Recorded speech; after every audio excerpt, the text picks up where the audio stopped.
Radio check. All good. Thank you.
Oh, sorry.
Good evening, everyone. Clayton, thank you so much for your sub with tier 2 for 53 months. Thank you. Really appreciate it.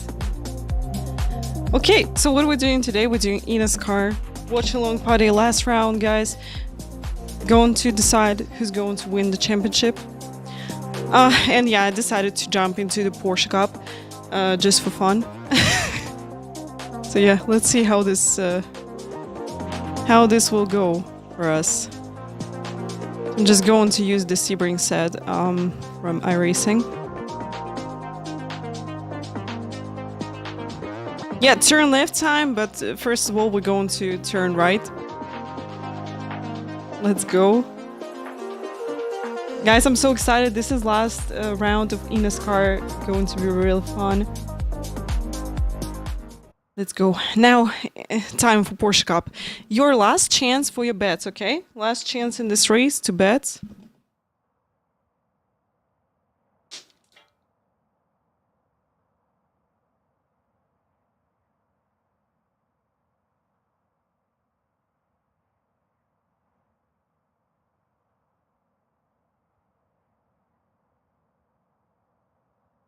Okay, let's go.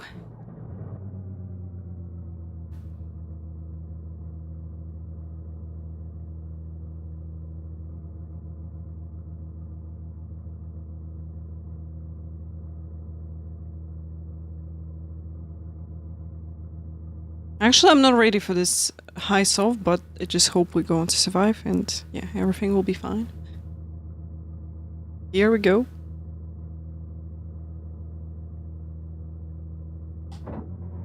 Tom guy, thank you so much. Thank you, thank you.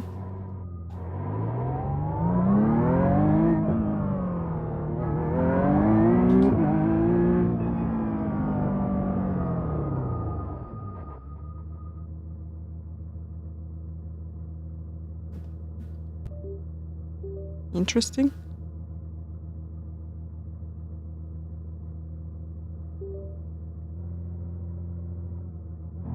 Okay.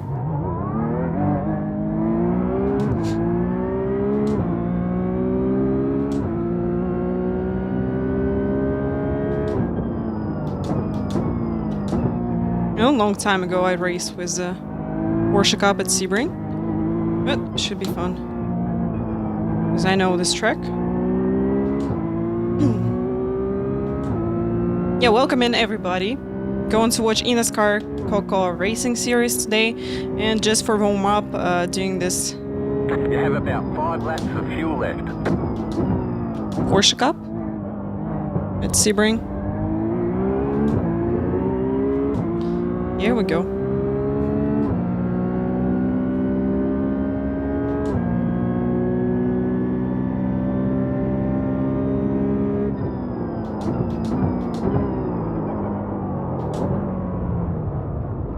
Okay, going to brake a bit earlier here. Yeah, it's really jumpy.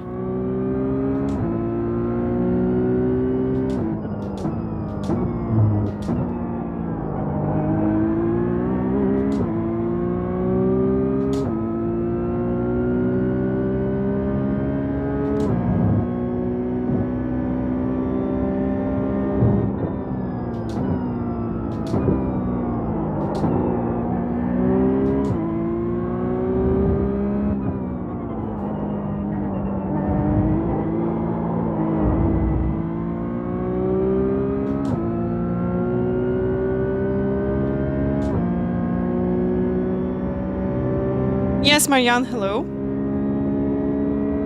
We're late tonight because we going to have eNASCAR Coca-Cola Racing Series watch-along party. This is the last round of it. Then I think we will continue to watch together the college series, which only started. So we had first round of it.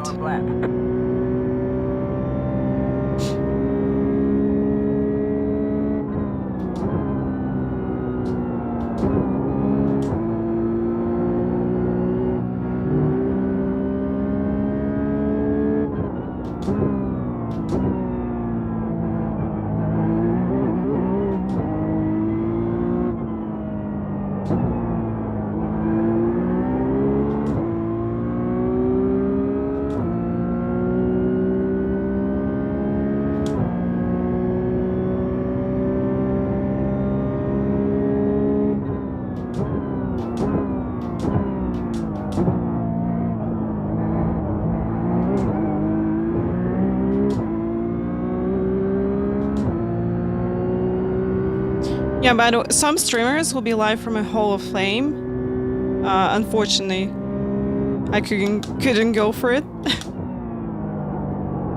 As I'm so far away from United States. But I'll be watching this show together with you on the channel, right here.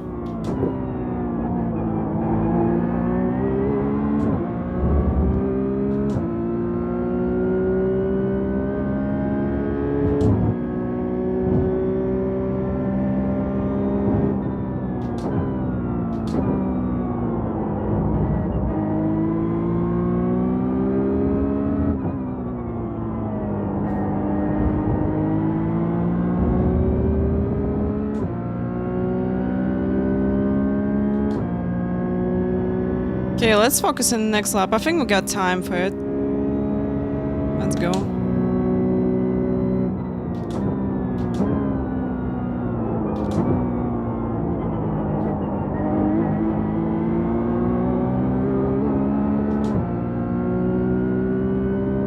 One more lap.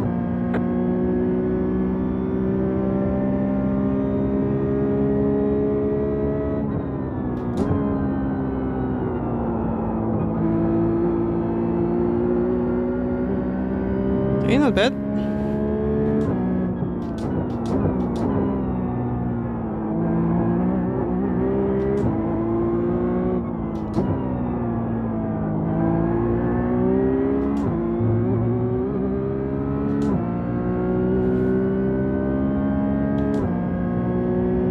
Okay. Hope we got enough time.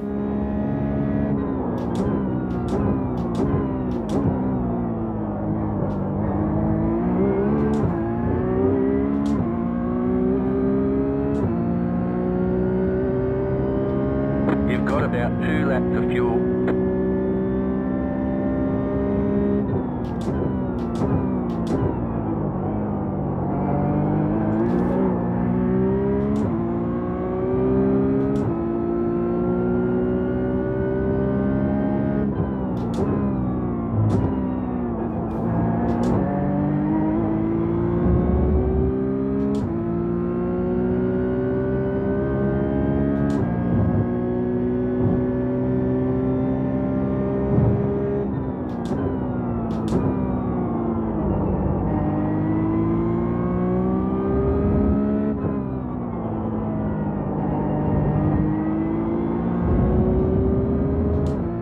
"26 seconds. I think we're in time to finish this lap."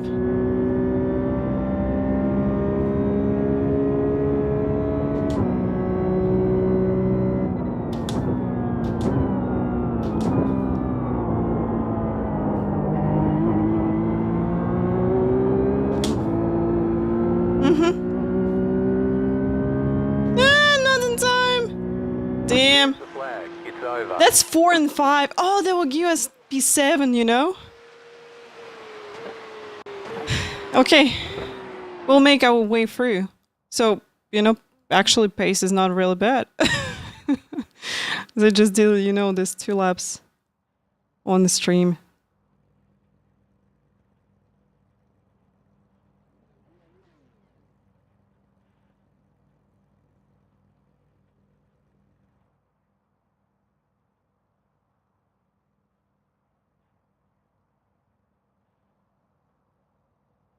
You know, okay, 19 people. So yeah, I think we should be fine. No worries. Please make your bets. This is last day today of the bets. Going to announce winners on the next stream. As you know, some people who on the top of the leaderboard, they probably, yeah, they probably not here because they're sleeping or something like this. But yeah. You between crash and finish. Oh, come on. I can, you know, I can finish this. Have to believe in me. You have to believe in me.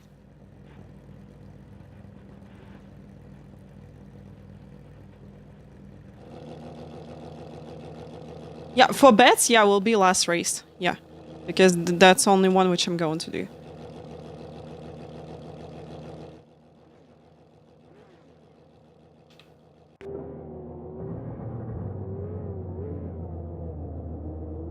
The estimated strength of field is 3,200.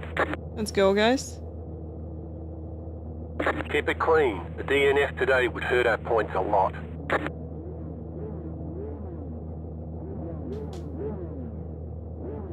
Ah, you didn't believe other people right there? Okay.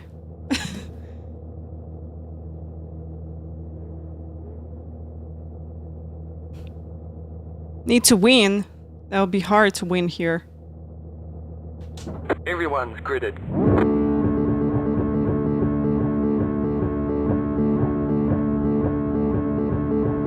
Green, green, green.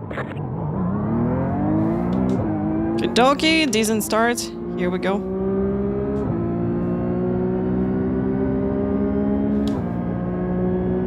There's an incident ahead. Right side. Clear.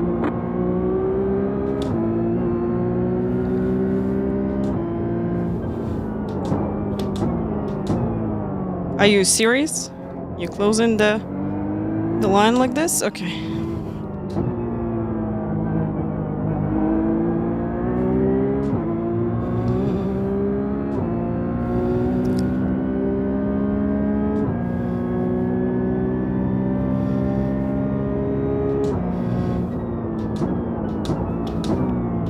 There's an incident ahead. Okay. Go right. Car on your left. We're on the right. 3 wide. I'm sorry. Hey, James. No damage. Car looks Okay, fine. no damage for good.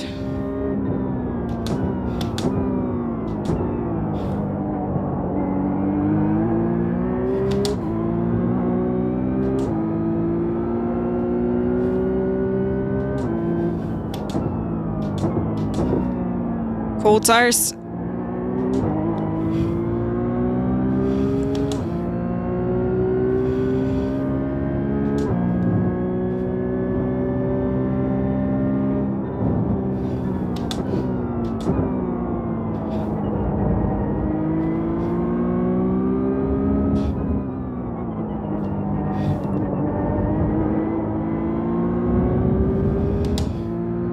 Okay, guy behind made a mistake.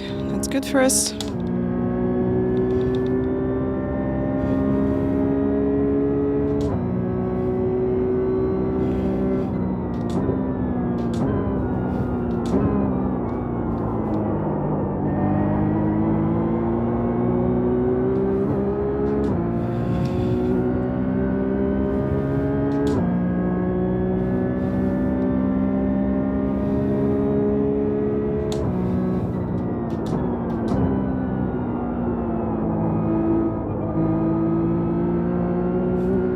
Oh!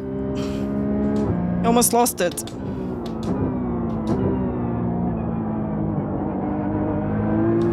Car right. Still there. Hold your line. Still there. Hold your line. Clear on the right.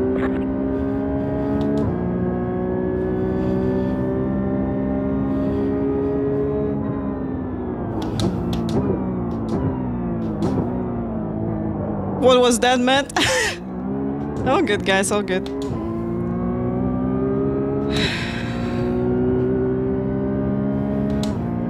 Guys, a lot of laps, we can overtake them, no worries.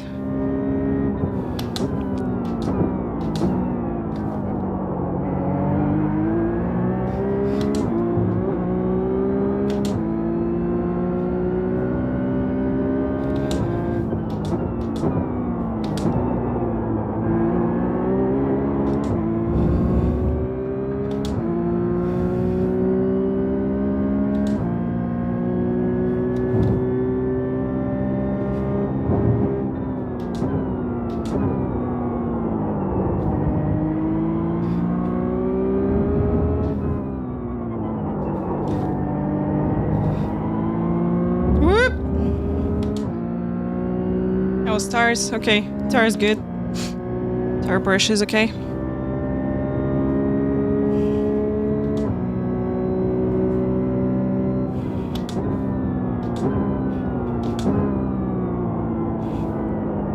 Left side. Clear on the left.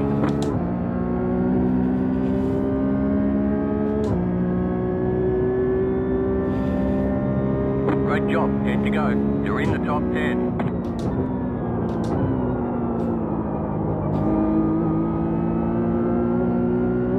Nice. Car on your left. there. Still there, hold your line. Clear.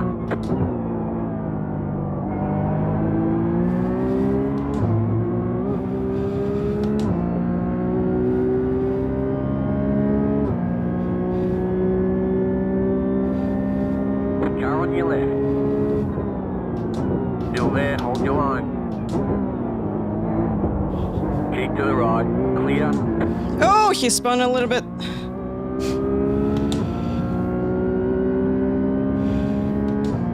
Okay, let's focus in front.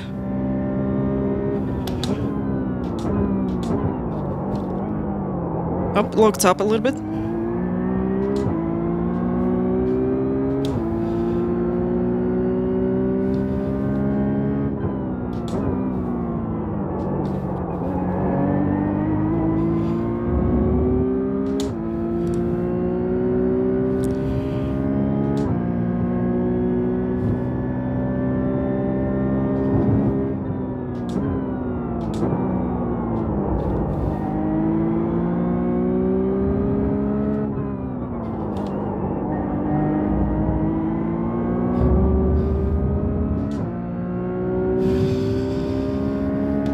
Okay guys, slowly catching everybody in front.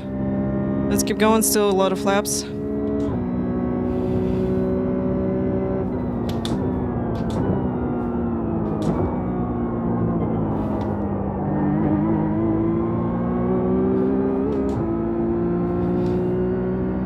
car in P1 just set the fastest lap. 3.338. Just set the fastest lap of the session. Mike, hello, welcome. There's an incident ahead. Oops, some issues happening. Okay, we're catching. What happened? Did you see?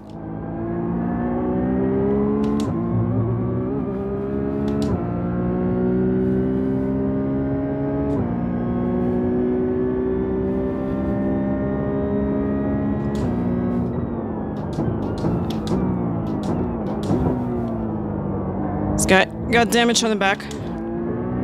That was Punta Pass from Matt Malone, no? Okay, we overheat the back a little bit.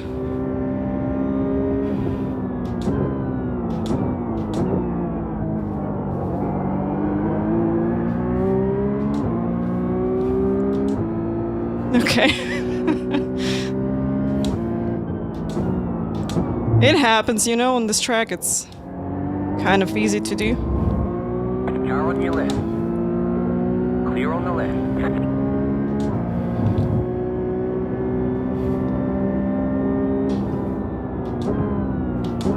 Okay, we need good exits on the straight. There's an incident ahead.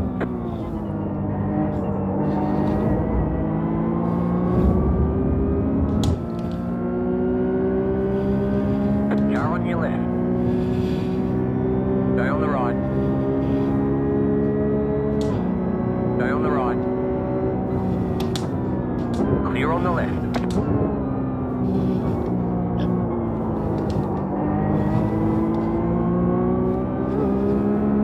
Okay, we're kind of stuck with this guy.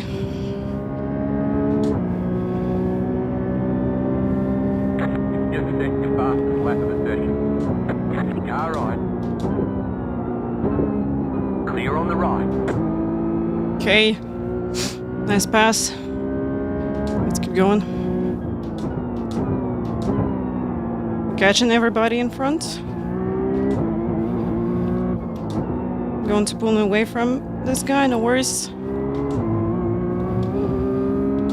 You know, I'm too careful because this is my first race. I also didn't do any practice. Animal, happy to see you here. Fitz, welcome.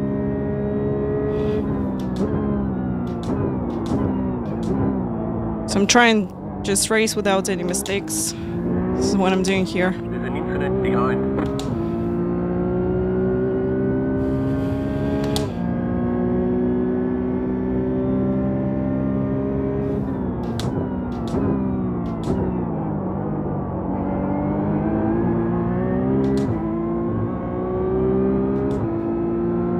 Yeah, this is open setup. I'm using a racing set.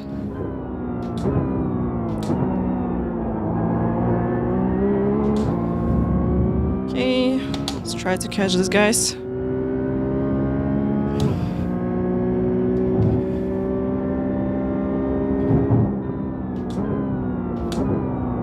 No, P7 will be great, because that should be my starting position for this race.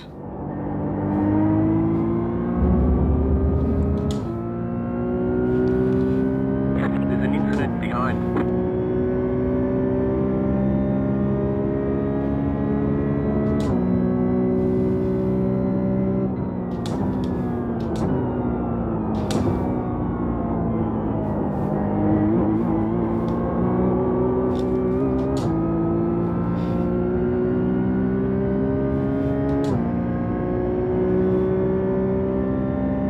New fastest lap for you.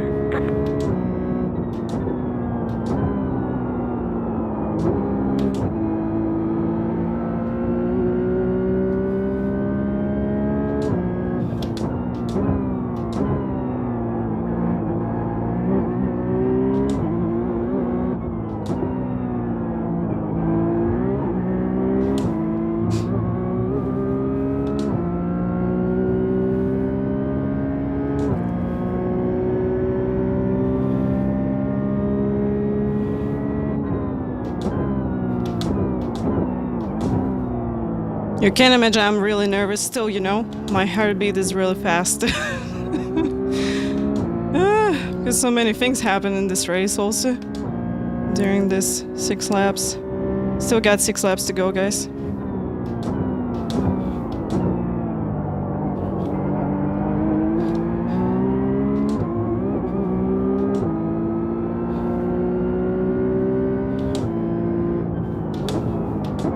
Oh, that was too early.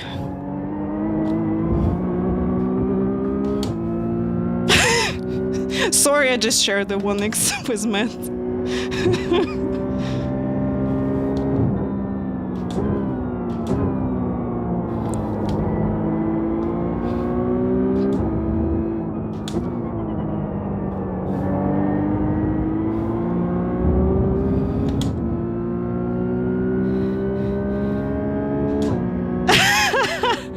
Любовь Узигицковская. You know, it's not so complicated.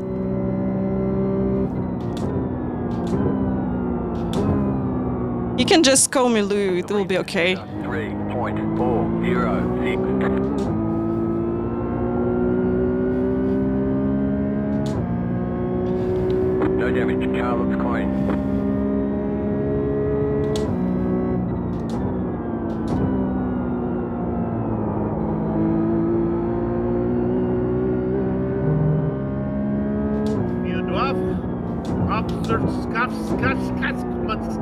Scotch tape.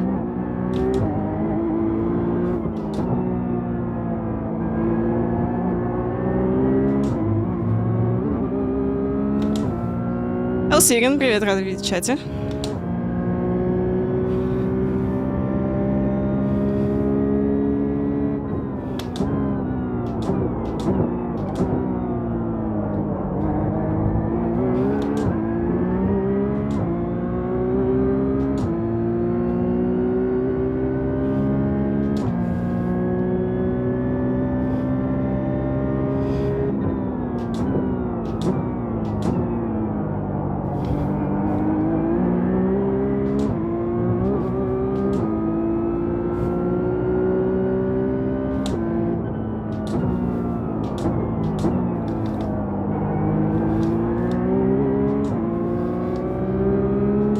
Car on your left. Keep to the right. Still there. Still there. Clear.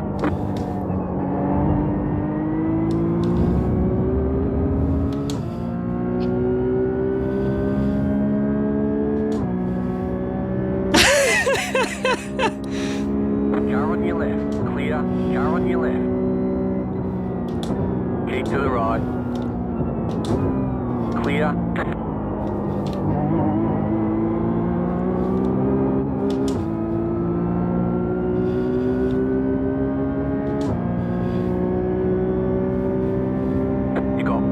to go. Right side. Look for opportunities. Keep to the left. Clear. Car on Oops. your left. Clear on. Oh my god, that was really stressful.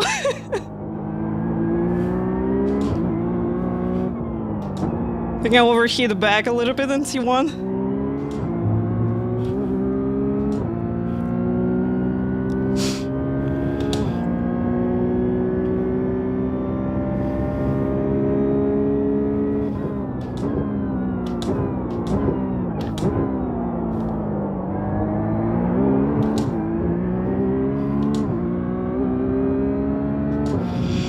Yep, overheat the back.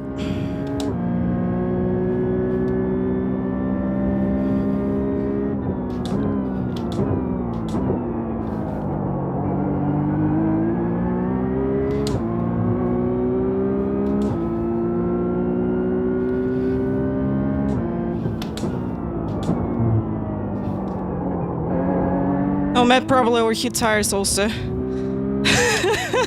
Overheated with stress? Not really. You know, I'm okay. Well, it's tough to do this race without practice, I would say. You know, long time I didn't do any races without decent practice.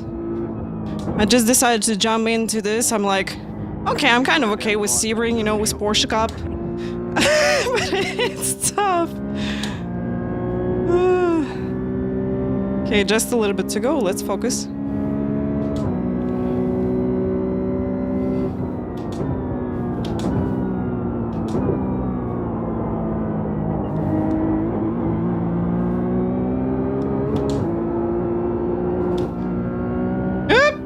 You touched the wall?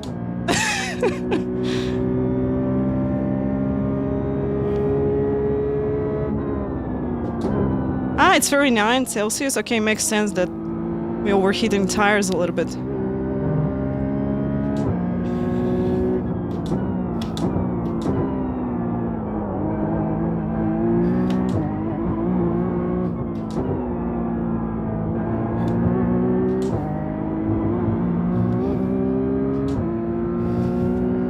Yeah, Porsche Cup is easy, let's no practice, yeah. You know, as it's pretty early for me, I thought like, you know, Split not going to be really strong. But it's actually strong, I'm like, okay. People already practiced. Okay, dokie.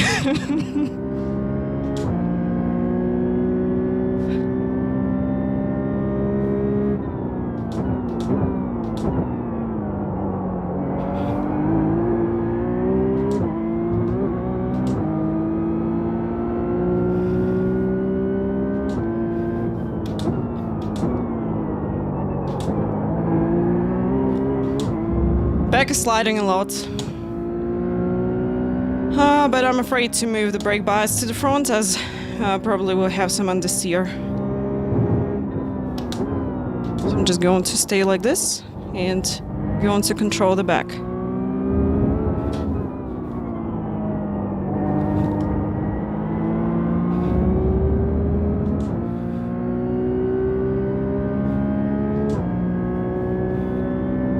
Okay, one click to the front can hurt 100%.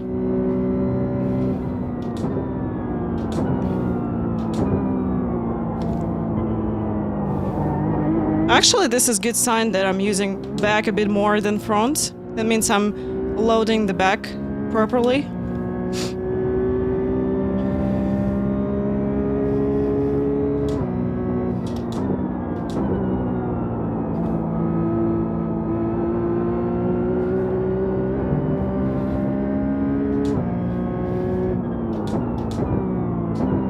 Off track is kind of tough in T1. Pretty easy to get.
Oops.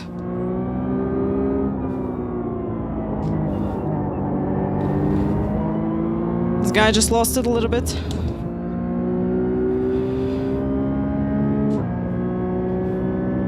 Two laps. Rocco, hello. 2 more. Left Welcome car. in. Car on your left. The car is E1. Just at the fastest lap. 3.326. Clear.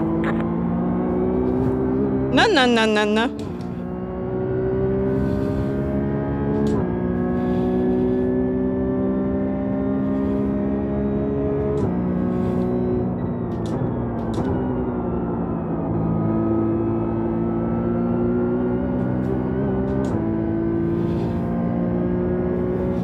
Car right.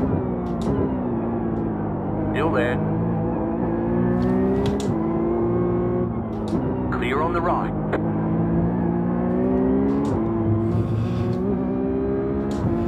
Nice! Woo! They fighting behind. This is good for us. Let's focus on front. Nice. Just a little bit to go, guys. We'll be focused.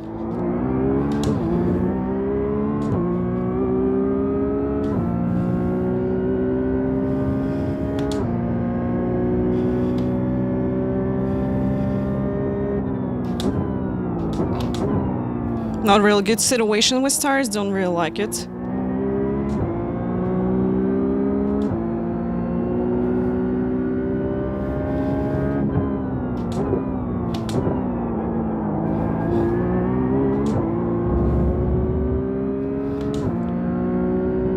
Ah, 16 inks! Oh my god, that's crazy. He should be careful.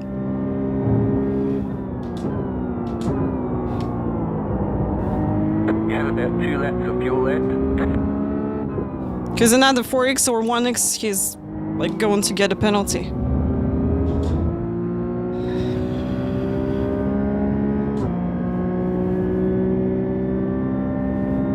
Okay guys, focus, focus. Let's go. The car is C1. Just at the fastest lap. 3.256. White flag this time. Nice! It was really good sunset this time. Let's keep going.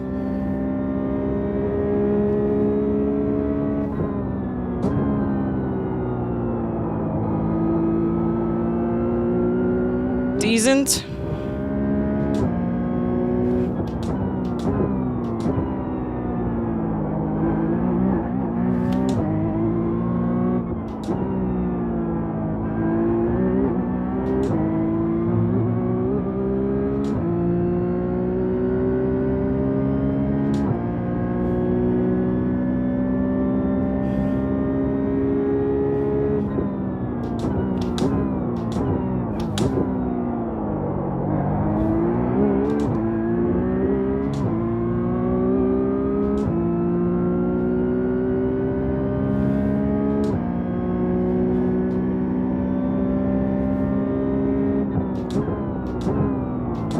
Oh, doubtful that's going to happen, but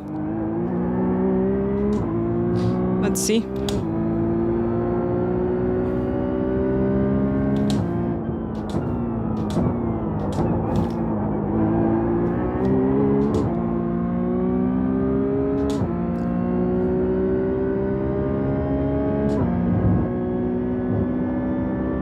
You have about 1 lap of fuel left.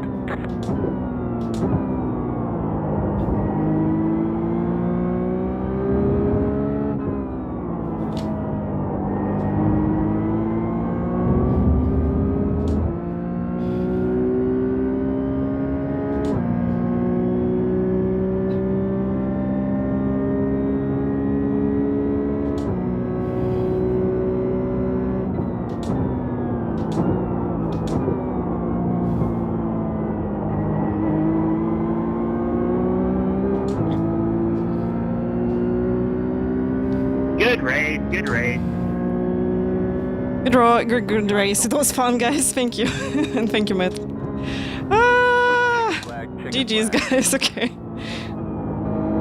Nice run. You know, that was hard without practice. Didn't realize I was racing with Matt. Beat Matt! Yay! Guys are fast. GG's. And keep it together. Nice racing them. And ended with 16 incident points. Wow, well done. Yeah, I know, 16 inks. Thanks. That's crazy.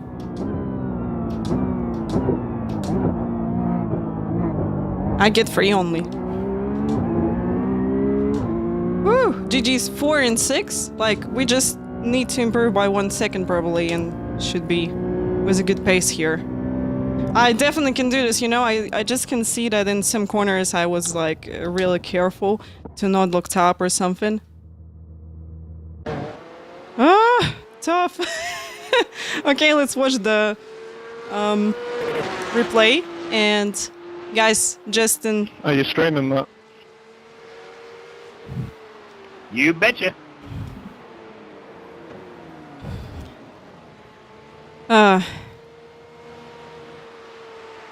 That was tough. That was tough, guys.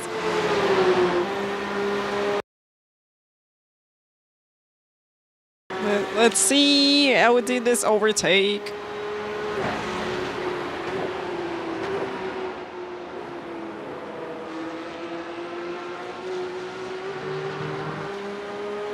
It was awesome, thank you. Guys, we starting the eNASCAR Coca-Cola Racing Series stream just in 30 minutes. So stay here. Unfortunately, I can join another one Porsche Cup race. I would love to, but today eNASCAR is starting a bit earlier. So we'll jump into it. Okay, let's see how this overtake happened. It was really fun.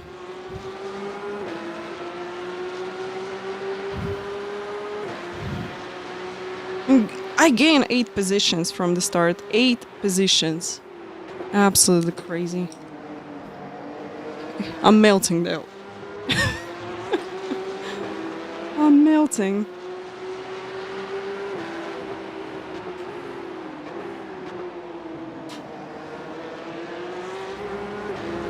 Patochi 911, hello, hello, hello. Welcome in.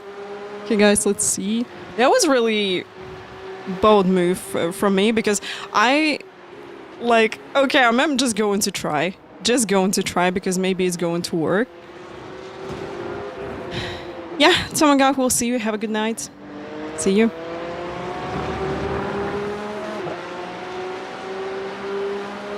He had better exit than I.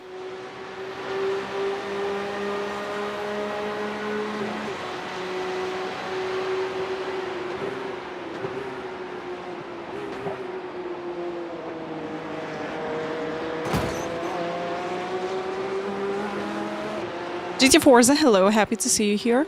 Welcome in. Greetings from Kazakhstan. Hello. Hello, hello. Ah.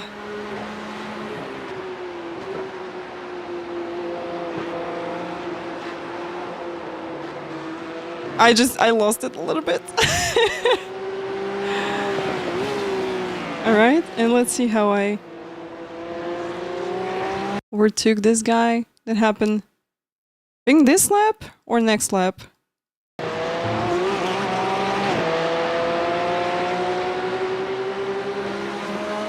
Eight. That happened lap 11, I think. Yep, lap 11. Let's have a look.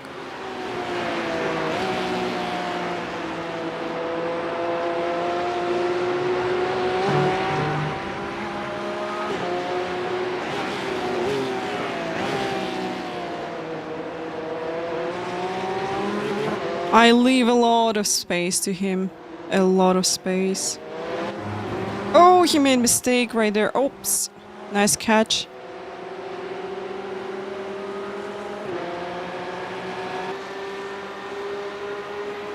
Okay.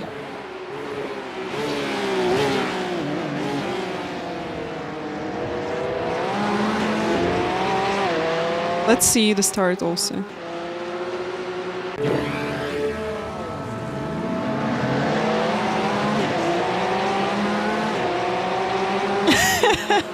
Thank you, Conrad. Thank you. You know, I didn't do any practice for this race. So I just did like 3 laps in qualifying. And that's it. So I decided to do this race for fun. Then I'm joining the lobby and I'm like, oh my god, Matt Malone is here. Oh no. Oh no, I didn't do any practice, you know. So 100% wasn't prepared for this. But you know, had a lot of fun because it was really stressful to go into this race, and you know, fight with Matt Malone also. It was really, really cool. Look at this guy! Oh my god! No way that he didn't hit anybody. He didn't hit anybody here. What the hell? Look at this! Look at this! This guy just missed everybody. No way. No way. My god.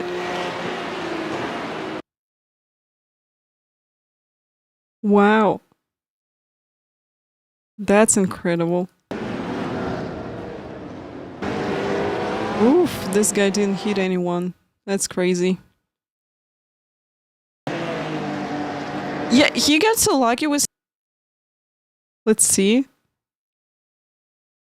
Oh yes, you know, if he would go to like normal line into this. Okay. This guy also lock up. Okay, yeah. That just work out for him. And that was really fun.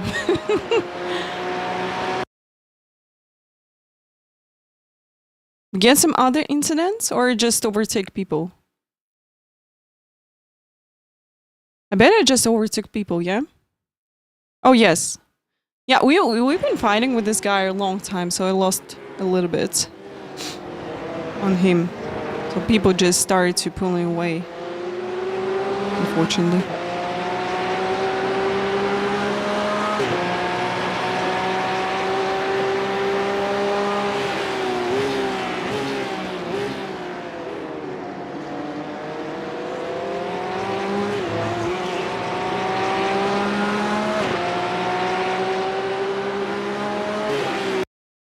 Okay, let's see overtake on this guy. You guys, we still got time to review this. Yeah, he just went too wide and sunset. You know, it's pretty common mistake here. It's really easy to do also. So yeah, you know, it's okay.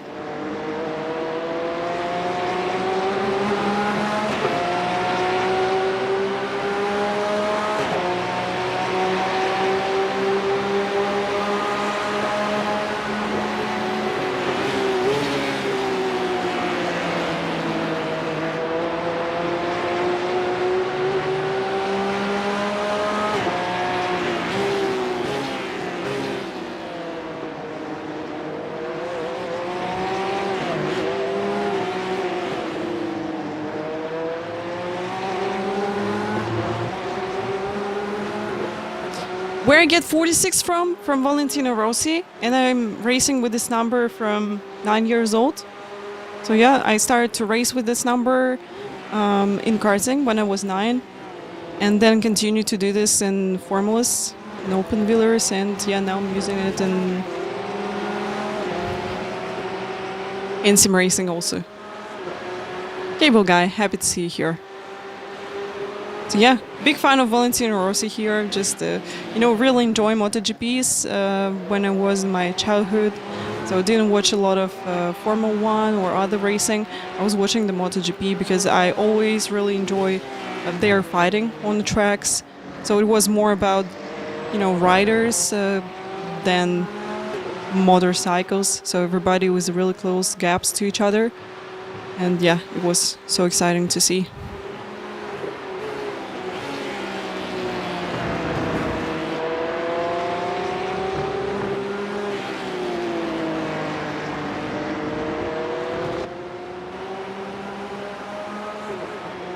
Oh, this guy finished P6. This guy I don't know. He just wanted to watch the incident which happened with this guy. Yeah, I think that happened in T1.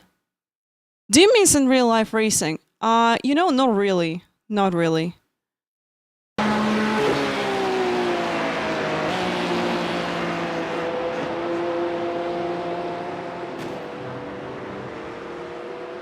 I think I enjoy iRacing more just because it's more competitive, In series where I race in real life, we didn't have that high level competitors. So that's why I kind of, stuck with improvement in racing. Because just, for a long time, no one to beat here. Like I won a championship of Kazakhstan 4 times because absolutely no one could catch me. So it was like half a lap away from everybody. So it was really fast here. And when I race in formulas, so I race like in top 5, top 6, getting some podium also. I think we could win the championship if I would have better engineer for my formula and also like just more money to crash and to spend this spare parts on formula to improve lap times, because when you not making mistakes and you always afraid like what if I'm going to crash or something will happen, I'm going to lose some parts and that's going to cost money and we just don't have that money to cover this. So yeah, it was because of this it was really complicated to race, because you always been thinking, about to not get into the troubles, not get into incident, not get into like off track and crash the car or something. So I was always focused on that. Now in racing, I just can focus on racing, on making mistakes, crashing cars, and I can see that I improve a lot. So actually, when I race in formulas, I wasn't racing that fast and that good, just because of lack of the practice. So this is what I really like about racing, that you got a lot of time to practice. It's free. You don't have to worry about the car that you're going to crash it or something. Like I wasn't afraid of the crashes. Like I was afraid to get into crashes and spend some money on spare parts. Then after it, so that's it. And of course, right now I just understand that I don't want to race like this anymore. So it's better for me to stay in racing to make the content for you. Compared just to be afraid, to get into troubles on the racing track. So if ever we'll go to the racing track, that'll be with a, probably big budget.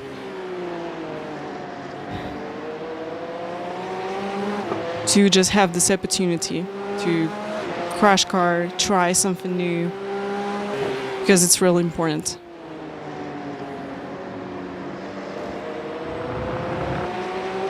Yeah, I was only one person from Kazakhstan who got opportunity to race in formulas in 2014. Now some guys from karting, they race in some formulas from here, like they tried at least, did some testing, something like this, but yeah, no one had opportunity from Kazakhstan to just spend the full season in 2 formula series like I did. But really unfortunate that we get like they cover only travels and rent of the car, all this, but didn't cover any crashes or something. So yeah, it was really hard for me, definitely. But I'm so happy, so proud that I've been a part of the Asna Motorsports team. It was a really good team. And actually all this stuff just gave me opportunity to get into sim racing, because without racing I wouldn't be in sim racing also, because I couldn't imagine that you can do such a racing online. I had no clue about racing. So when a lot of you guys get into racing, like it was 2012 or 11, yeah, you get into iRacing. I had no clue that we got such a good online simulator. Thank you so much, DT Rider. Yeah, I'm still really young. You know, some people going to tell that I'm 16 years old. But yeah, definitely, you know, it was a really fun experience, but I just prefer sim racing because it's more competitive, give you more opportunities, and I just really enjoy to be full-time streamer, full-time content creator. So yeah, it's fun for me and definitely gain a lot of new experience and yeah, just really enjoy community where I'm in. Okay guys, we got 20 minutes till our broadcast going to start.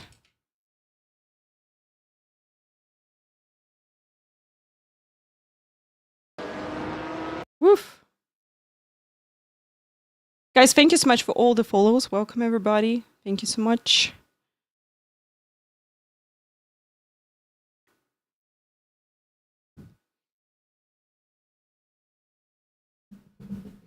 Yeah, you know, I would like to maybe some track days with my own car will be great in the future. You know, just to meet people, to have fun with them. But speaking about professional racing, I'm not sure that I'm really interested in this because, you know, it's a lot of pressure on you, a lot of things that you have to do. So I would like to be more free from such stuff. Because I got my passion, I want to share it with you and want to get more people into sim racing because I think sim racing just, you know, one of the best thing which we got now. It's really cool. You can find a lot of new friends here. You can find a lot of cool racing drivers here to learn from, and like anybody can join sim racing, and it's really good. Unlike racing, yeah, because racing is such expensive. If you're doing it for your own money, if you're getting sponsors, you just probably just get lucky with this. So yeah, that's why I really like sim racing, and that's why I'm going to, you know, show it to you and spend time with you because I really enjoy it, and I really enjoy the opportunity that you just can jump with wherever wheel in race and have fun. That's the main thing.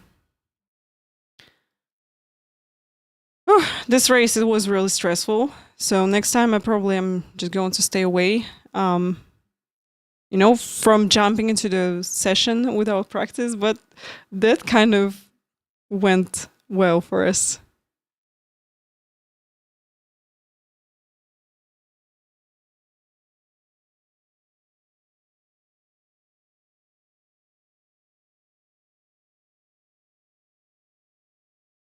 Okay, so we finish E7. Not bad, you know, could be P5 or something if we just, well, probably, you know, P7 still because, you know, my pace is 4.6. It's okay. Yeah, I would be on a P7, so I would qualify on P7 also and just finish on this position. We gained some safety rating, we gained some iRating, which is really good. So we near 4.6, that's 400 iRating away from the 5K. You know what we can do? We can go to Garage 61 together. I'm going to show you this app if you're not aware of this. This is not promotion, by the way. I really like this website. I'm using it on daily basis. I get to know about this website is, you know, from IRS. We had, you know, good relationship with them. Unfortunately, they closed their service, which is really unfortunate. But I know Garage 61 now, and I'm using it, and I really like it. It's so fun and so cool. Just absolutely love it.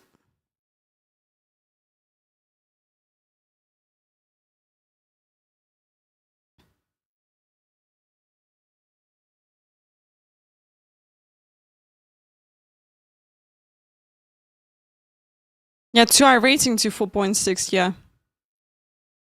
I didn't listen. I don't know why, I don't know why I didn't listen. Really, because I enjoy it so much. It's like, for me, that's my opinion. So, guys, if you're using VRS and enjoy it, you can continue to enjoy this because I didn't use it for a long time, so I'm not aware how their website working right now. So keep this in mind. But personally, just like I know 46 times better than VRS for me because it's working real fast and you got like decent reference labs just for free. Yeah, you're not getting videos from this people, but you actually can see on data where people were going, for the corner with their line and everything. It's 20 degrees. We had 39. So I'm just going to pick something like this. Yeah, we need to be with 3.0. Yeah, 3.6, 3.0, something like this. Let's just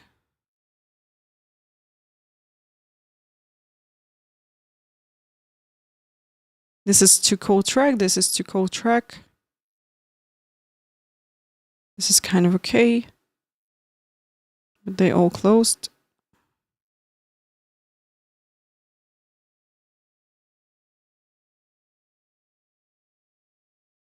I know this guy will be okay for us to compare with. Larry showed it to you. Okay, good to know.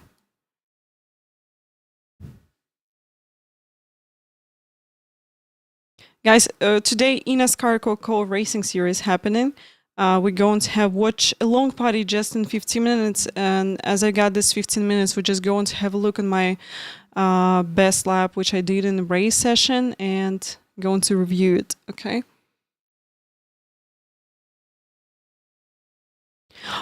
Funny thing, I'm just going to show you. Look at this. It just really funny that actually Garage 61 counted my second lap, but iRacing didn't.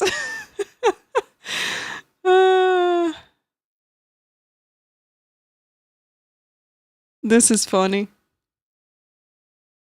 I'm just going to add this lap as well. Brake too late in sunset? Let's see. No, I don't think so. Well, maybe, yes, because I'm gaining and then I'm losing, yeah? On the straight. Maybe. Let's have a look.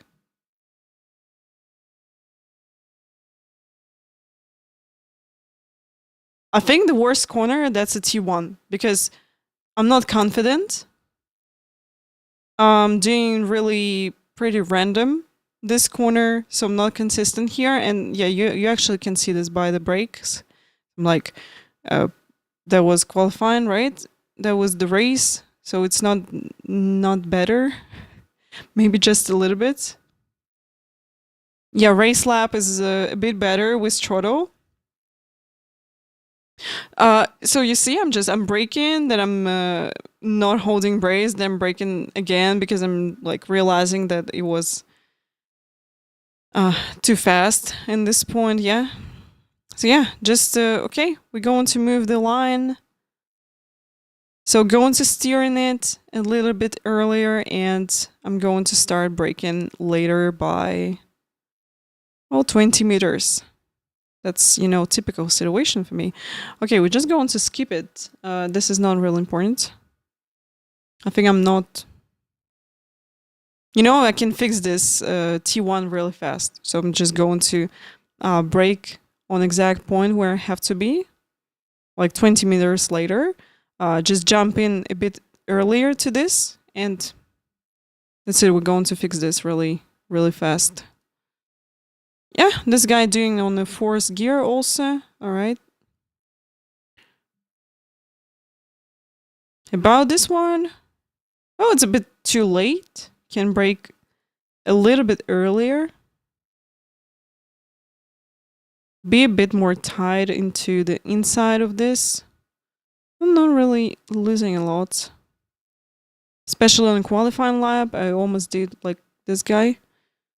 Just have to be more confident with throttle here and can put more speed into this one.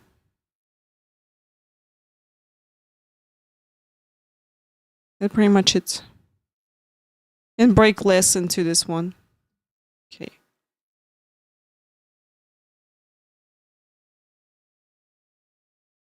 This one is okay, can brake later. This one.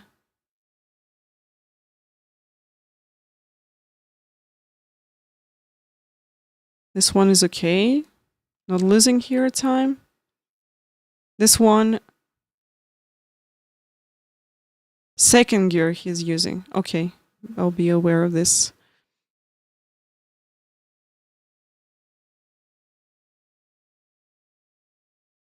Okay, I can brake later and a bit more. So pretty much you see I'm losing a little bit everywhere. That's it. Just a little bit everywhere. Like 110 here, 110 there, 110 here. That's it. This is I'm losing like 1 second to this guy. So it will be really easy to fix probably. Especially if we like going to gain 6 tenths, 7. Look at this. Wait, I'm losing 7 tenths in T1. So we're just going to fix this one. That's it. I will be like 4 tenths from him, yeah? And okay, let's have a look. Next one. Yeah, this one, okay, just a later break in. That's it.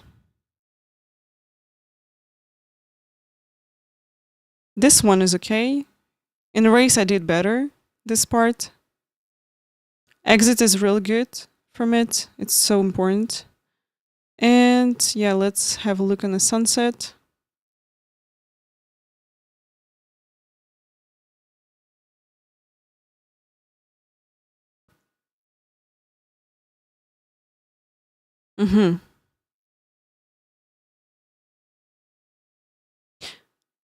Breaking point is okay. Breaking point is okay. I just lifting the brakes. Wait a moment, I'm gaining, you see? Not sure about exit. Let's have a look on the exit and the straight right there. Because I think that he gained back, yeah, all this time, so probably just have to be...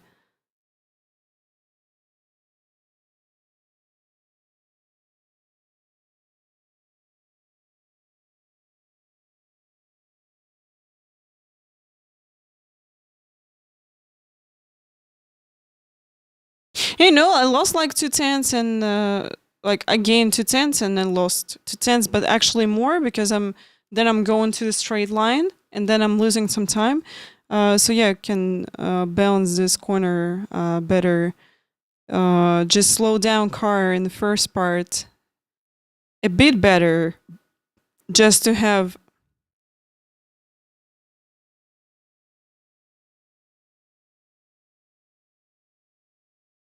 like apex of this one. Like my apex is okay. Just have to steer later into this one. Yeah, he just using the wider enter to this just to have better exit. What about throttle? He just applying throttle earlier, you see? This is where he gained time. So actually I'm just going to fix the line. Maybe even I can stay with the same braking pressure. That's not a problem. So I'm just going to change the line to this one. And then, you know, probably I'm just going to gain the time on this guy. And not going to lose on the exit. So I'm going to gain here and not going to lose time over there.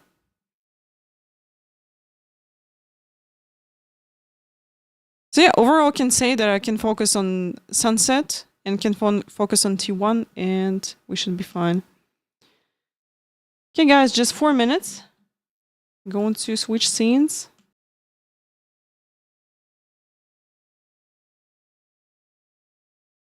Hello. I'm here. Okay, and I think they're going to start their stream really soon.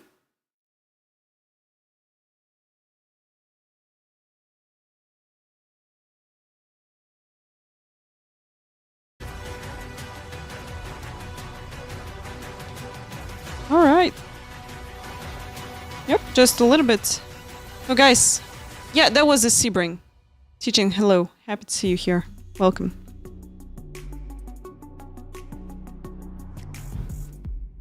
That was a Sebring.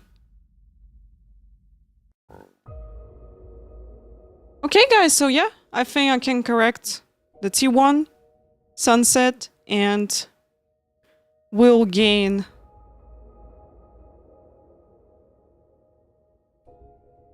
this whole second we can gain at this 2 corners.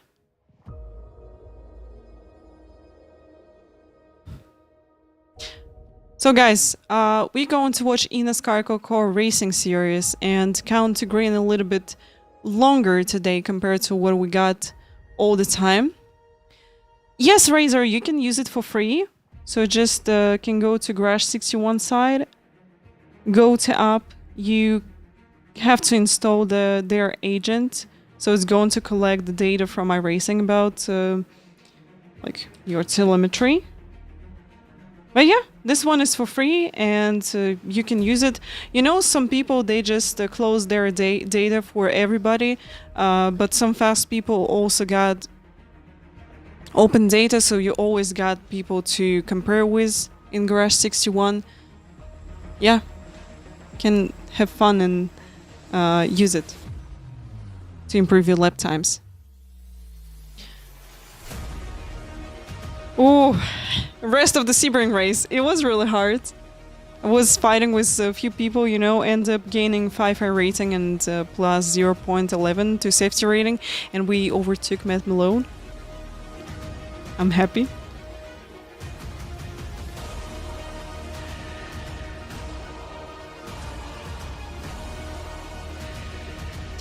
Hello, Carbon. Happy to see you. Yeah, I'm so happy that Els get opportunity to, you know, to get into this event live. It's, you know, just really amazing.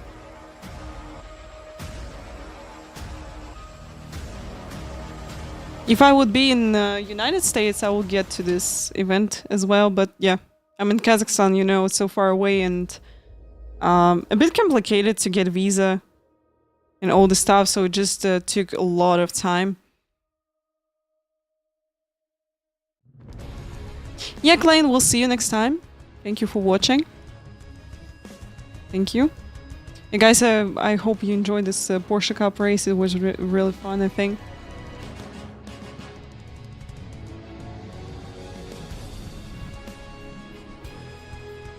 Yeah, Rocco, you know, actually I didn't think that, you know, that I'm just going to gain some positions, you know, started from the back, gain 8 positions and also overtook the Matt Malone.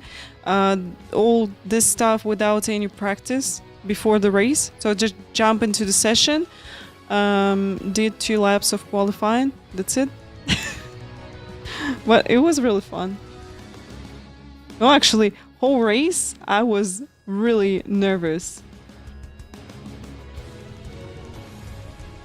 But yeah, hopefully no mistakes and yeah, all things just end up pretty well for us.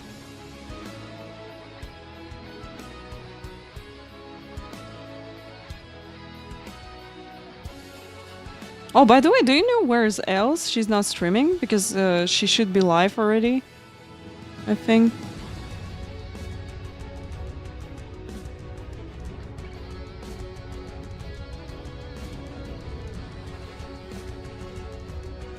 Aaron, hello. Hello, hello.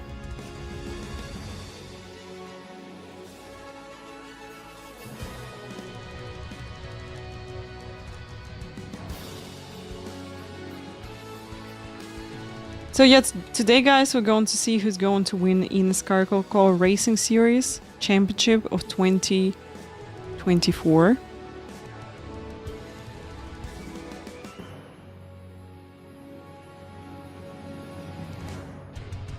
Ah, she took half an hour bathroom break. Okay, copy that. Got it. Guys, I'll be right back. I'm going to grab something to drink and return back to you. So stay here. Yeah, we'll have to run the ads in 12 minutes. So be right back really fast. The site of tonight's eNASCAR Coca-Cola iRacing Series Championship. Before we kick off the show, we want to take a moment to show you some of the initiatives that NASCAR has in terms of disaster relief from Hurricane Helene. NASCAR and Charlotte Motor Speedway will host an all-day donation drive at CMS on Wednesday, October 2nd. Donations will be received by Wilkins County officials and transported to neighboring affected counties in conjunction with Samaritan's Purse on Thursday. Talladega Superspeedway will collect donations at the track this upcoming race weekend. Martinsville Speedway will host a water drive at the racetrack on Friday afternoon, October 4th. Darlington Raceway is planning a track laps for charity event on October 10th with proceeds supporting aid for affecting families. For those interested in making a financial contribution, the NASCAR Foundation is accepting donations to support the American Red Cross in its disaster relief efforts. Donations can be made by visiting www.nascarfoundation.org/Helene. We hope that tonight our goal here is really to help create some normalcy in all of your lives for everyone that's affected. We are truly thinking of you. Thank you for joining the show, and we hope you enjoy the show.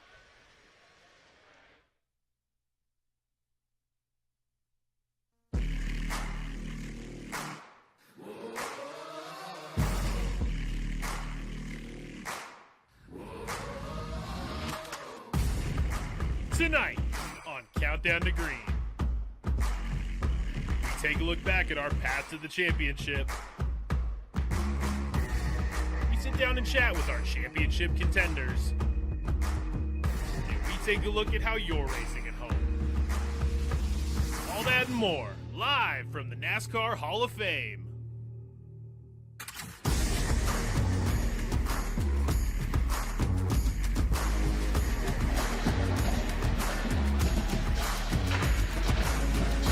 Hello and welcome to the eNASCAR Coca-Cola iRacing Series. This is Countdown to Green, and we are here at the NASCAR Hall of Fame for the championship race of the season. Energy is high.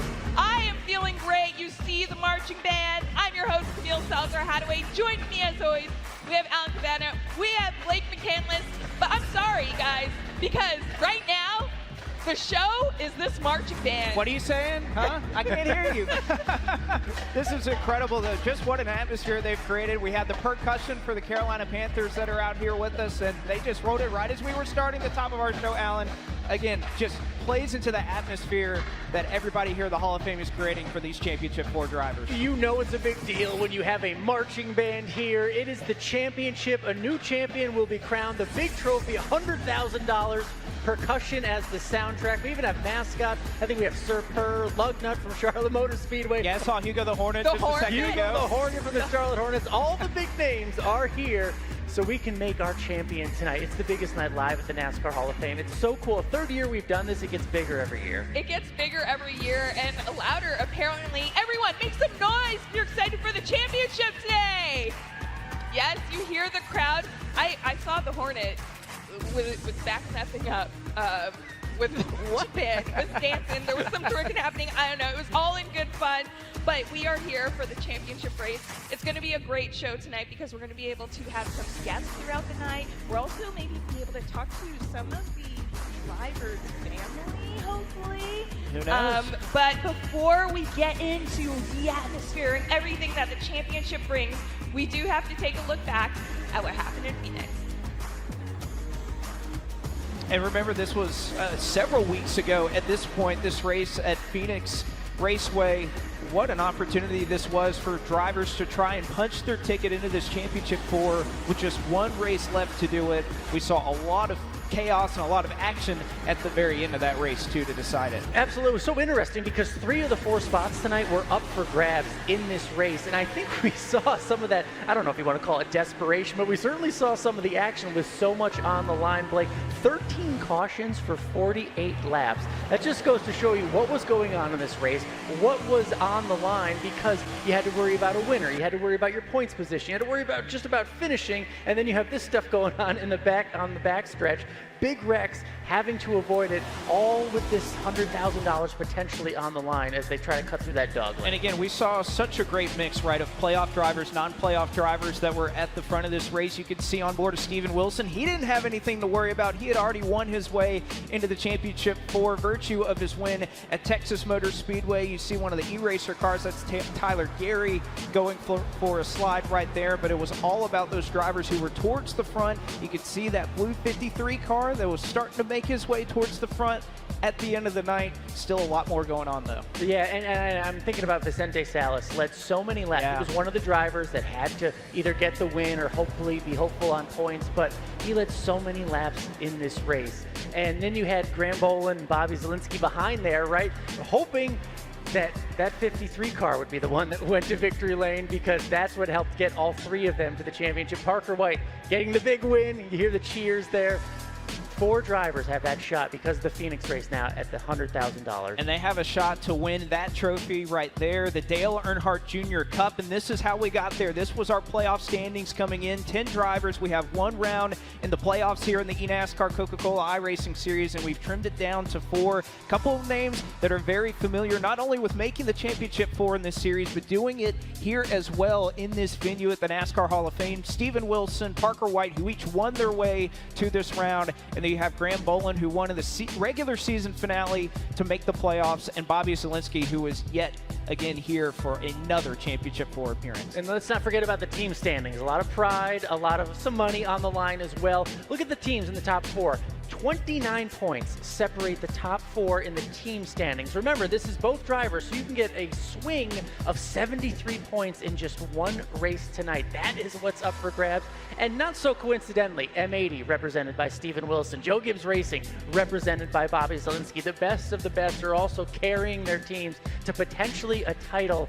We don't see that too often. The driver title, the team title, it could happen tonight for one of these teams and one of these combinations. That's a lot of hardware to bring home. There's so much on the line tonight for the drivers that are obviously competing for $100,000 and a shot at a championship, but you also have to think about everything else that's going on. Relegation is really tight here tonight as well. Yeah, there's a lot of pressure tonight for all the drivers, not just the 4 that are here, but everyone, because like you mentioned, relegation is on the line for a lot of them. So let's talk about that.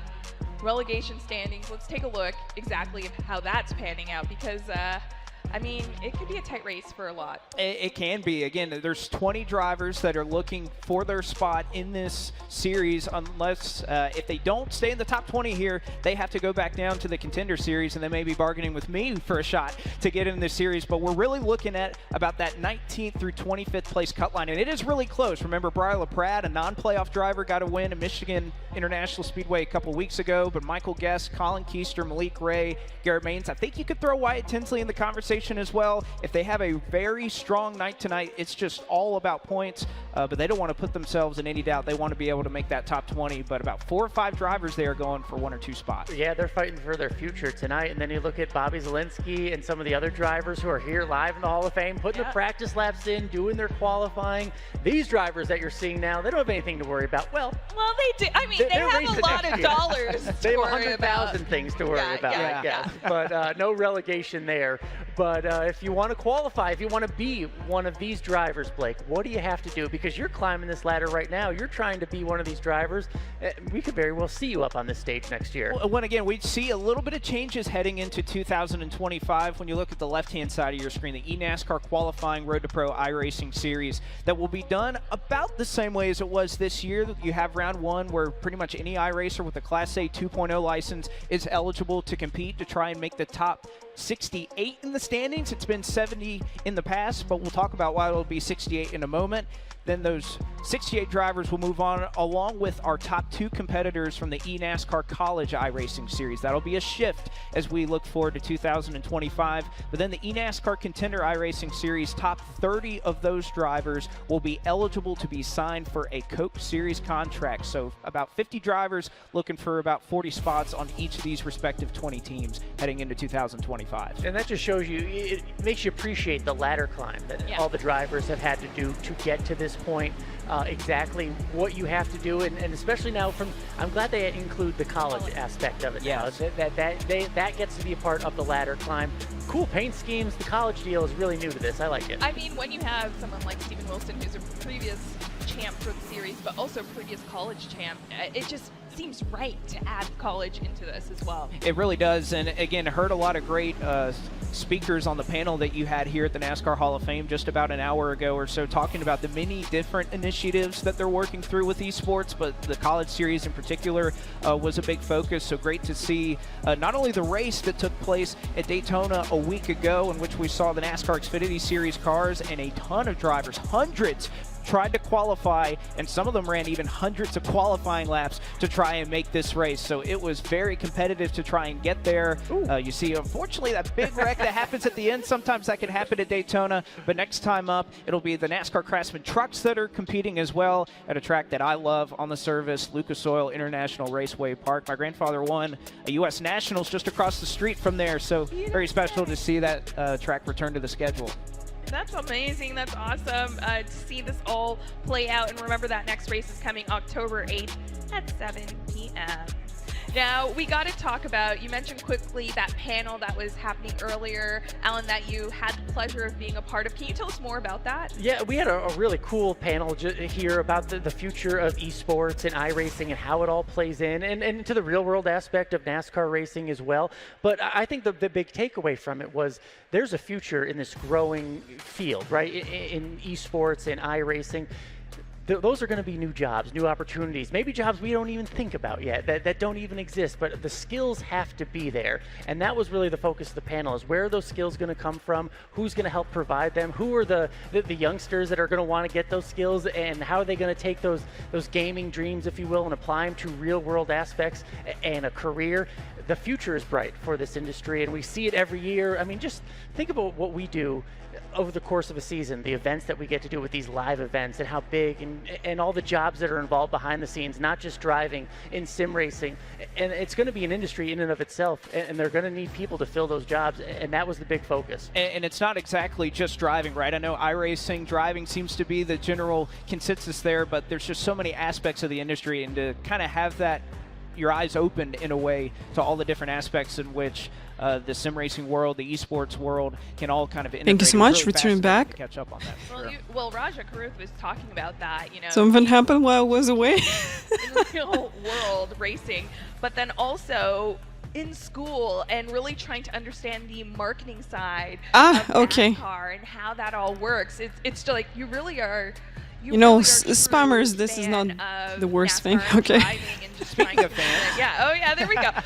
Oh, this nasty bolts. One of the pleasures of being here live, of course, seeing you two, but more importantly, seeing. Where is Els? Show me Els. Sorry, the Charlotte Hornet. I want to see her. And was kind of offended that I love you too. I love you too. His name's Hugo, by the way. I know, Hugo, we love you too, but. Hugo is putting on a show right now. I wish the camera could capture Hugo right now because it's just amazing how we're just here in person. We usually are behind these screens, but we get to meet in person. We get to meet the families. You get to meet Hugo and Hugo taking pictures with fans as well.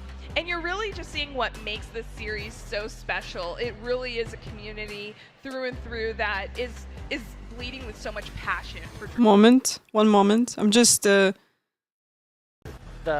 Champions Tour seasons. So yeah, a lot of support here for the. I won't see her behind other people. Well, it has been Okay. a pretty intense season. Some things went the way we thought they would, but a Okay. lot of it didn't. Let's talk about the overall season and our thoughts for the season. I want to start really with you, Alan. Let's start with you. Well, I was just thinking about the talent that we've seen emerge throughout the season. From the first race that we saw of the year, Wyatt Tinsley goes out there, young driver on the scene, goes out there and wins. We saw Malik Ray win Talladega. Tucker Minter, young driver, second year, continue to have success. Briar LaPrade got his win. But guess what? At the end of the day, who's on stage here at the NASCAR Hall of Fame? It's the experience. It's the veteran Steven Wilson. It's the veteran Bobby Zalinski. The veteran Graham Boland.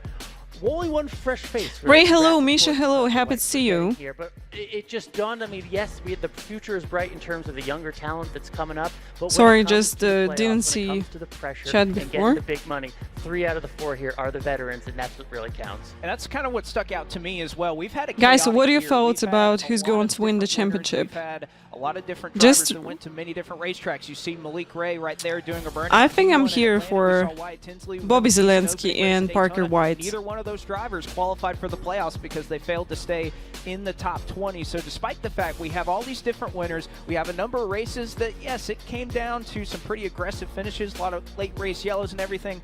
But look at our championship four drivers that I don't think we're shocked at all to see here. And again, we talk about familiar faces. Bobby Zalinski starting to lose count of how many times he's made the championship four. Steven Wilson, your champion for a year ago, trying to become the first driver since Ray Alfalla to repeat. Parker White, he's been kind of one of those crops of those drivers the last couple of years that has come in and really made an impact.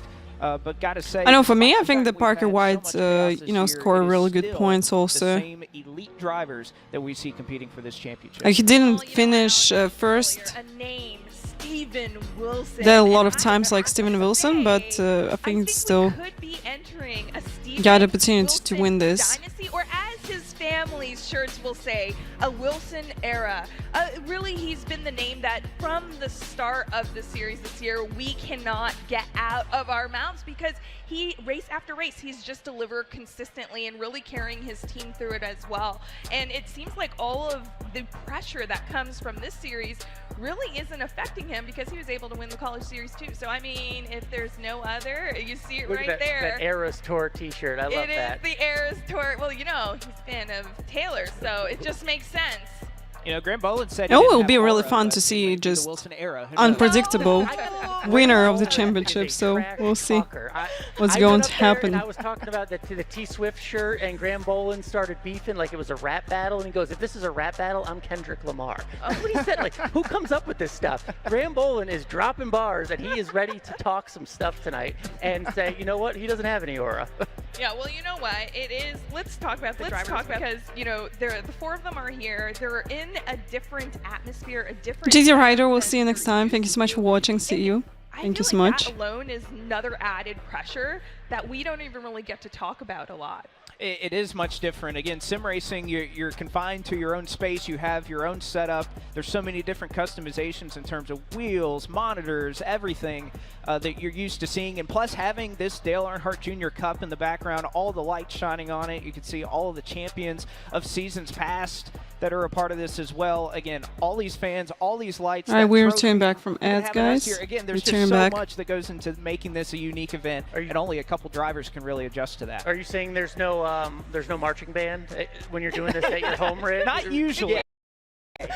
We got to see that on rigs next year. Someone come in with a marching band while showing. You guys, I'm off going to refresh. your rigs, which we'll get to later in the show. But for now, speaking of rigs, we got to talk about these rigs that these drivers are on. And for that, we have Latart here to tell us more about how these rigs could affect a driver. Well, Camille, when I think of the big differences between racing in your own rig, in your own home, and the live audience of NASCAR Hall of Fame, some big challenges.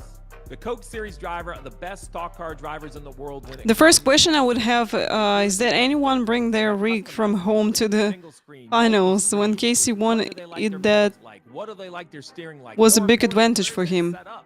Is it set up in the comfort of your bedroom, the comfort of your basement, where in your house, where in your Wait, apartment? really? So they just bring their rigs from home previously to the final At the NASCAR round? Hall of Fame. There'll be a lot Because of now they seems like got figures it out, finds a way to zone back in on their the same rig, rigs. find the comfort of home when they're in front of a live audience at the hall. Oh, Casey did. Oh, yeah, that's a big advantage, definitely. Definitely. It's good to get the perspective on what these drivers are doing and how just different it is, right? I mean, to see what their home setups usually are, then they have to bring all that here. I was trying to check it out. Earlier. They're able to bring their personalized steering wheels. We've seen it evolve. This is the third year we've done that. We were able to see kind of the setups evolve to make it a little more comfortable for the drivers. Well, again, SimSeats came in and really conversed with these drivers. You could see some of them have 4 monitors, some of them have 1, like Graham Boland that you see right there. They did a good job at, I think, providing some degree of comfort for each of these drivers and keeping them somewhat used to what they're accustomed to, but also they did a lot of work. Even with Graham Boland, they were adjusting his throttle pedal a little bit earlier because he wanted to change that through some of his early practices. So want to give a hats to SimSeats, of which there were a couple drivers, Donovan Strauss, Casey Kerwin, a part of those efforts, helping get these guys set up with all their rigs. So they did a really good job at that. One of my favorite things about the rigs is the seats and how you have their names at the back. I don't believe we did do that last year, and it's just a really nice addition, and they're all kind of Well, as I can see, they're using different wheel rims. It's really cool to see that happen. Not sure about base, and as we heard that they had opportunity to adjust something. Next year, we get a rig with a marching band. Please. Yeah, none of them on their own rigs. Yeah, But for that's now, correct. It is time for my favorite segment of each show, the Lodge. You know, guys, I used to, Your rigs at I home, had some events with on social media. offline location with different themes. It was kind of hard to adapt to just get good lap times compared to what you got like at your home. Your normal like your rig. Yeah, it can be complicated. Things that look really simple, because that's the type of sim rig that I have at home. I just strapped a Logitech Driving Force GT onto the desk and I'm setting sail. So I love the intricate rigs that we have here and that we've been able to look at. Yeah, sounded like SimSeats provided the rigs, but they could bring their own rims. Yeah, correct. Anybody, if you have a computer, a steering wheel, and a set of pedals, you can go racing. Well, and that's the thing, right? Actually, Graham Boland was talking about how he's used to racing on a desk, and now he has this huge upgrade right here. But let's get to our first rig of the night. This one is from Donald. Ooh, looking very lots of screens there, Donald. Look at all the monitors. Look at this tape on the wheel. Look at this tape on the wheel. I mean, you got a good, nice wheel there. All the buttons set up. Like, wow. The member site in the background. I love that as well. But man, these monitors are tall. Usually, you have some wide monitors, but these look about taller than just about anything else that I've seen. So very immersive. You can even see, I think that's a broadcast going on that fourth one on the top. Maybe that's what Parker White has tonight. Maybe he's got that going on as well. This next one is from Gus. And Gus, is this a lefty setup?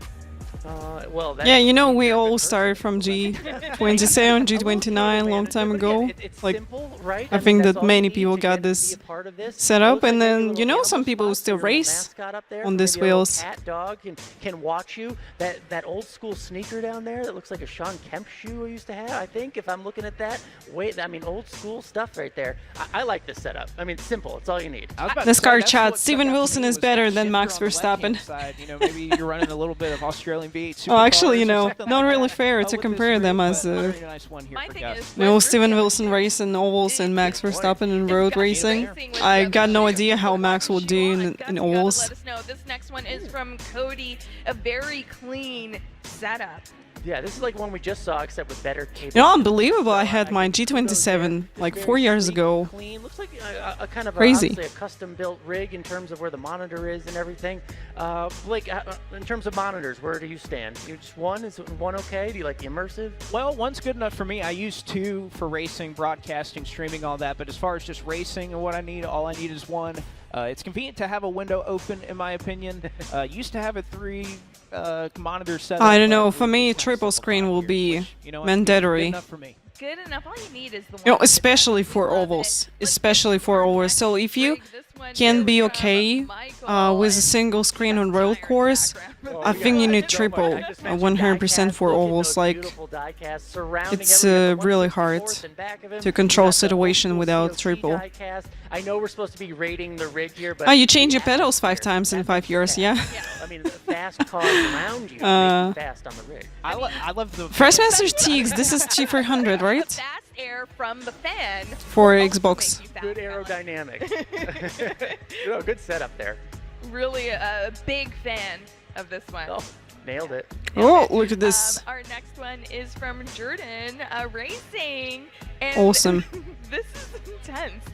I think they packed this room with quite a lot of things. I love Jordan's commitment. They spent far more on this frame than they did on any furniture in his apartment. I mean, this is commitment to That's true. iRacing, and I appreciate that, Blake. I do too, and again, This that guy honors decided the that, real okay, I want to feel like I'm in a real car with this, you know, roll cage. Realistic and possible, and who knows, maybe this is a work in progress. It's cool. It looks like this is something that will continue to improve as time goes by. But yes, I'm like Of you, course, it will continue to improve, you know? I think And lots of rigs that we've seen. few things over which you the can, year- well, the series. Oh my gosh, I can't you know, believe can what finish iRacing actually. does. That's Right here. doing renovation in your house or apartment, and that's building your rig for sim racing.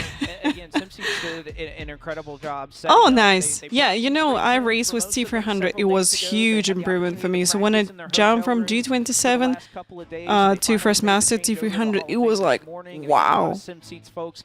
I can finally feel like everything.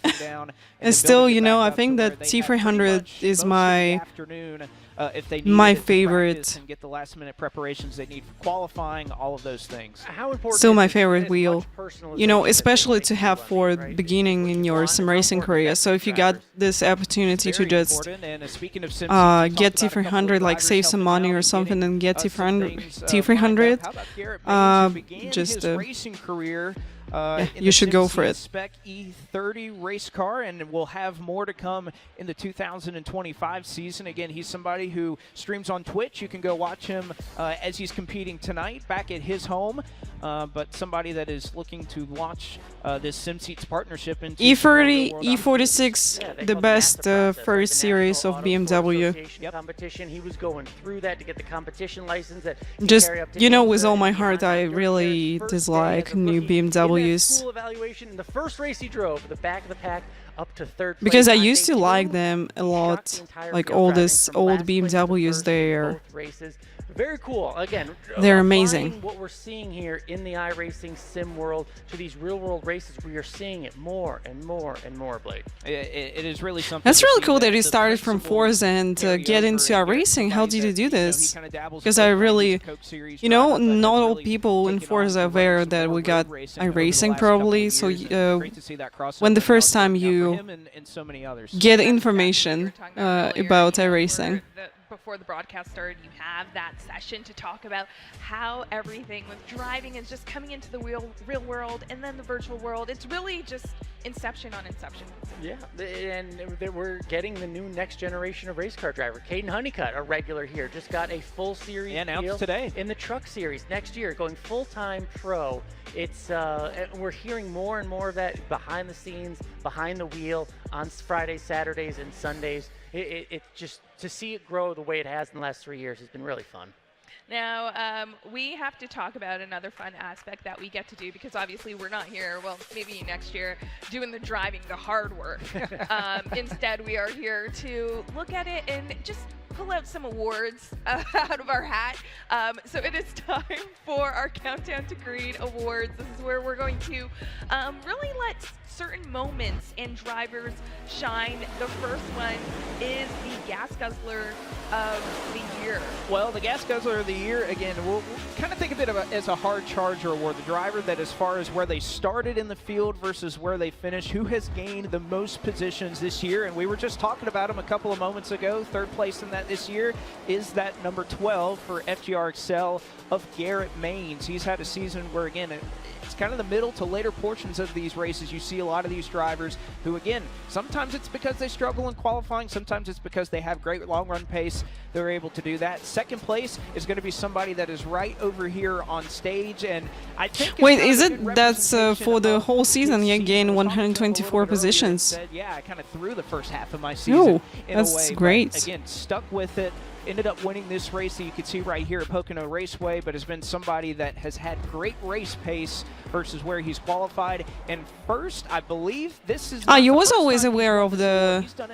You were always aware of the iRacing. iRacing series career. The 23 That's great. driver of Michael Guest gained more positions than anybody. 100. So you're in the NASCAR fan. That's really cool. You know, as soon as I get into iRacing, I remember I was watching some NASCAR when I was like maybe 8 years old or something like this. So I remember that I saw the NASCAR race on the TV. It was pretty late for me, but I saw this. It was really cool. Unfortunately, then I didn't see any, didn't watch any races on TV. But as soon as I jumped to racing, I decided like I have to do ovals. I really like them personally. Because I think that I learned a lot of stuff from the 25 paint schemes made for Letarte Esports this year. Kwame had 18 of them. Yeah, I think I learned a lot from ovals, and also that helped me in the real-world applications to road too. How iRacing and sim racing really factors in. These are beautiful artists and designers that can apply these to race cars. If you can apply it here in iRacing, you can apply it to the real world. Beautiful schemes, beautiful designs, much deserved for Cosman. I mean, just great stuff, and I'm glad they went with that approach. Every race, different scheme. Again, Cosman, Ryan Williams, JD Laird, there's so many different great designers who are a part of making all of these schemes for this, and many of them have made the jump to the real world eventually. I know, they're beautiful. I couldn't pick one. But what I could do is I could make picks, well, we could announce the paint schemes of the year. Yes, this is obviously... I really like this number 36. Paint schemes of the season. I mean, paint. All look beautiful. It's so cool. Let's get to third place. This one is from Femi. This is, of course, from Michigan. And I love I think they're triangles. Like, I don't know that design there, but I like it. Again, I'm glad that I'm not in charge of designing these schemes. To see all the different graphics and everything that they're somehow able to incorporate. Oxygen Esports did a great job at bringing out some great paint schemes all year long, Alan. Oh, absolutely. And this one is the way you can apply it, the way looking you good. You just rep your brand, and I love the coloring of it, and it's the creativity that can really come out, because you want to be fast and everything, but if you want to it doesn't add to any speed, but it's important to look good when you're going fast. Well, let's get to the second. No, it's definitely adding some speed. This one also is from Femi. I mean, Femi. Femi is delivered right here from Darlington, throwing it back to Denny Hamlin. Yeah, this one recognized right away, right? Yeah. It's got the FedEx lines, the old school Denny Hamlin look. I love a good throwback, and I love the interpretation of a throwback is also very cool. And you saw this, and you immediately thought Denny Hamlin on the Cup side. Very neat. Yeah, I remember going to races and seeing this paint scheme. They had a couple of different ones, right, with FedEx, the different colors and everything. It was green for this one. But yeah, this was there are really a lot of good throwbacks that everybody tends to bring back every year, but this was definitely one of my favorites. Well, it means the throwback cannot be first place. So let's look at first place. And again, this is from your man, Femi Ola Glusen. And this one, of course, is from Daytona. Really what it is highlighting Oxygen Esports, the esports sides of things, how the colors are popping, and how it's just showing that, esports is here to stay. It is, and I got to say... this one is a lot better as it's more colorful, because personally, I really think that, you will be more noticeable yeah, Femi Ola, again. When people around you, when you got this spin back and just teal front, it's really cool compared to the black car. You know you're pretty good when you do both. Well, I mean, yeah, like teal, purples, that's classic esports there. But let's get to the next award. The next award is for the best burnout of the year. You're only doing. Oh, that's pretty impressive. So, my father raced local small ovals. Now my brother Robin is a 4X championship, 4 times champion crew chief for the 96 in the NASCAR Canada series. Nice, that's really cool. He's going backwards. He's got the kind of the reverse donut going on, but then he got this takes skill, like the drift. got to hold a pretty wheel. It's kind of skewed a little bit. He's keeping it on the bottom there at Nashville. Yeah, so no wonder why you end up in iRacing then, you know. Super Speedway. That takes some skill. The skill took it win the race, but also to do a beautiful burnout. So Tucker Place, congratulations on second. Second place. This was early on in the season. Beautiful looking car. Keegan Leahy, look at this. He does the burnout, kind of uncontrolled through the infield, and then right to pit road. Now, does he go back on the track, Blake? No. He does a unique burnout down pit road, of all places. He lets everybody else know that he was the race winner as they're all pulling back to their pit stalls. Again, that's what the race director tells them to do. And I think this was a little bit of a flex as well, because so many of these drivers... Hello, Dragon. Happy to see you here. Race, so welcome I think in. The fact that he got to go out, celebrate, and kind of flex on everybody, hey, this is how much fuel I had left to try and get this job done, too. So a great job there for Keegan Leahy. And in first place, the best burnout of the year. This means you won a race, obviously, but then you also get the best burnout of the year. This was Dylan Duval. This was a long time coming. 8 years in between victories for Dylan. So take every second, make every effort.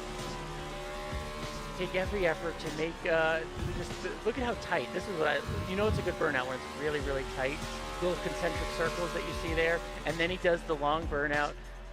Take every second to enjoy it. When it goes 8. Oh, really cool. So you race in the racing league.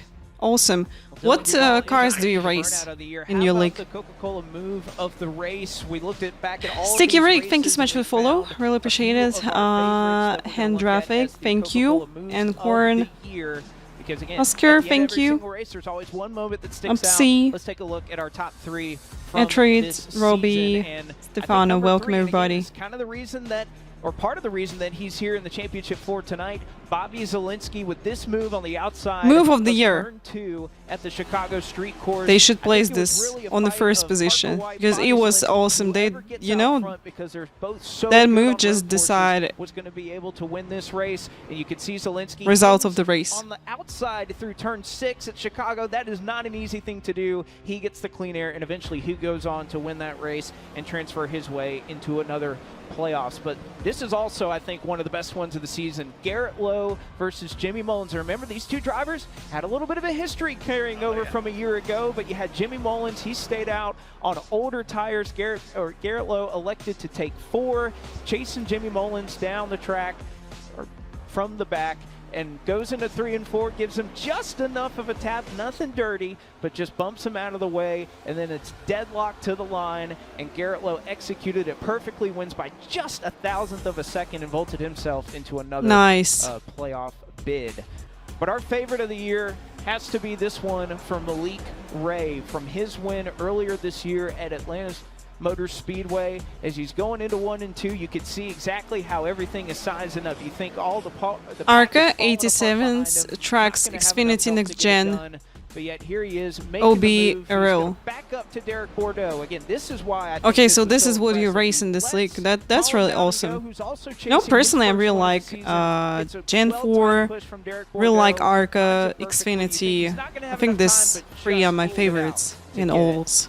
What a move by Malik Ray, and our move of the year. Celebration of the year, too. Malik Ray with... Yeah, that was awesome. Finish. Absolutely amazing. And honestly, even crazy, you know, I can't decide if I would like to go to... in person, so you never know who we're going to get at the desk. And let's stay with this color. You know, just teal is too bright, like teal lighting. Red is not really what I would like to see today. Now, how does it feel to be here, to see your son make it to Championship 4? It feels unbelievable, very surreal. It's a dream come true.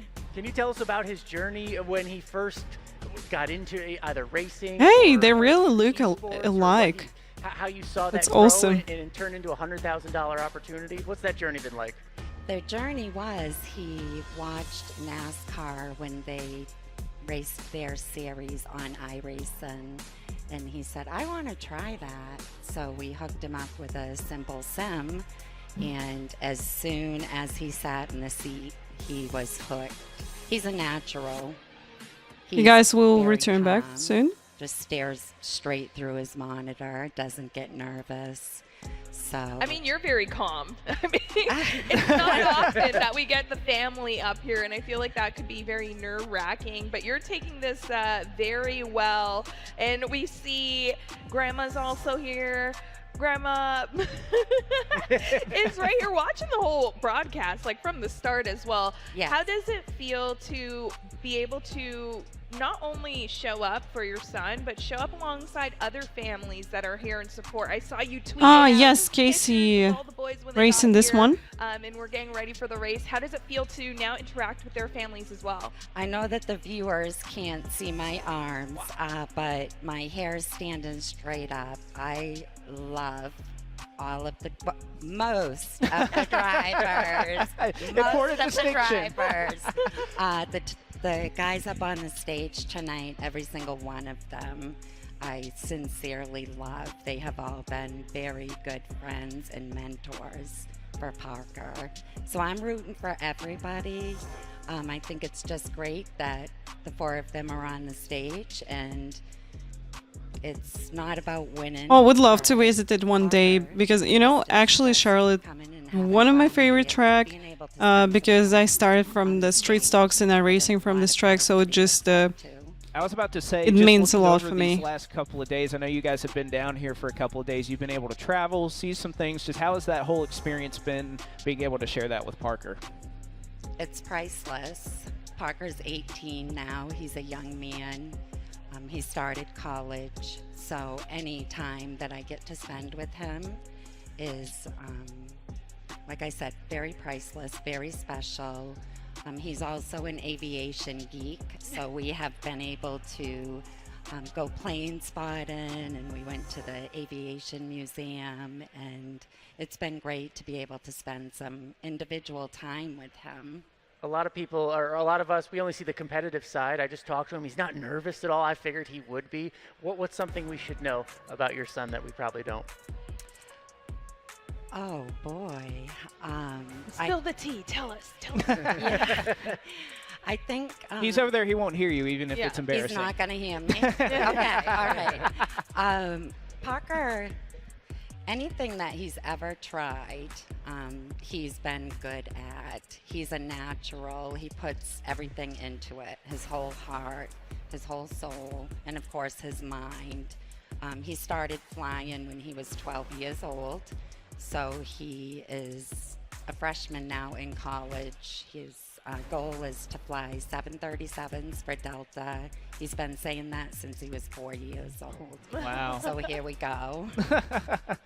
Now, how was it when, you know, That's great. told you about this journey with eNASCAR and this? Actually, I really like how people they racing in sim racing at the same time they also in some avia sims as well. So that's really cool that you know, avia seems kind of cross with sim racing, and yeah, I think that I know a lot of people who is in sim racing and avia sims as well. So it's awesome. What the teams do for the drivers, how the guys all work together, practice together. It's interesting to see all of the different relationships and different driving styles, and it's been a blast. Have you been able to? Yeah, I think that you know, personally, I think that Homestead-Miami I have not. better track than Phoenix to have for the final round, as I think it's just going to be a bit cleaner race, because at Phoenix it's really hard to make the clean racing. Have to change because that. it just Yeah. this track is unique.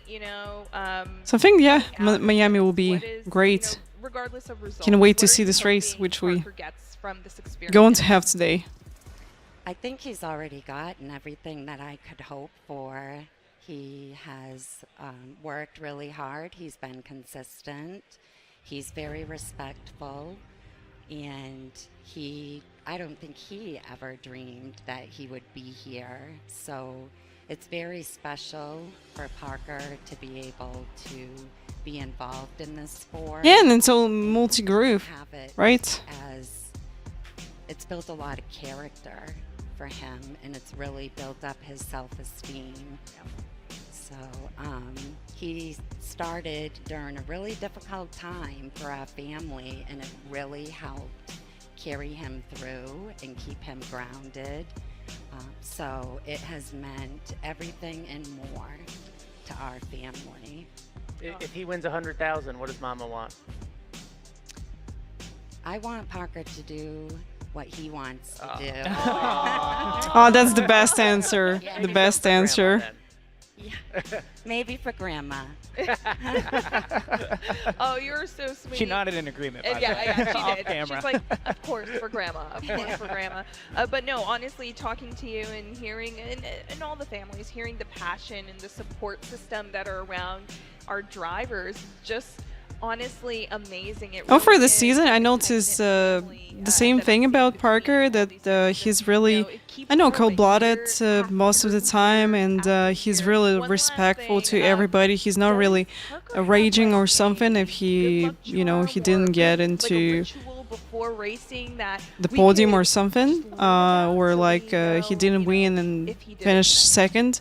I think it's really important to just, I think I would you know, be giving continue to do what you away love and improve in this. I tried. That's fair. That's fair. It's honestly So been definitely a going to pleasure, talking to cheering you. today Thank for you him. so much. so much. It's been awesome meeting you guys. Congrats. This is a dream come true. Aw. Oh, yay. Congratulations to you and the fam. This is awesome. Thank you so very much. And I'm good luck to all of the drivers tonight, including the ones that are at home on the track. Oh yes, they're a huge part of everything that the series is. It is important to acknowledge those drivers at home as well. Yes. And there you go. You see the man himself preparing. There's Parker. Oh, I don't know if we can hear you, but maybe you can. But a mother's love, right? I mean, Absolutely, yes. All right.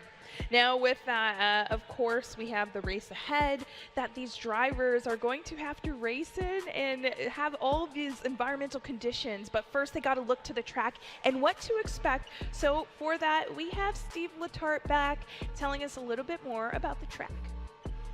It's time to take a look at the venue for the eNASCAR Coca-Cola iRacing Series Championship. Homestead. Let's Miami go. Speedway. Guys, just One of my 24 favorite minutes mile-and-a-half till we're tracks starting. on the circuit, the low-gripped, high-banked Miami Speedway is actually just south of Miami in Homestead, Florida. Opened back in 1995 and seen multiple configurations, its current configuration has progressive banking in the corners from 18 down around the apron, all the way up to 20 degrees, all the way up next to the wall. Both straightaways relatively flat, which means the transition in and out of the corner very difficult to get the car to handle correctly. Tire wear is a premium, so your car needs to be good not only on new tires, but it has to stay good on old tires as the race wears on. Now that's my take on the track. Now let's go for a ride with our 2019 Series champ, Zach Novak, as he tells us what it's like to race at Miami. What's up, everybody? Zach Novak here, driver of the number 5 O'Charlie's Coca-Cola Zero Sugar Chevrolet. We're heading to Homestead tonight. I'm very, very excited to come back here. Always love this place for obvious reasons. So let me show you around. Typically, you'll see most guys trying to save their tires. They'll get all the way down on this very bottom. I missed it a little bit right there, but if you get way down on this bottom, there's a lot of grip. Or even on that middle seam helps maintain the tires a little bit as well. But basically anything down near this bottom line is going to be most important for saving your tires, especially a low straight exit here off turn 4. But you'll also see some guys getting up on the wall and trying to make up some quick and early spots.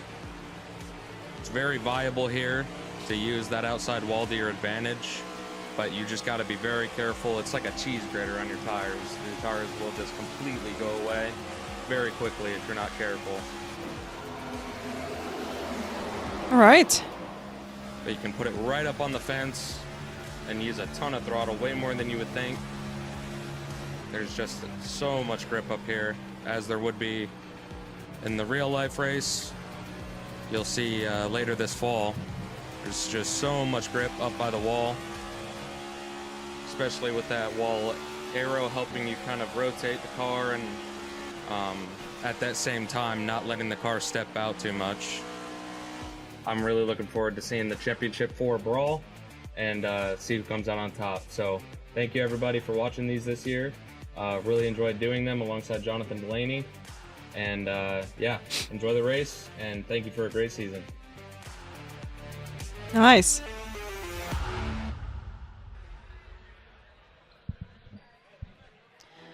All right, so we see there what they have to expect from the track itself. I mean, this one's always like, I feel like it's close to home. In a way. Essentially, for a lot of people. This is always the track that I feel like stands out. It really does. And again, it's hard to think of a track that's more fitting, I think, to settle a championship for that than Homestead-Miami Speedway. How this track's going to widen out. It gives these drivers a lot of options. And I know drivers love this racetrack, whether it's real world, whether it's the virtual world. Homestead's a great track to settle it at. You said it. The love for it goes across platforms, right? Because it does. It gives drivers options. That makes for better. Yeah, it will be racing good, times. cool to see how people going to decide their strategies with tires, with fuel. So, and yeah, hopefully not a lot of cautions in this one. And to help us out with that, well, guess what? We're just 20 minutes away. 20 minutes, Hey guys. everyone, former crew chief and eNASCAR team owner Steve Letarte here. I'm a big fan of the numbers, so let me give you some of the trends for tonight's championship race. Well, the first trend, just how often have we seen Miami as the championship race? Well, this will be the 12th time the Coke Series decide the champion there. From 2011 all the way to 2020, that was the final event. And then it returned last year on the schedule, so this will make the 12th trip to Miami. The last 8 races at Homestead-Miami Speedway, 6 times a Championship 4 driver has gone to victory lane. Only 2 drivers has pulled it off from outside the playoffs. That was Donovan Strauss and Letarte Esport driver Chris Shearburn. Qualifying is going to be very important in the race. When you look at the last 3 Homestead race winners, they all led the most laps, with the average starting position being around the 5th place. The championship structure is interesting. You don't have to win the race. The highest of the championship 4 will be the champion. The last 2 Yeah, you know, Phoenix, it was really tough. And also, I'm pretty sure we had a lot of pressure on people who race, you know, to be like top 4 in playoffs. So yeah, that was tough with crashes, with everything, because people just try to gain like any position possible in the race, and now back to you guys at the NASCAR Hall of it Fame. was tough. It was tough, but we here in the final round, and All right, welcome back. Thanks, Steve, for that. Now, we talked to one mom. It only makes sense to talk I to can't wait to another see the mom race, who's especially on at Miami, because her it's mom era tour. I'm pretty sure it will be Hello. interesting to see. It is so great to have, you know, Stephen Wilson's family just in the house. I feel like it's always like just very infectious whenever you see the camera pan to them. How are you doing now? This is the 2nd time in a row. Stephen Wilson, well, the third. I mean, 2nd time here at the Hall of Fame, right? Where we're seeing, yeah, 3rd. All 3. I keep forgetting that it's been 3 You guys, years. I hope you bought a condo in Uptown I know, Charlotte, you because might you're as well here just every year in move here, October. because I feel like it's like just the repeat after repeat. It feels like we're just family now. No, That's so cute that they bring, That's a great idea. you know, their family. Anyone here? What is it like to be So here cute. again? I mean, another year, Stephen Wilson proves to be one of the best, and your son does it again. Yeah. eNASCAR Coca-Cola Racing Series. To be one of the best. It's always For fun me, to be here and have it was a really cool experience to co-watch this with you. It was really fun. I really enjoy all these races, and I can tell you that I'm kind of bounded with some racing drivers, so I started to really cheer for them, and I'm just you know, get nervous, and I cried with a guy who won first time the race in the eNASCAR Coca-Cola Racing Series. So yeah, get a lot of emotions, a lot of stuff from this, and that's great. I saw her as well. This is another one here. I saw her writing in her notebook again, documenting tonight.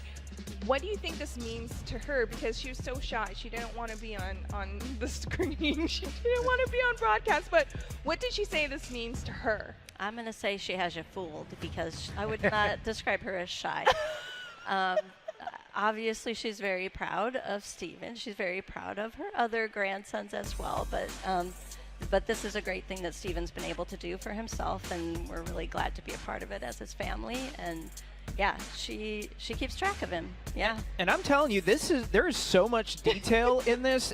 There are press release clippings. There are stats here from. That's awesome. 216 points, 3 wins. You know, it's really cool when your whole family into the level of detail in this is like just absolutely what you're doing It's in incredible your to see. hobby, in your Again, like something documented career. like this They that I'm sure he'll supporting remember you for pretty this much the way. rest of his life. I think it's really important. So I'm probably going to have to take a look at it too.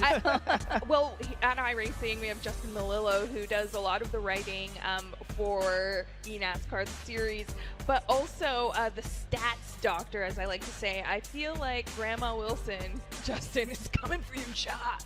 Watch out, because these stats are clearly insane. What do you think is going through Steven's mind, just being here now the 3rd time? Do you think he's used to having the crowd, hearing the music, the atmosphere of it all, and is just focused on the race? Or do you think there's a little bit of nerves there? I think he's very focused. I think there's a little bit of nerves. I think he'd have to say that if he was being honest. But being here for the 3rd time, he knows what to expect. He knows the noise level, and he knows people are watching him and taking pictures of him. Oh, you race a league that broadcast and your mom watched this. Oh, this is awesome. Back to the beginning of all this, when the idea of sim racing or iRacing first came up in his life, and what mom's reaction was when you hear about something like this? So I can't take any of the credit for that. That would be on Dad's side of things. So I was more the person who didn't quite understand how Steven was spending his time and why he wasn't getting his homework done at certain times. But I remember that. Yeah. I'd see the trophies, and I understood what it meant to him, and it was a great bonding experience for the 2 of them. So I'm glad they had that with each other. But yeah, it started a long time ago, as you can probably see in some of the documentation. So.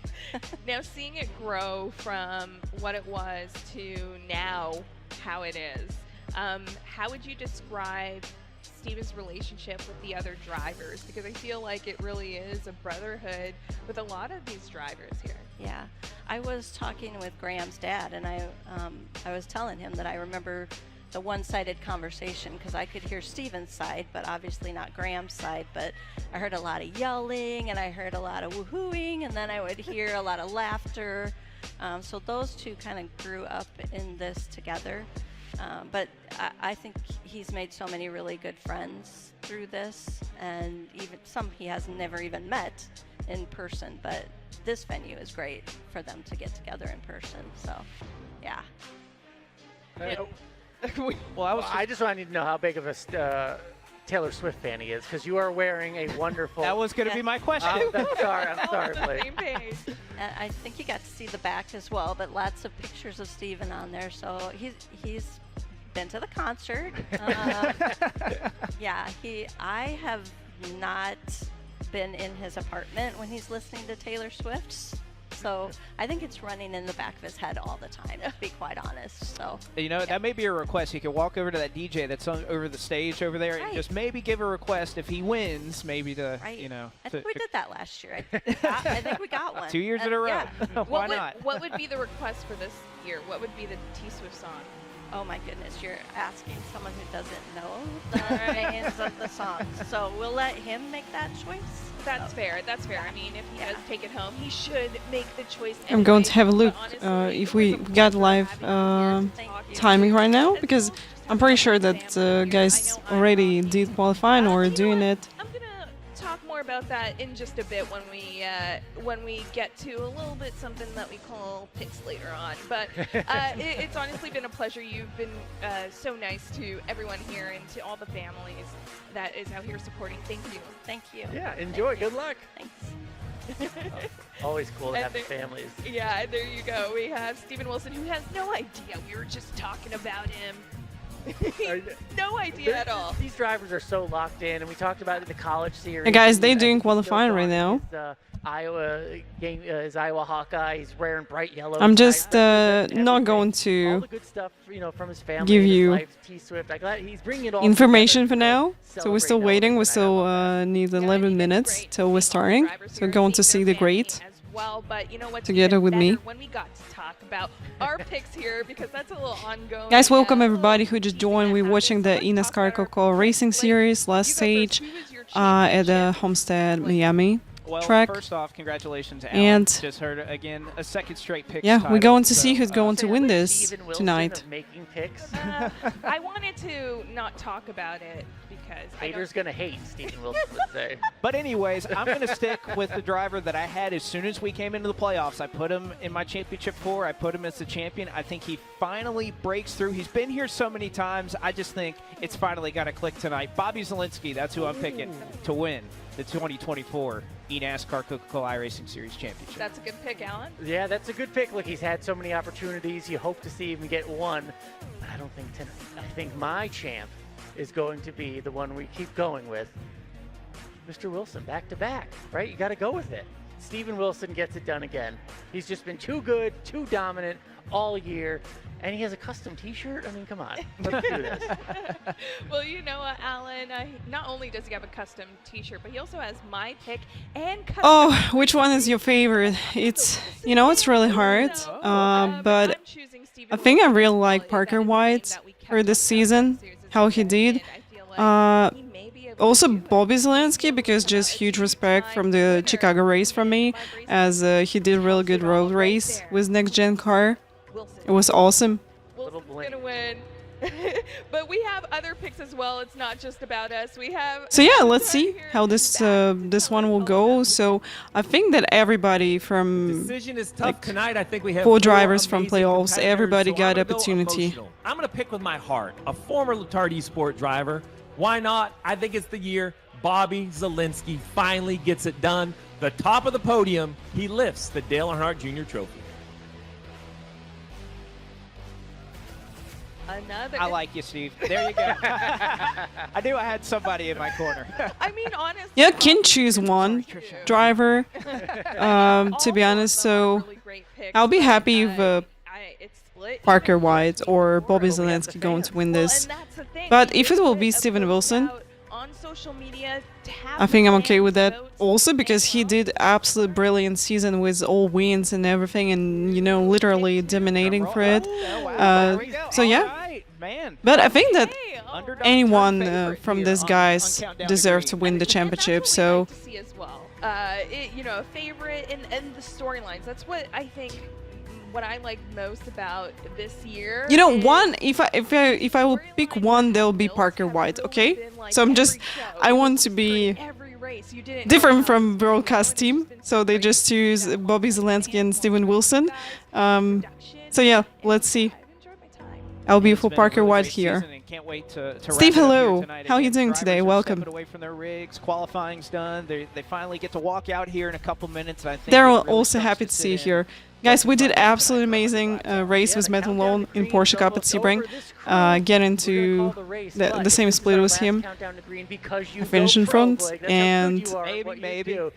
it was a really fun race. But if it is, it's been a pleasure to work with you guys. So we'll and, continue I to can't do wait to see what happens Sebring next year. I hope we this don't work with you. week. That means you went pro. There we go. Because I really like it with Porsche Cup. But in 7 minutes, in 8 minutes, we're starting the eNASCAR Coca-Cola Racing Series race at Homestead-Miami. I hope you're going to enjoy it with me. And we're going to cheer for these guys. Hall of Fame for the eNASCAR Coca-Cola iRacing Series 2024. Be sure to stay tuned. Every time you sit behind the wheel, you buckle up for the unexpected. You get ready to take on the competition. A little break, then we return back. Speed, the weather, the unknown. But above all, They when strapping in, you put trust in yourself, your intuition, making your guide to win, your drive to win. He's a winner in this. And nothing is going to stop you from winning.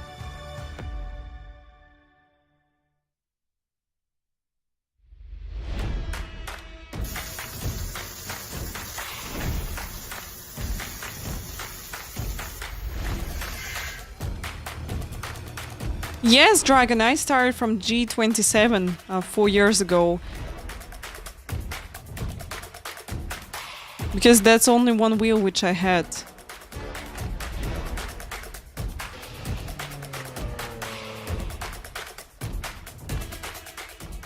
When you want to be the best, you can't settle for the rest. For anything on iRacing, there's just one name you need, Makoni. We now provide the best of the best in setups, paint schemes, coaching, broadcasting, and event organization. With cars across all 4 license classes, we have what you need to hit the track with confidence. Grab a subscription and save money while going fast at McConeySetupShop.com/subscriptions. And remember, I can tell you then when I switched from G27, which is not really, you know, which is low entry level wheel. Let's say like this. Yeah, that's entry level wheel. It was definitely improvement to switch it to Freshmaster T300. So yeah, I think I prefer this one. So if you got like opportunity to start from T300 or like directly jump to DD wheel, why not?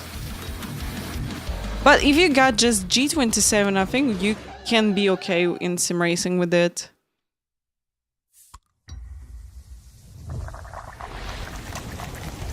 Because I did a lot of races with it.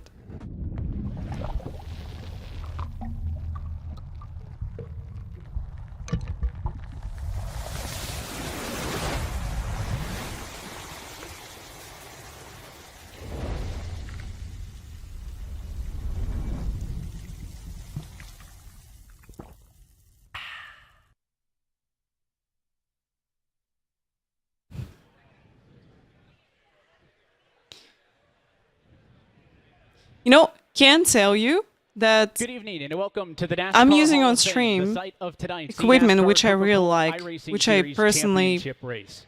you know, I wanna take this prefer. opportunity before we get So started everything tonight you to give some see, updates even we on got, NASCAR's you know, ongoing good efforts to partnership aid and support in with some past for companies. Hurricane Helene. They're with NASCAR me Trail because I Owners really like Speedway are them. hosting an all-day donation drive at CMS on Wednesday, October 2nd.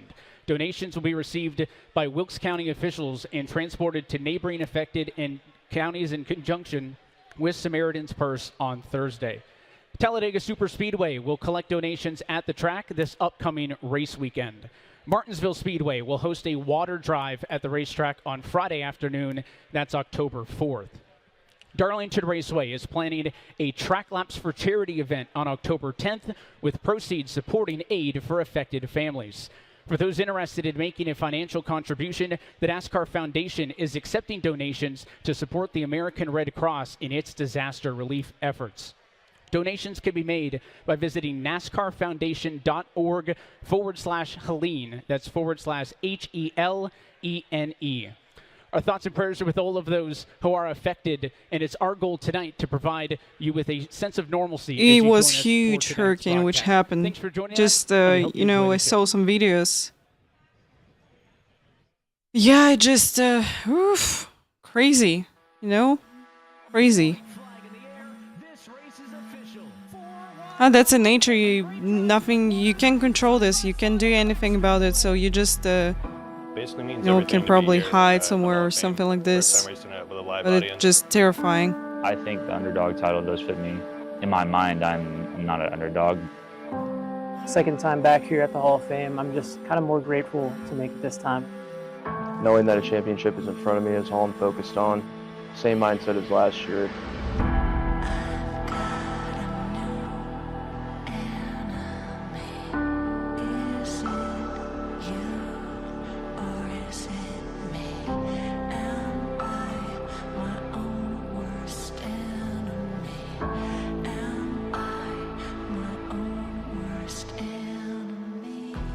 It doesn't matter to me that they have raced here. I'm just treating it as I've been here already. I'm not going to overthink it. I'm just going to go into it thinking it's like all of our first times here, and I think I'll be good that way. I'm not really big on pre-race routines or superstitions, but we'll see if that matters. If the second time back matters, if it'll make a difference and I'll actually get the job done. I think they're all pretty good. We could wreck each other, to be honest. That's how close we are. But I think in all reality, whoever performs that night is going to win the 100K. Steven Wilson will be a back-to-back champion on Tuesday night because he is going to go into Homestead, he's going to dominate, and he is going to own everyone because he has the most aura out of the board. Graham Bolin wins his way to the playoffs. Parker White will fight for an eNASCAR championship. Bobby Zelensky goes back-to-back at the Chicago Street Course. Steven Wilson, winner at Texas Motor Speedway.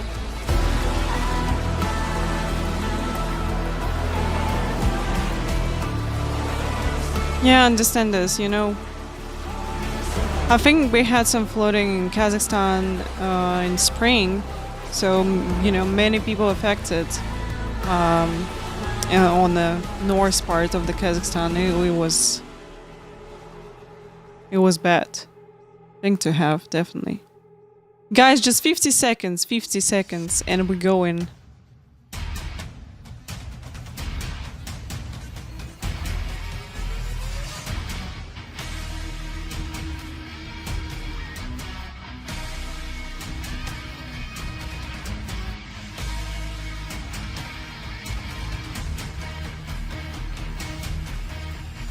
The road to $500,000 ends. Yes, with the very crowning soon. of a Very world soon. champion here tonight.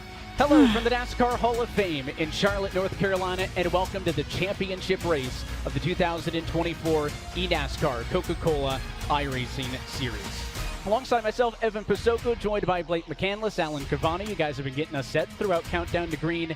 Qualifying's in the books, minutes away from dishing out $100,000. Did you like or watch oval racing before you did iRacing? Not really. So I watched, you know, like one race, I think, on the TV when I was 8 years old or something like this. I think there was national series of iRacing. I saw it on the TV long time ago. And yeah, and then unfortunately, I just didn't see and didn't watch any ovals. But I really enjoyed now with iRacing. You wonder how much of an advantage that is over Parker White, young Parker White, who's making it here for the first time. I talked to him earlier. Didn't seem too phased, too rattled, but experience seems to win on this race. He's the only driver who's never been in this setting before. Everybody has seemed pretty loose today. What do you mean, Aaron, with they working with the same team? So I think we're about ready to get this race started. Like the same people working on their setups and such stuff?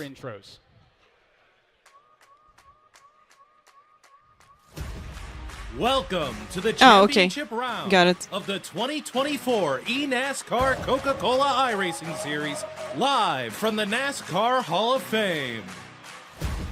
These drivers battled all season long, survived the playoffs, and are just one race away from $100,000, the Dale Earnhardt Jr. Trophy, and becoming a NASCAR champion. It's time to meet your championship 4 drivers.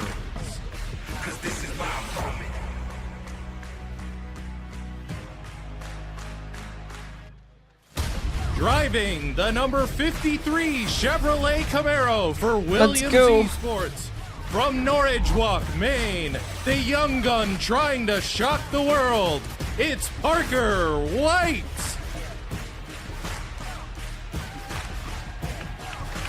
Yeah, but you know, same setup team. Also, some drivers got their own preferences, I'm pretty sure. So, yeah, we'll see how people going to do here. Driving the number what a crazy angle of the triple he's got on the rig. Pioneers from Houston, Texas, trying to put the W in his name tonight. It's Graham Bolin.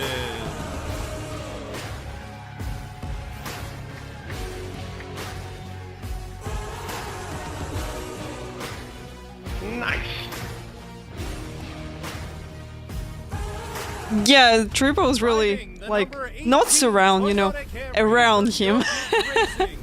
From Fresno, California, looking to finally win it all. But as I see, they allowed them to, you know, use triple or single screen. So just pretty sure they're using like the same FOV which they use in their home So yeah.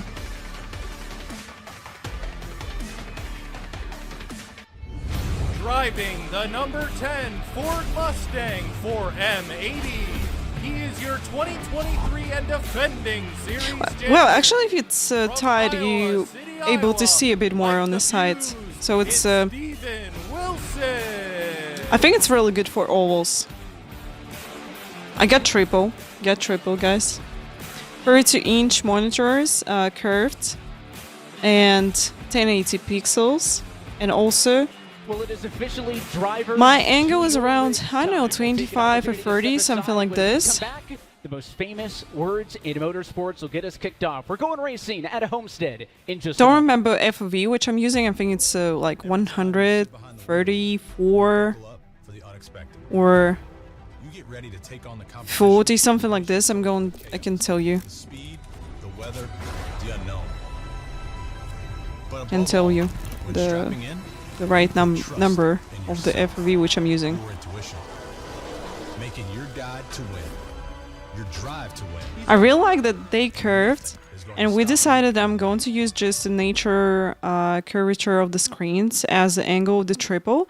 So really like this idea, and then really like how it turned out in terms of road racing. Because just give me more natural feeling.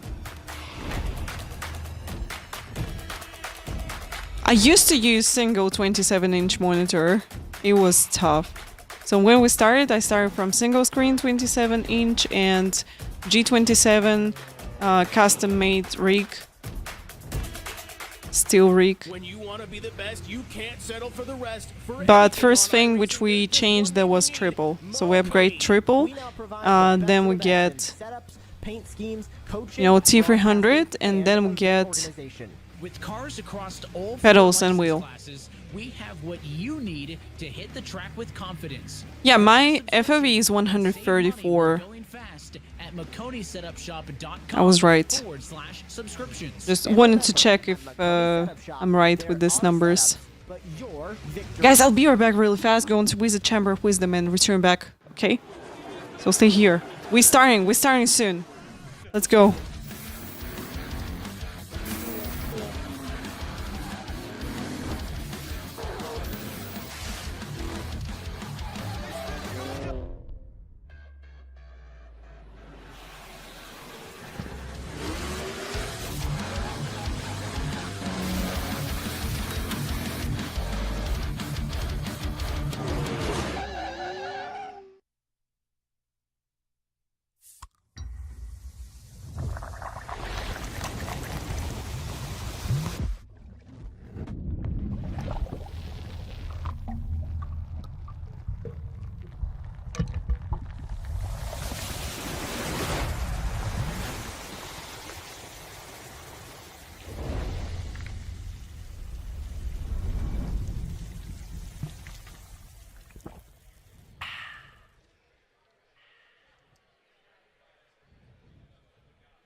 Drivers are on the grid and ready to go, so let's hand things off to tonight's Grand Marshal. It's NASCAR Cup Series driver and Team Dillon Esports owner, Austin Dillon.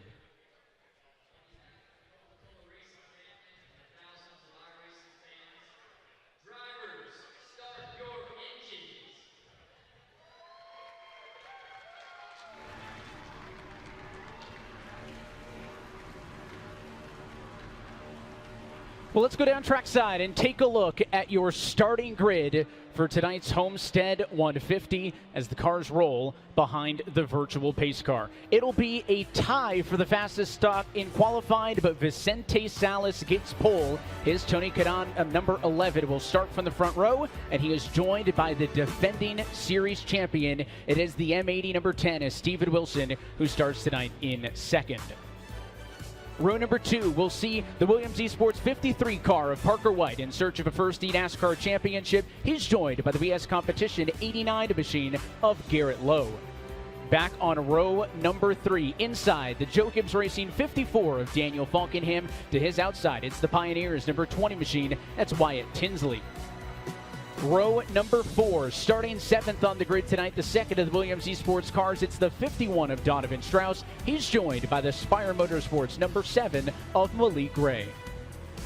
And to round out your top 10 qualifiers, inside row 5, the Oxygen Esports number 5 is Zach Novak. He's next to the 2311 Racing 45 car of Michael Guest. Back on row 6, you'll see somebody who won earlier this year and looking to keep inside the top 20. It's the Junior Motorsports number 88 of Briar LaPrade, and former series champ for William Byron Esports, Nick Ottinger, will start in the 12th position, going from 13th. One of his best qualifying efforts of the year is Tyler Gary for E-Racer, and Matthew Swack for Nitro Circus will start to his outside in the 14th position. Your Talladega winner and playoff competitor Dylan Duval for Nitro Circus as well starts directly behind his teammate with Letarte Esports' own Dylan Alt rolling off in the 16th position.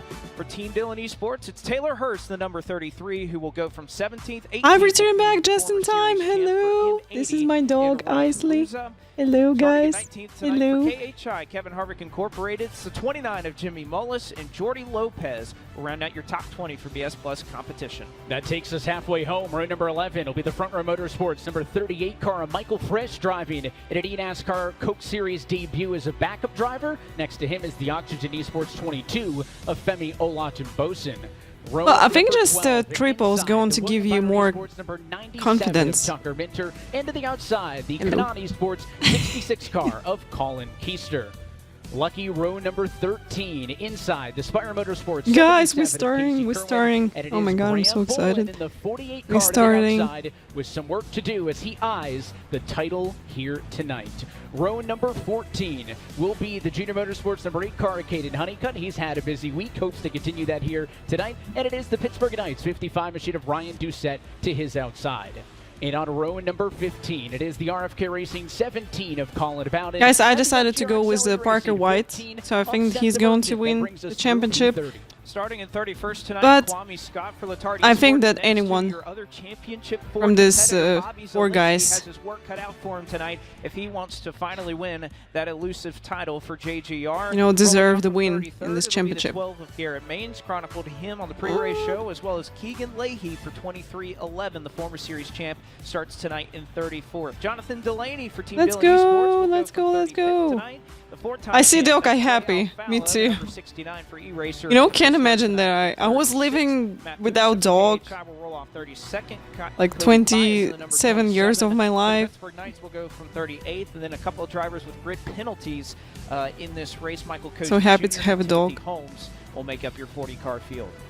So it's a look top to bottom at your starting grid. 2 of your Championship 4 competitors starting towards the front. 2 of your Championship 4 competitors with some work to do. Similar to some of the storylines we followed last year, there's a look at the families watching on. That is always one of the best parts of this live event, guys, is seeing the families here, supporting their kids.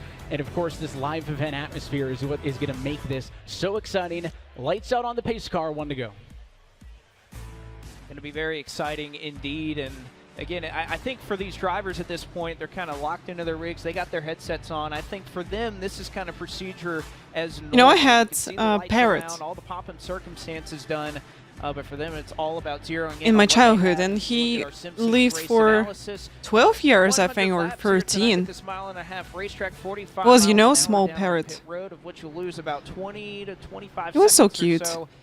Course of a 4-tire pit stop. I remember I was really happy when my dad got him for me. Speedway, so we'll watch that throughout the night for 100 laps. And that pit window. Yeah, and then had the drivers I talked to said some fish before that, then Parrot. And of course, the major storyline tonight is which of I had a cat like 6 years ago, but unfortunately I had to find a different family for her, as I was really busy at work. Absolutely didn't have time to spend with her. So yeah, really good family took her, and I hope she's still living her best life. We're starting, guys, we're starting! Going green! Let's go! At Homestead. Let's go!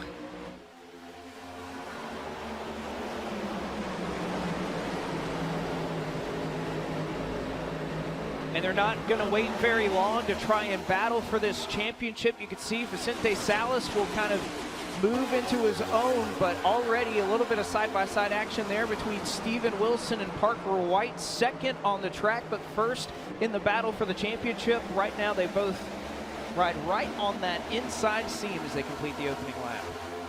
5, nearly 6 wide mid-pack as they come off in turn number 4, and a couple of the championship cars middle of Wow, that's like 4 wide, little touch, but nothing wrong.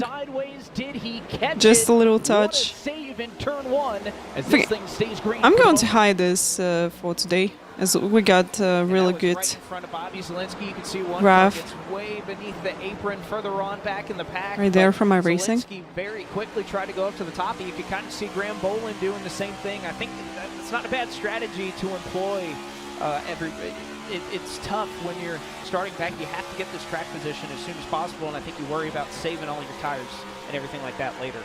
On board, look there with Taylor Hurst. So Bolin P18, Zielinski P28. I know, maybe it will be hard for them to get through, you know, to the front. But let's see. Maybe they will have opportunity to gain positions and get in front. Well, this is awesome, and this is one of my favorite tracks. Homestead is. It's actually the track I have my best average finish on, so I love watching racing here. It's probably one of the best tracks we go to in NASCAR. And good seeing that X-Mark logo out front, one of our good partners at Team Dillon. Well, what is it about this track? It goes cross-platform, real world, here in the sim. Everyone loves Homestead. Why is that? I just think the ability to move around the racetrack. You know, you can find speed in different areas. You see the guys using seams to help the car turn, help the car rotate. You can get up right by the fence there and find a little grip late in a run. You can just slide around and have fun. It reminds me of dirt racing, really. It's about the only track that we have that's like that, and that progressive banking really does well.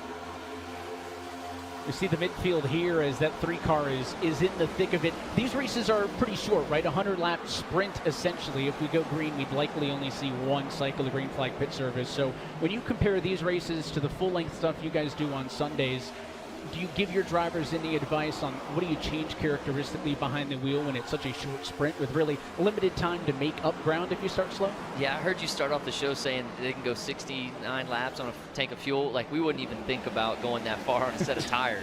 You know, my parents not really so much speed with a new set of no tires. made some so these guys are going to be probably hanging on at the end loud of the noises.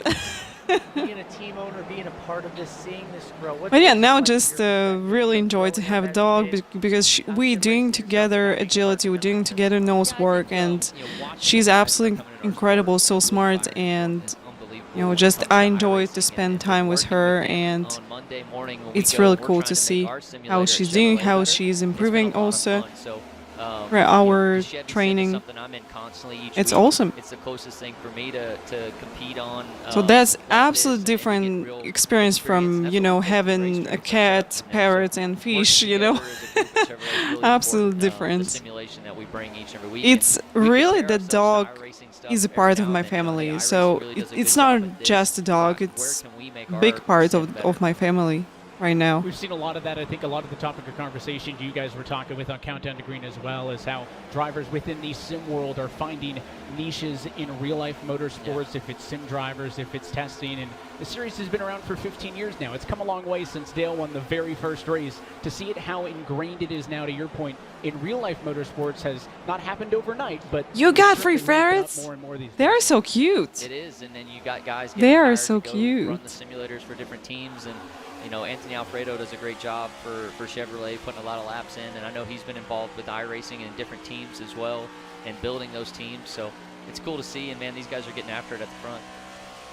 And we got a battle for P2, which is the battle for the championship. Also, we'll let you get out of here, but we appreciate your time. Enjoy the show, and looking forward to what the Team Dillon guys can do for the rest of the race. Yeah, thanks for having me. Coca-Cola is a great partner of the iRacing series, and glad to be here on behalf of the Coca-Cola racing family.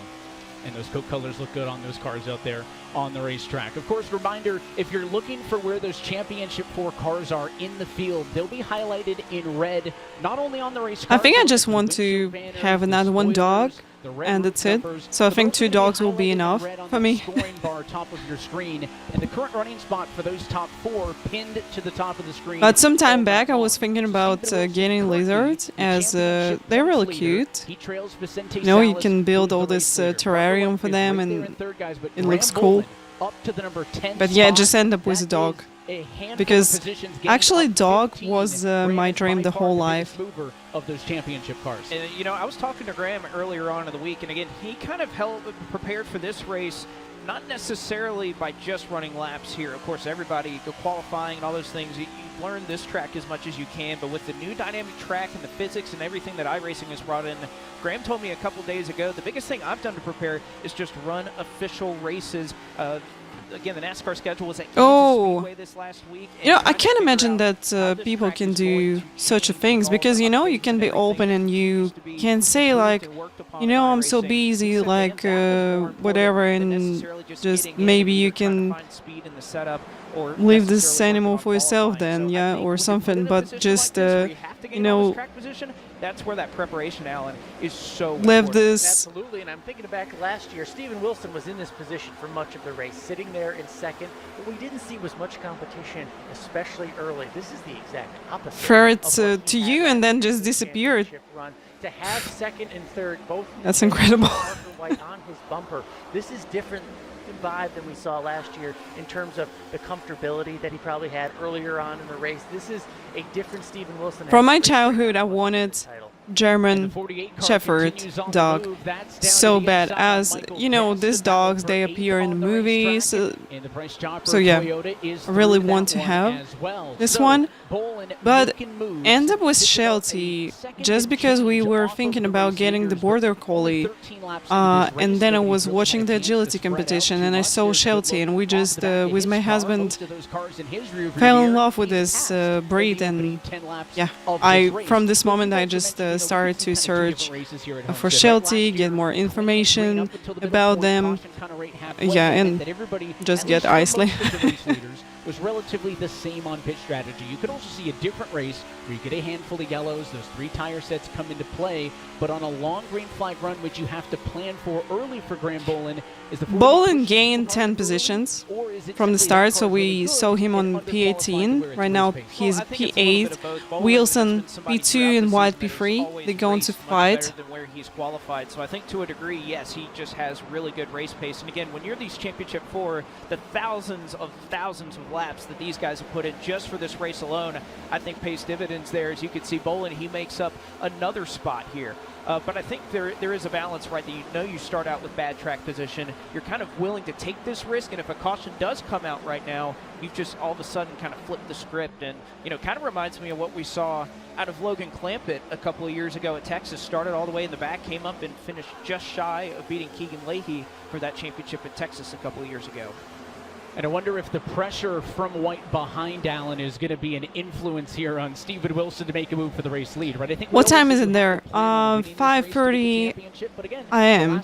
right now. Live event P2 has been the benchmark for the championship 4 guys, but that buffer that Steven enjoyed just don't tell me that this is crazy or something, because I just for eNASCAR I'm kind of flipping my sleeping schedule a little bit, so it's not really hurt me or something. Like, it's okay for me. Wilson wasn't getting the pressure. Parker White on his bumper. You talked about tire wear. You talked about the handling of the car, how much you have to push, how much you want that track position, how much you want Vicente Salas to get out of the way right now. If you're Steven Wilson, Steve, it's okay. No worries. a different situation. No, it's not crazy. You know, it's okay for me because.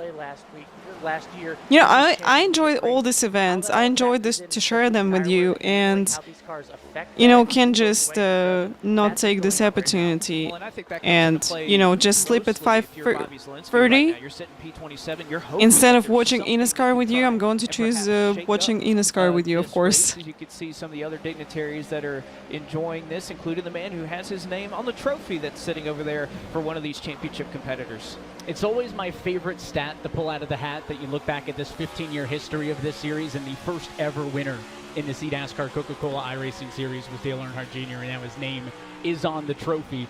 There's an onboard look with Bobby Zalenski kind of still in those mid-20s. Guys really close. Is where he rides right now. It runs right now, I should say, in 26th position. He's dropped maybe a handful, if any, maybe up 6, I think, currently. So Bobby also chipping away. Again, it's not a long race. So I know you don't have any sleep schedule.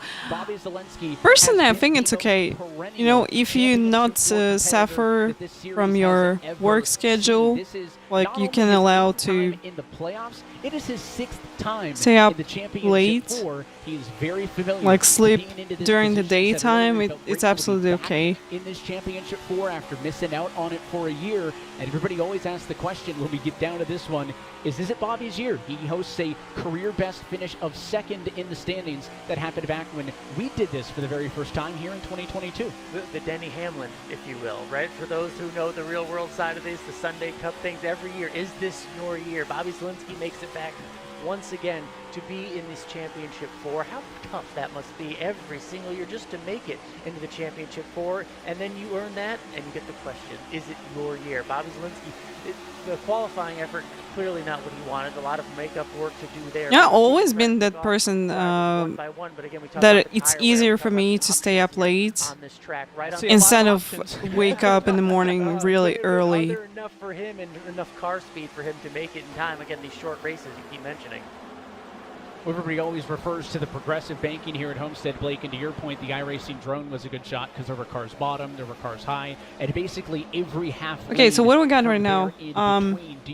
Wins itself is just 1.3 away from P2 and P3. Well, again, I think the thing I've liked the most about how this dynamic track system has worked is that you can run where your car. So maybe White saving tires.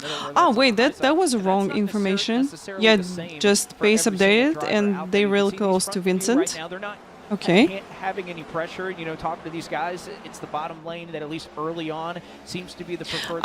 Jerome Wiener deciding between Wilson, Parker White, Graham Bolin, and Bobby Zielinski. So you can see these guys on top. There's a lot of spotters, there's a lot of crew chiefs. So who's going to finish in front of that I think will tell them exactly where other 3 people going to win the championship? A little bit of clean air, but also Graham Bolin has been one of the best examples we've seen tonight of moving around the racetrack. I can't believe already we're 22 laps into this race with where he started. He's still in the same camera shot of those that are up front. He made up another spot while we were just talking there. He's up to 6, so he has been making some hay early on in this race. The speed charts tell it all. We can see that the lap times for Graham Bolin better than some of the leaders, better than Steven Wilson and Parker White at the moment. Some of that's the position on the racetrack, but Graham Bolin certainly on his charge. This is no this is no anomaly here. The way he's charging up, he's making up for that bad qualifying run. And we saw this last year from Nick Ottinger. Didn't have a great qualifying effort, but it was at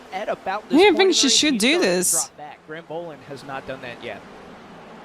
Well, continuing to lead this race from that #1 spot is Vicente Salas. He has led from the jump after, I believe, his first pole position. As long as guys comfortable with F1 rims, it's absolutely okay. That's actually more like GT wheel, which I'm using also, so it doesn't look really small on their rig. To prove that is always also a point. Again, we've already mentioned the fact that we're not only fighting for the championship, but yeah, I'm more comfortable with a round wheel for ovals. Team championship on the line here as well. That'll be $15,000 to the highest team. And with Parker White and Donovan Strauss having a good start early, things looking good for the Williams Esports camp in that battle. So the ongoing fight for the race lead. Left of your screen, mid-pack battles on the right-hand side, but looking to the inside, Wilson knocking No crash. I think we will stay green, guys. We got the possibility of caution to come out when people going to pit, and some people going to be on fresh tires and other people going to be on old tires. So maybe this is where the because he's on the racetrack, but it's all about that driver that's behind you. This is actually where we can get some crashes on the track.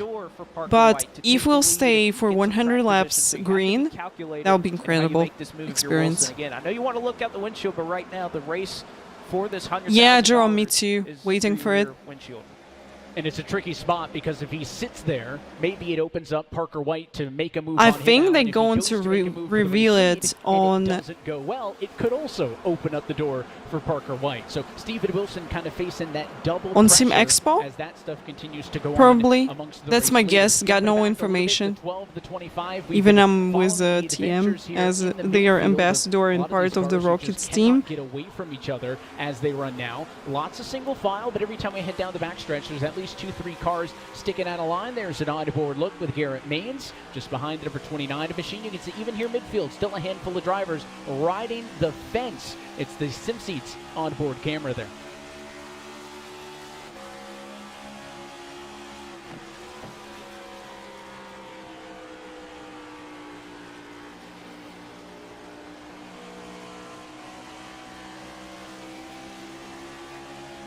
Well, we always talk the virtual to reality pipeline, if you will, and Garrett Maines began his racing career in the SimSeats Spec E30 race car during NASA competition school. You can see the SimSeats rig in the bottom left window there. Of course, his real-life escapades as well. And again, just because we have the 4 championship drivers here, our other 36 competitors still racing at home in their normal sim rig, probably much more comfortably, I would suggest, than the 4 drivers that are here in a different environment, listening to us, bleed through their headphones. He is at home where he normally is, and there's the contrast as our 4 drivers here at the NASCAR Hall of Fame on display to all of us, if you will. And I think we talked about it pre-race. Garrett Maines, one of those drivers that's fighting, and it does have a shot to get inside the top 20 if he's able to do that. He doesn't have to worry about contenders. It looks like he just perhaps nicked the wall there through turns 3 and 4. No harm, no foul. But again, about 4 or 6 drivers right around that top 20 relegation line that have a shot to jump up. As you can still see, Wilson has not been able to make any progress trying to get around Vicente Salas just yet, but has pulled away about a car length or so from Parker White. The patience of Parker White has impressed me so far early on, because right now it's all on Steven Wilson. The pressure. Caution happens. Right, he's better than Vicente Caution out on the racetrack, but the fact that Vicente Salas is still in the lead has to be angering Mr. Wilson at the moment. And that came at the perfect time for Graham Bolin. He was just starting to fall off a little bit in terms of lap time, and he gets this caution at a perfect time. It'll be optimal for him. We'll expect everybody to come down pit road. So first yellow of the night comes third. Yeah, I think that everybody going to pit now during this caution. Before we had the first caution flag. So we'll slow things down and then see what happens on the pit lane. One topic of conversation we had last year when Kevin joined us at the desk was how difficult the pit lane entry is here at Homestead. He said it's top 3 or top 5 for him. Well, the fact that we're going to do it under yellow takes a lot of that risk out. But you know, it would be great to see pitting under the green flag. Vary something in their strategy, say a Bobby Zelensky, is because this is something we always waiting for. Like I expect, definitely. Pit road, we're looking at everybody likely doing the same thing. 4 tires and fuel, but remember that pit window that we talked about at the beginning of the broadcast, 65 laps, perhaps a little bit past that, is where this works out. So this kind of works right into that fuel window here, where guys, as soon as they get off of pit road here, they're going to be clutching, they're going to be saving fuel, and you can see nobody staying out because of the tires and the fuel. Throwing a few cautions, and we're talking about a full mileage race at the end. Maybe the gamblers come out and down in South Florida. Here's a replay. So what happened? Let's see. Brought out the caution. This was further back in the field as we were watching the action up front. Oh, that's really unfortunate. On one another, ran out of real estate. The 5 and the 29 go for a bit of a lazy spin. I think that certainly could have been a lot worse when that many cars stack up. Oh, one corner hopefully exit. no one involved into this. Rush hour on the pit like, road exit. not a big and one. It looks like at timing and scoring, we'll wait to see the shot of the front of the field, but Steven Wilson and Parker White may be off pit road first and second.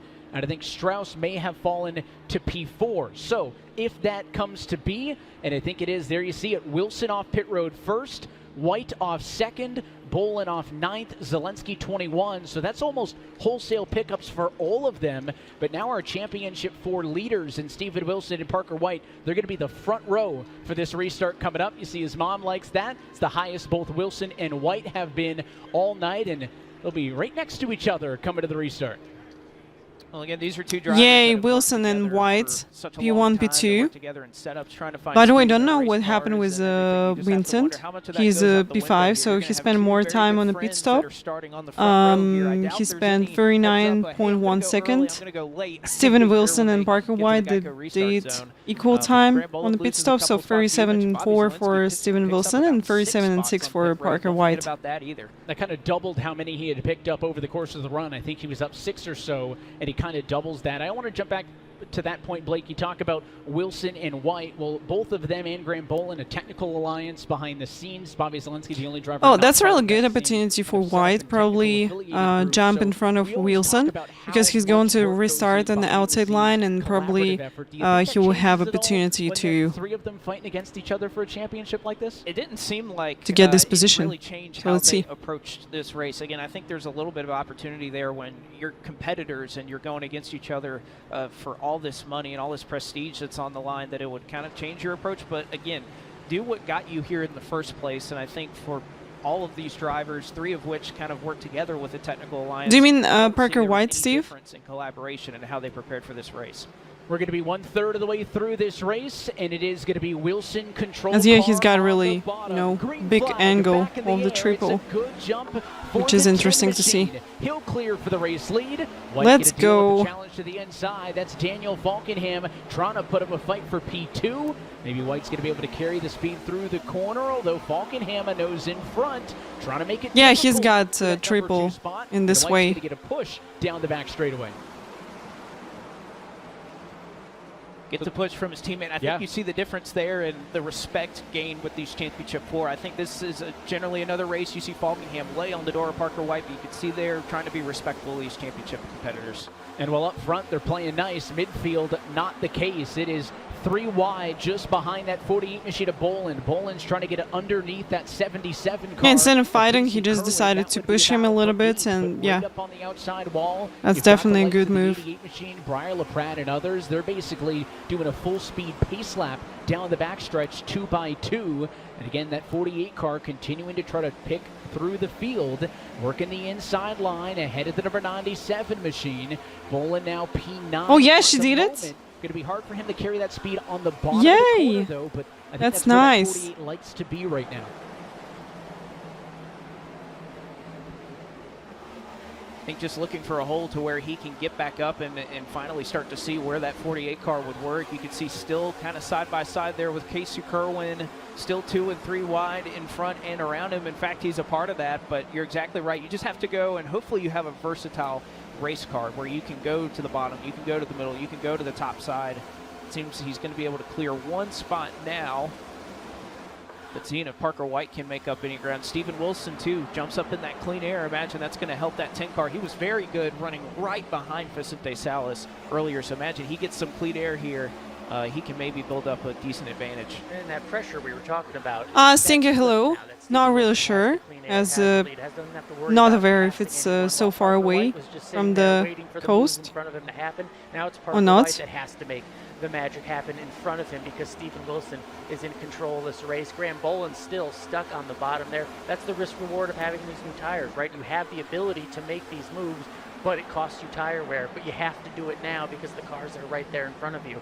So we'll have to see how this all evens out as this. Okay, Zelensky up for 10 positions. So P17 for him now. Bolin up for 10 positions, P7 now. On the line here tonight. Well, we say it's the road to $500,000, and that's true, but those are paid out over season winnings for drivers, for teams, for weekly race winnings, stages, you name it. Tonight, your champion will walk away with the Lions' share of $100,000. Now, I will say, those prizes for second, third, and fourth, they keep going up every single year. Yeah. $50,000 for second, $25,000 for third, and $20,000 for fourth. Tonight, maybe that's not going to feel so good for the drivers that get those 3 positions. I bet in a week's time, maybe a month, right, depending on how much time it'll take, those are going to feel a lot better. The fact that those are still some really incredible numbers for everybody else. But again, the only thing that all these drivers are focused on right now is that very top spot. And at 48 Machida Bolin, P7 right now, I think that's the highest we've seen him all night. Zelensky, P17, also the highest he has been all night. So all 4 of our championship drivers trending in the upward direction.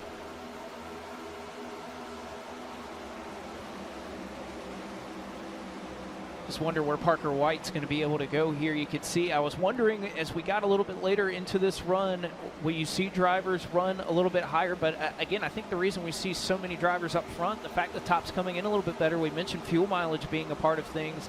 That could certainly play into who wins this Dale Earnhardt Jr. Cup, whether it's Wilson, White, Bolin, and even if you're Bobby Zielinski right now, again, he made up a couple spots. He's up into 17th, so don't sleep on Bobby Z if he's able to make up a couple more spots. Oh, they're going really fast, and coming into play, Alan, I think if there's with the same lap can, times. I don't want to say afford to take the risk, but really would have nothing to lose if he did, it might be Bobby Z. When you're 17th, and if you believe... I know, probably they got opportunity to go till the end with this fuel and tires.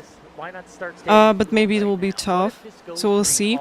But being on a P2, Parker White probably saving some tires and definitely saving some fuel. Michael Guest, again, one of those drivers that is fighting right on the relegation cut line. But hello. Able to make Welcome. The way by. And again, I think if you are going to commit to that fuel strategy, it's something you have to do immediately. As soon as you're leaving pit road, you're shutting off, you're hitting the clutch, you're doing everything you need to do to try and save fuel, but it doesn't look like that's the case or on the agenda for Bobby Z. It's all about getting track position, and he's gotten a fair amount of it from his 32nd place starting spot. Yeah, Bobby got a top 10 in this race 1 year ago. He finished 9th. In fact, all 4 of our championship drivers finished in the top 10. And there's a live look in at that relegation bubble. That 45 machine jumping up a spot. Michael Guest came into tonight 3 points below the cut line. Right now, he sits 1 position, or 1 point, I should say, above the cut line. Remember, only those top 20 drivers guaranteed a spot in this series next year. If you're in the bottom 20, you got to go deal with Blake in the Contender Series in the offseason to requalify back in. I say it every year. There are no 3-year, 5-year contracts at this level of iRacing championships. You have to requalify. People get relegated every single season, and that is why it is, I think, one of the What happened? How this happened? How? Sideways. No caution yet. No way. In the middle of the track. Now the caution flag will fly. And that was a big scare again. Oh my god, that's incredible. Guys, we'll have a break. That's what we were talking while about. we're having caution. Was right around that relegation line, and this is going to put him in a very precarious position. And this puts all of these teams on stage right now. And that happened really fast. We have to watch replay. Not enough laps that if you take 4 tires. I think I saw that someone just went a little bit down on the inside line, but probably I'm mistaken. We're going to watch replay now. So this is where this race could really. Sullivan, thank you so much for the follow. Really appreciate it. Thank you. Who comes down and gets tires, and who maybe takes the risk to try and stay out here. In just those 11 laps or so, the times fell off about a second. So new tires give you a second, but it only gives you 1 set of tires left. That's the strategy you're explaining, Blake. Not up to me. Not $100,000. Let's see if someone going to beat now. They all beating now. Figure it out because they're already heading to pit road, and it looks like most cars are going to take advantage of that. Looking to see if anybody drove out of pit road. At least 1 car decided to stay out. We'll get a number on that one as the pit cycle looks like Salas, Duval, and Zawak, some of the names who stay out. Let's take a second look at this incident, though. It all started with that 66 car, Blake, that was coming off the exit of turn 2, same spot where we saw the last incident. Oh, he just went too wide, a little bit tapped this car in the outside line. Okay. He was kind of coming down on the exit of the corner, and I'm sure Keister wasn't expecting that. And again, these next-gen cars, when you get a little bit out of shape, you lose the nose a little bit. We know how twitchy those cars can be in the real-world side, and iRacing kind of replicates that too, where it's really hard to save them on a straightaway. Again, we almost got away with the yellow. It finally came out late. Another minor accident, and again, could be a critical one in terms of those drivers fighting for the relegation bubble. Well, it's not every chance you get to have somebody at the desk who has a trophy named after them, but the connections go far beyond that. I can tell you if Bobby Zielinski took tires or not. Just going to check this. This series now celebrating 15 years. Yes, he also was fresh tires. 15 years ago. Do you think we'd be sitting here 3rd year straight at the NASCAR Hall of Fame? Absolutely not. It's incredible how it's grown. And but somehow he spent less time on the pit stop. So he made 32 and 8. Years we were racing at a desk or in a rig at home. I think. Oh, wait a moment. Friends, imagine having Yeah, to, 9.7 uproot pit all of stop. that, come here, For Parker race in White, it front was of a full 14 and crowd, 3. For $100,000. And for Steven Wilson, there was 14 and 4. Because again, these drivers have done this in the comfort of their own home all year long, and now having to do it on that stage with all the distractions, us over here, all the fans here that are watching. It's going to be a lot of pressure for whoever pulls through. So never would have thought all those years ago that we would be doing this tonight. You see right here, Caden Honeycutt, your driver right now. I think he was one of those cars that elected to play a little bit of strategy here. But about being an owner in this series, of course, you're a competitor for a long time. You've been an ambassador and just a sim racer. You think that's a 2-tire stop or fuel only? To see where this series has gone and the drivers you've had that have probably. been competing really hard. So let's see if you know, this is going to work for him. The drivers that you've had this year and their progress this year. It's been a lot of fun. Honeycutt. 2 tires, okay. In the Cars Tour, and I get to see him actually racing in the Truck Series and all that. Yeah, I don't think so that he refuel with any fuel because he, you know, being on a P18, P17, I think he would save a lot of fuel. A lot of fun to put that together, and it's also seen Breyer to make it back, right? For this, You like, work with 50 guys laps. Like him. He's a professional, great representative for his sponsors. Just always did a great job. And we've had him over for fan day and signing autographs at the shop. Okay, guys, so we you return make back these from relationships ads. with these guys, and they kind of ebb and flow in and out of the series. And we were hoping that Breyer would make it back so we could again partner up. So it's been a lot of fun. Had a lot of great drivers over the years. Michael Conti was the first driver that we got, and a champion in the series, and a professional on and off the track, I like to say. Got to work with Brad Davies, who was an OG from back in the day. One of the first people I raced with online. Surprised his name isn't on that trophy over there. Sure, yeah. And then, friends that were Nice, Carbon. years ago have Nice. now gotten back in it. Carolines, hello. Hello. Welcome in. I've talked to Kevin Welcome in. every week for the last 20 years. And so I just saw Derek Wood, Bob Bryant, Blackford. There's so many old school friends. The great thing about sim racing, and you're seeing the culmination of what this can be on the screen tonight, but the greatest thing about this is the relationships and friendships that it's created for me. Well, what do you make of Caden Honeycutt just announced a full series truck deal? A little bit less than half of the race to go. We're restarting. Let's go, going green. Friday, Saturday, Sundays. What do you make of that? Well, they inspire to do that. Everyone you see right there on the screen wants to be racing, in a car somewhere someday, and some already are. And so you love to kind of see the crossover. You'd love to see Honeycutt and these drivers complement iRacing and what a tool it is for them. And how it makes them Steven Wilson, P6 currently, Parker White, P12, ahead of Bobby Zelensky. Do create better racecraft for the drivers. Bolin just gained 3 positions. We see the midfield is crazy off of the restart. Okay, not really. Remember, a handful of drivers stayed out, so So probably 1 position, but it's a complicated situation on the track at the moment. You see everybody's doing 4 wide. Tight 4 wide right there. Right there. It's crazy. I would not want to be in. Graham Bolin outside of all 4 of these championship competitors and nearly lost it right there. They got a shot from Wyatt Tinsley, his teammate for the Kansas City Pioneers. But Zelensky has made it up to 3rd in the battle for the title as well. And Parker White, can he clear traffic? This is when it gets so difficult on who can get through traffic and who has fresh tires, who doesn't. All that communication going through these drivers' minds right now. What we've seen, Dale, in the Cup Series, drivers who are still actively in the playoffs have to deal with non-playoff cars. You think it's one more yellow going to happen? Well, those guys don't have anything to lose. You should I think so. to the playoff 8, I think 6, so. Whatever, down to the championship 4. But again, in this series, everybody still has something to fight for. If I it's think relegation, I'm with you so in that. it's harder So I think if that Graham it's Bolin possible that another yellow going to happen. Not sure if we'll have like green-white checkers or something like this. I think it's also really possible. So in the end, maybe people going to fight so hard. Help them throughout the week to prepare the setup and spend hours and hours up late all Okay, night. so Steven Wilson P3 right now, Parker White P7, P8 for Bobby Zelensky, and Graham Bolin P16.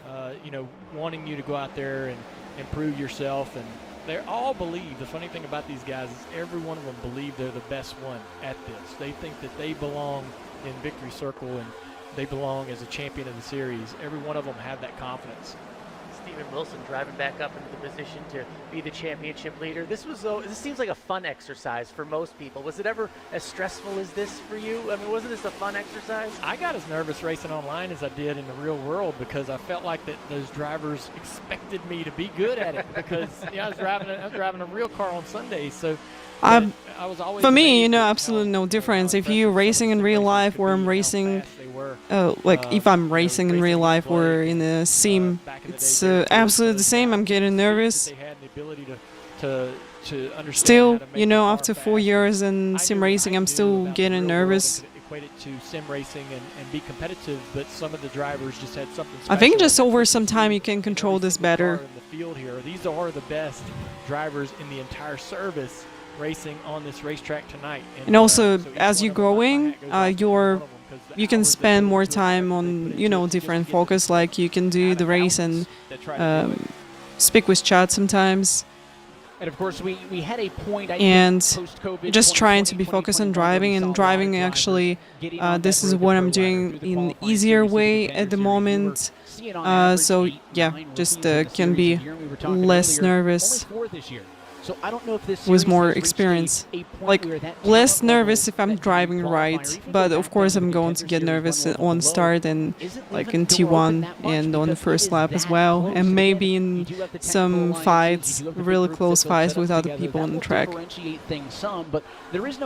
Steven Wilson fighting for P1. Parker White before. I want to remind you that I think Vincent's house. I'm sure they've done tons of practice. Yeah, he didn't beat. He's staying with these tires for 24 laps. Steven Wilson and Parker White staying with these tires for 11 laps. Army behind the scenes in the sim that you see in the real world as well, as Steven's trying to get back to the race lead. Yeah, this is a great battle for the lead right here, and I think another thing that plays a role in that is the changeover to the next-gen car. There was a bit of a window of opportunity for this to be a level. He's got the same name as you. All right, makes sense. Now that we've had the next-gen car for a Let's few years, go. Drivers, the setup shops, and the community has sort of found how to make this car work and make it fast, and it's tough. Oh, look at that. Oh, look at that. That can make it tough, and you just see. You worry about what a nice move. A little bit of damage there in that car, and that can affect the handling or the speed of the car for the rest of the race. And that Williams car that goes to the race lead, not Parker White, but it's Parker White's teammate. So as Donovan Strauss goes to the race lead, he has no incentive. Yeah, all luck for Steve's. He and Parker are fighting for Let's a go. championship, but again, can you kind of make things difficult for Steven? Can you mess him up in your dirty air and give Parker an opportunity to get up there? Well, that battle goes on. Oh, do you see that? Someone just jump on the outside, really close to other cars. He's not wearing gloves. Really? I didn't notice that. For me, it just must have to have gloves. Did not see in this championship race last year. Last year we had the one yellow midway. Everybody was pretty much on the same strategy. It seems to be wide open with all four cars in the top 10 right now. Yeah, and the one great thing about this racetrack is just how wide it is. You see the cars using every bit of the racetrack from the bottom to the very top, and iRacing is such great service to be able to provide these drivers with a really racy track tonight. And so fun to see them have to move around and try to find speed. Strategy calls. Was that on the driver or the crew chief? Who'd you punt to? Well, in the old days, it was on the driver, but now these teams, they're so robust. There's spotters, there's crew chief. There's a lot of these guys have kind of teams of individuals watching the strategies of others and kind of relaying that information, and everyone's sort of coming together to make a decision. But from what I'm learning over the years, the drivers, they focus on driving. They focus on being fast, how to make that car go as quick as it can and do the best job they can with the tires. And then the crew chiefs and the engineers and everybody in the background sort of understanding what's the best role to play with strategy in terms of fuel and tires. And 4 wide right there, as that is bottom of the racetrack, the 54 machine, the 20 is up on the outside, so some teammates to some of our championship competitors right where things get messy. All of that is behind the number 17 car on back, so this is all for 9th and 10th and basically toss 8 cars under Yeah, a that's, blanket you know, there. interesting Of course, decision notably, to not Bowman is wearing just gloves ahead of because this. That's critical for him. personally, I He gets just up to P7. I mentioned struggling. Bobby Zelensky was up to the number 6 spot, guys. A couple laps later, he is up to the number 4 spot. Without Look gloves. at those numbers. He is up right now 28 positions in this race and has his set sight now on Wilson and Huge White, respect who to are just up the Zelensky. road. He just gained a lot of Championship cars positions. running 2, 3, 4, Huge and respect. 7. It's the best It's really position cool. we've seen Bobby in yet. And what a turnaround for Bobby Zelensky. Again, these guys go out, they qualify, and then they get introduced to the stage, and you can kind of see the body language in some of these guys as they walked up on stage. You know, Steven qualified second. He was pumped. He was ready to go, and you could tell Bobby Zelensky starting 32nd. There was a little bit missing there, I think. So just bound and determined here to get up to the front of the field, and he has the championship in his sights right now. I think it helps him because he's been here before. He knows the pressure of this room. He knows those distractions that I talk about. So he knows, you know, when he does walk into this room, regardless of the starting position, he knows what he's going to have to face, where some of the other drivers may not. So I know we got a couple that have made it back to the finals here. Give me a moment. Bobby's experience of being on this big of a stage is going to help him tonight. It is big. You mentioned these drivers are used to being at home in the comfort of their own sim rig, and they will try their best to replicate that here on the stage, monitor setups, wheel, pedals, and all that. But you're kind of in a fishbowl here. Everybody's looking at you. You don't have that comfort of being in your car. I would imagine to an extent when you're driving the car in real world, once you get into your office and you're in the car, you can kind of lock in. There are less distractions. That's probably the same when these drivers are at home, but not here because, again, unfortunately for them, they're listening to us talk about them. If they can hear it, their families are here. They glance to their left. They can see their fellow competitors, which is completely Okay, abnormal. Zelensky just find it really hard for P4. We've done this event obviously for Let's 3 see years if it's now, and possible just for have the him because objective of doing these live events. person You see that next to live look him at the using bottom there. different Couple of people jumping into the sim rigs that we have here at the Hall of Fame, getting people different interested line. in this series. We talk about drivers going from the sim world to the real world. So much has happened over 15 Oh years. yes, with Alcantara, it's you know, you just have to go with gloves, or other way you just end up with no Alcantara, so all your wheels will be with leather Very smart for NASCAR and iRacing to after some partner time. and to understand where their younger demographic is. They're on iRacing. They're No, enjoying Alcantara simulations and playing on consoles. And so for them two to partner together is really pretty great good in getting dirt into it, especially, you know, if you got it on wheels, of course. So I'm not talking about seat because this seat made from Alcantara, it just really good. Like I can just you know, maybe wipe it or do some vacuum cleaning on it, and it just like brand new. So I've got a lot of questions to ask a couple of these guys when they get done tonight on some of the preferences that they have and how they set their things up. So it's kind of fun. A little contact right there.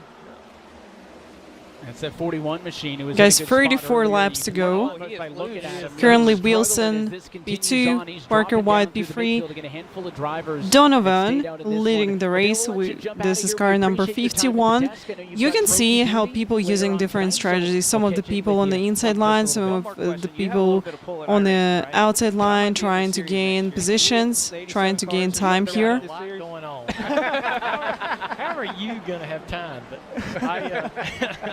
the 87 cars are probably my favorite car on the service, but I'm biased to the nostalgia of it. But that's the great thing about iRacing. They got something for everybody. I didn't think me and Alan were that bad to hang out with, but all week he's just been talking about, hopefully I'm not here at this desk next year. We're pulling for 20 play. feet over there.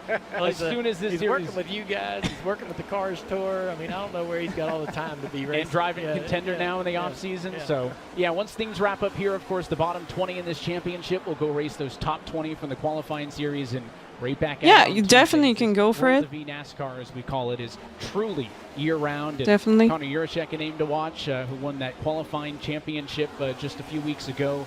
It's going to be fun to watch that. We hope that you join us as that battle continues on. Checking it back in, though, with these cars up front. This looks very This is similar decent, to what we saw so earlier in highly this race. recommend this for you. Wilson second, As it's Parker not White leather, sitting in it's third, also and comfortable right to now, race in race shorts. leader Donovan So Strauss maybe back if you're to the top racing of in the board. shorts, it'll be really comfortable because you're not going to stuck with you know, your legs not going to stick to the leather. It's a good thing. We've done this 4-driver So yeah, championship really format for a while now. enjoy to It's been a have the while seat since I've seen on my all rig. 4 of them running Just inside really of cool. the top 6 like they do right now, and a far cry from where things were 70 laps ago. And even 10 laps ago. I mean, Yep. Graham Boland was outside the top 10 just a couple of laps ago. But just the mindset. Think of how many laps of the 60 we've done that Parker White has been within a half a car length of $100,000, and not making a move, not overdriving it, not being over aggressive. Is he waiting? Does he have the car? Does he have the handling? How long can you wait? Just the patience that he is showing us in this first attempt at going after this $100,000. It's really showing itself right now. And I know the stats are a little bit skewed because Parker White is only in his second year in this series, but he does technically have the best average finish at Homestead amongst these drivers because he's only had one sample size. He finished third here last year, but you look at guys like Steven Wilson in this next-gen era, so 2022 and 2023, his finishes at Homestead are first and second. Now, his career average muddied up a little bit from some of the stuff late in the Gen 6 era, but Yeah. in these cars... You know, this one was Alcantara. They call it like reclining seat. It's really good. So you can also put away all the fur from the seat. It's really important for me because I got a dog. You know, she's not really bad with the fur, I would say. But anyway, yeah, I'm getting some on the seat. But I can just right now this whole time wipe it sticking right there and on his bumper. Steven Wilson has never had this level of yeah, absolutely no fur on that. Championship 4 in terms of having to deal with this the entire race. This has been the representation of Parker White's entire season, I think. Didn't start quite with the speed that Steven Wilson had, but as he's gone through the year, he's learned, he's improved, he's gotten better. We heard his mother allude earlier, Tricia, about how much work he's put in to bettering himself and improving himself here on iRacing, and you could see it right here. Sticking in a car length with Steven Wilson when there hasn't hardly been anybody that can do that all season long. He is right there. He might have nightmares about M80 tonight because he's just been behind that car for so long, but trying to size him up, learn as much as he can because 27 laps to go. Oh, Again, a little tap to the wall. or so is the amount of time that most of these drivers tough. put in when they're testing the setup. They're trying to figure 27 out laps, guys. Still a lot of stuff can happen. 27 laps to go. So if you're going to figure something Steven Wilson and Parker White, they're going really close, and I just said this, and here's a... They're going to be caution? That's caution. You know, just... And once again, it streamer changes prediction. once more. Inside of 30 laps to go. Steve, we probably did it together. Caution flag will hit the reset button and likely open another opportunity for all these drivers. Okay, another opportunity to pit. I'm pretty sure they all going to pit. They got last set of tire. So who beat it? Right? It can muddy the strategy. That has not been the case tonight. 29 laps ago, they got only one set of tire. 5 and 6 at the moment of the caution flag there. So it'll be really interesting, depending on what you've done with pit stops, Blake. Maybe use Can predict the future, yeah. Down there on pit road with 20-something to go. I think all four of these drivers are close enough. They're going to do the Okay, same they thing. pitting. They're using this opportunity to take new tires. Let's see how long they're going to stay on the pit lane. But they're all so close right now. For sure. And Guys, let's also there focus were a on the couple pit lane. drivers that Let's hit focus on the pit under the lane. course of that green Please. flag cycle. They were trapped a lap down, so they're going Guys, let's have a ad break to not have any paroles in it. It is a quiet Or the rest of the pit road, race, or quiet because front I just straightaway, I should say, as want everybody is you down to and see on the pit finish lane, and everything. we wait to see what happens with the strategy as they cycle off of pit road. Donovan Strauss continues to lead this race. He's been up there for the majority. So what happened? of it. Let's see. Take a second look, though, at what happened. And once again, it looks like it's probably going to be coming from turn number 2. Again, we saw Colin Keister in this once again. That car on the high side, pretty much, I mean... Oh, the he just scenario. lost There it. was no contact. He just got a little bit loose. That's Comes really, back up, Dylan really Hall, unlucky. Colin Bowden, a couple end up involved in That's this really one, but a sad. tough night for Keister as he was trying to get back into contention to stay above the relegation line. Almost caught it, but ran out as they cycle back onto the racetrack. It looks like Strauss will maintain the race lead. Steven Wilson second, Parker White third, but That Bobby T2 is dangerous. We need to lower the speed limit. in the running order. That is by far the highest we've seen out of the 18 machine tonight. It looks like Boland may be losing a touch onto pit road that Bobby time. He Zelensky, ends up in P2. P7. start of this race, P7 would have been Steven plenty good Wilson enough to be the P9, second highest Parker runner White of our P10, championship four.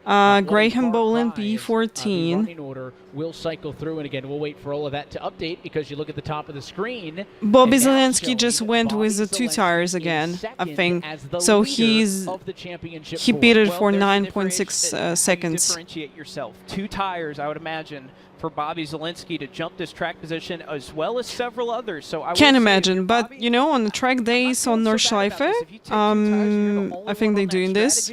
This would be a really nerve-wracking. They're time using if you speed have limit in enough some cars, places. I think, as a buffer to where maybe you don't feel so bad here. Yeah, so 9.7 So it can go, seconds in the box you know, for whole Zelensky. Nordschleife He does like go flat for a out, two-tire yeah, stop. Couple other on the drivers, track day. Brad Hurst doing it in the back, but I think of those championship four, Alan, So I it's think in just some gonna be parts of the Zelensky track who they goes got for this two. speed limit. Because this is the furthest Steven Wilson has been back. As all I'm night. aware. This is the most traffic he will have to deal with. Ah, on throughout the night. Thursdays. He's been in first or second the entire Okay. race.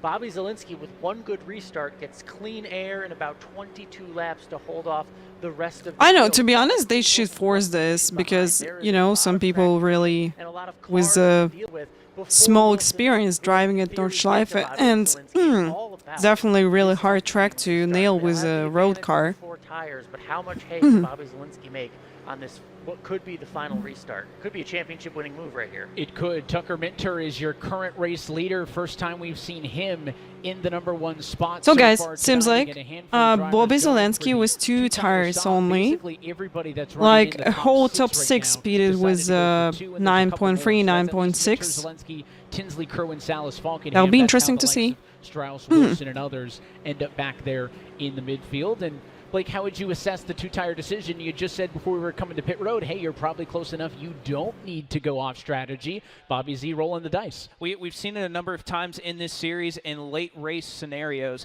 that 2 tires works. And I think, again, he has enough of a buffer to where maybe he can get this to work out. You can see Mrs. White right there talking to some folks, and I think this is where the stress starts to set in. Her son kind of going back and forth with Steven Wilson right there, leading their strategy. But then you have Zelensky on 2 tires, 23 laps too. Yeah, Probably 2 not tires, long they enough that these just drivers are confirmed really this. having to save, so I think you're going to see a lot of pushing at this point now. Going to be a critical restart. Zelensky, as the leader of the championship 4, will not be the control car for the restart. That will be the 97 of Minter on the bottom. Again, look for those drivers with those red windshield banners. Wilson and White going to be side by side on row number 5. They're going to be on the charge. We'll see how good the 4 tires are. Green flag is back in the air. It's a good jump for the number 97 car. Yeah, let's see how Wilson and Parker White going to make some positions. So they change 4 tires. Bobby Zelensky decided to change only Side by 2. side, battle for 3rd and 4th. Tinsley. And now the caution happening. Big trouble towards the Oh back. no! The 48 car seems to be involved. Did he get damage? Bolin drives away, Blake, but surely he Oh took my a hit on that God. one as a quick caution at 22 to go. And I know we didn't see it on our screen, but again, this is one of the great things about being live is I could look on Parker's rig from our vantage point over here and see that he and Steven made it through without any issue. But again, this was the risk that we were talking about and why I really like this 2-tire call from Bobby Zelensky. Bolin wrecked. Oh the no. White family watching on nervously to see how this one will play out. Again, I think you just look back Let's at see what how this happened season's because played it out. just How many happened really times we get a fast. caution within the last As 25 always. laps that they seem to kind of work in cycles that they continue to happen after that. So I'm always an advocate for trying to get your track position, and this makes this 2-tire call better for Bobby Zelensky. You go through more heat cycles, it's going to even out 2 versus 4 tires as well.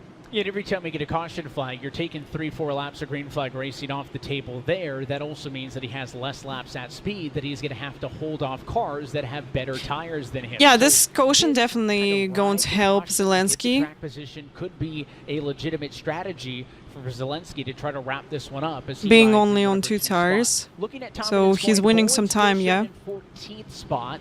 So it doesn't look like Because I that think car that is he's down pit road this time by. Again, we'll other wait till we side get of a second tires look not at the really incident good with to kind of percentage. assess how bad we think the I'm not damage aware of on the number percentage 48 of machine tire is, wear but at again, Miami. really So if any you race this, setback Aaron, you like can this tell me. late with 20 laps to go, not what you're looking for. No, absolutely not. And It looks like Bolin was able to kind of slide through there without. As we, without any pre-rolls, and that's still the end of the stream.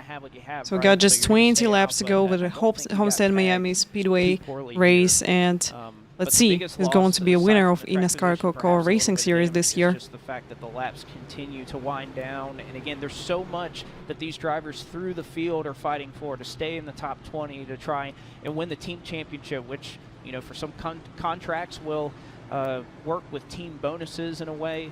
So again, these drivers fighting for money, fighting for prestige, all of those things. Over $500,000 on the line for this series in total. That is signing bonuses, driver championship, race winnings, team championship, and more. So but we always like if Bobby Zelensky going to win on this tragedy, that'll be incredible, because he started from the way back, managed to save tires, save fuel, did two pit stop with 2 tires only, and yeah, he's a P2 now. Was able to defend that relatively easily off of the last restart. I will say, like, both Stephen Wilson and Parker White into the green, they both made up a couple of spots. That last lap, they will leapfrog from 9th and 10th to 7th and 8th respectively. So even though it was such a short run, half a lap if that, they were already able to pick up 2 spots. Yeah, and I think you could see it out of that shot of Stephen Wilson right there, sitting in a pretty good position. Again, this is where I think those two strategies are really going to clash if we can go green from here, but I think Zelensky... He's racing barefoot! Look at this! A little more calm and collected than what Look he at was this! At the very start of this race, and just how the tables have completely turned in this one on the outlook of his night. Again, I'm sure you qualify 32nd. That is just a really... That's got to be tough, but here he is with a shot to perhaps win a championship in this one. So it's going to come down to a couple of late race restarts. We haven't seen, Blake, this kind of restart drama and exciting restarts for a championship race in a while. Again, a lot of I was just about to say that. Racing, a little bit of quick strategy here and there. It is kind of hard to pre-plan this. I mean, you know it. You've raced at the top level of iRacing in these championships.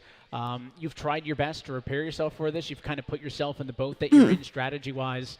And all you can do is execute now. We talked about the army behind 18 laps to go, guys. It's time by 18 laps to go. That's helping you build the setup and test it.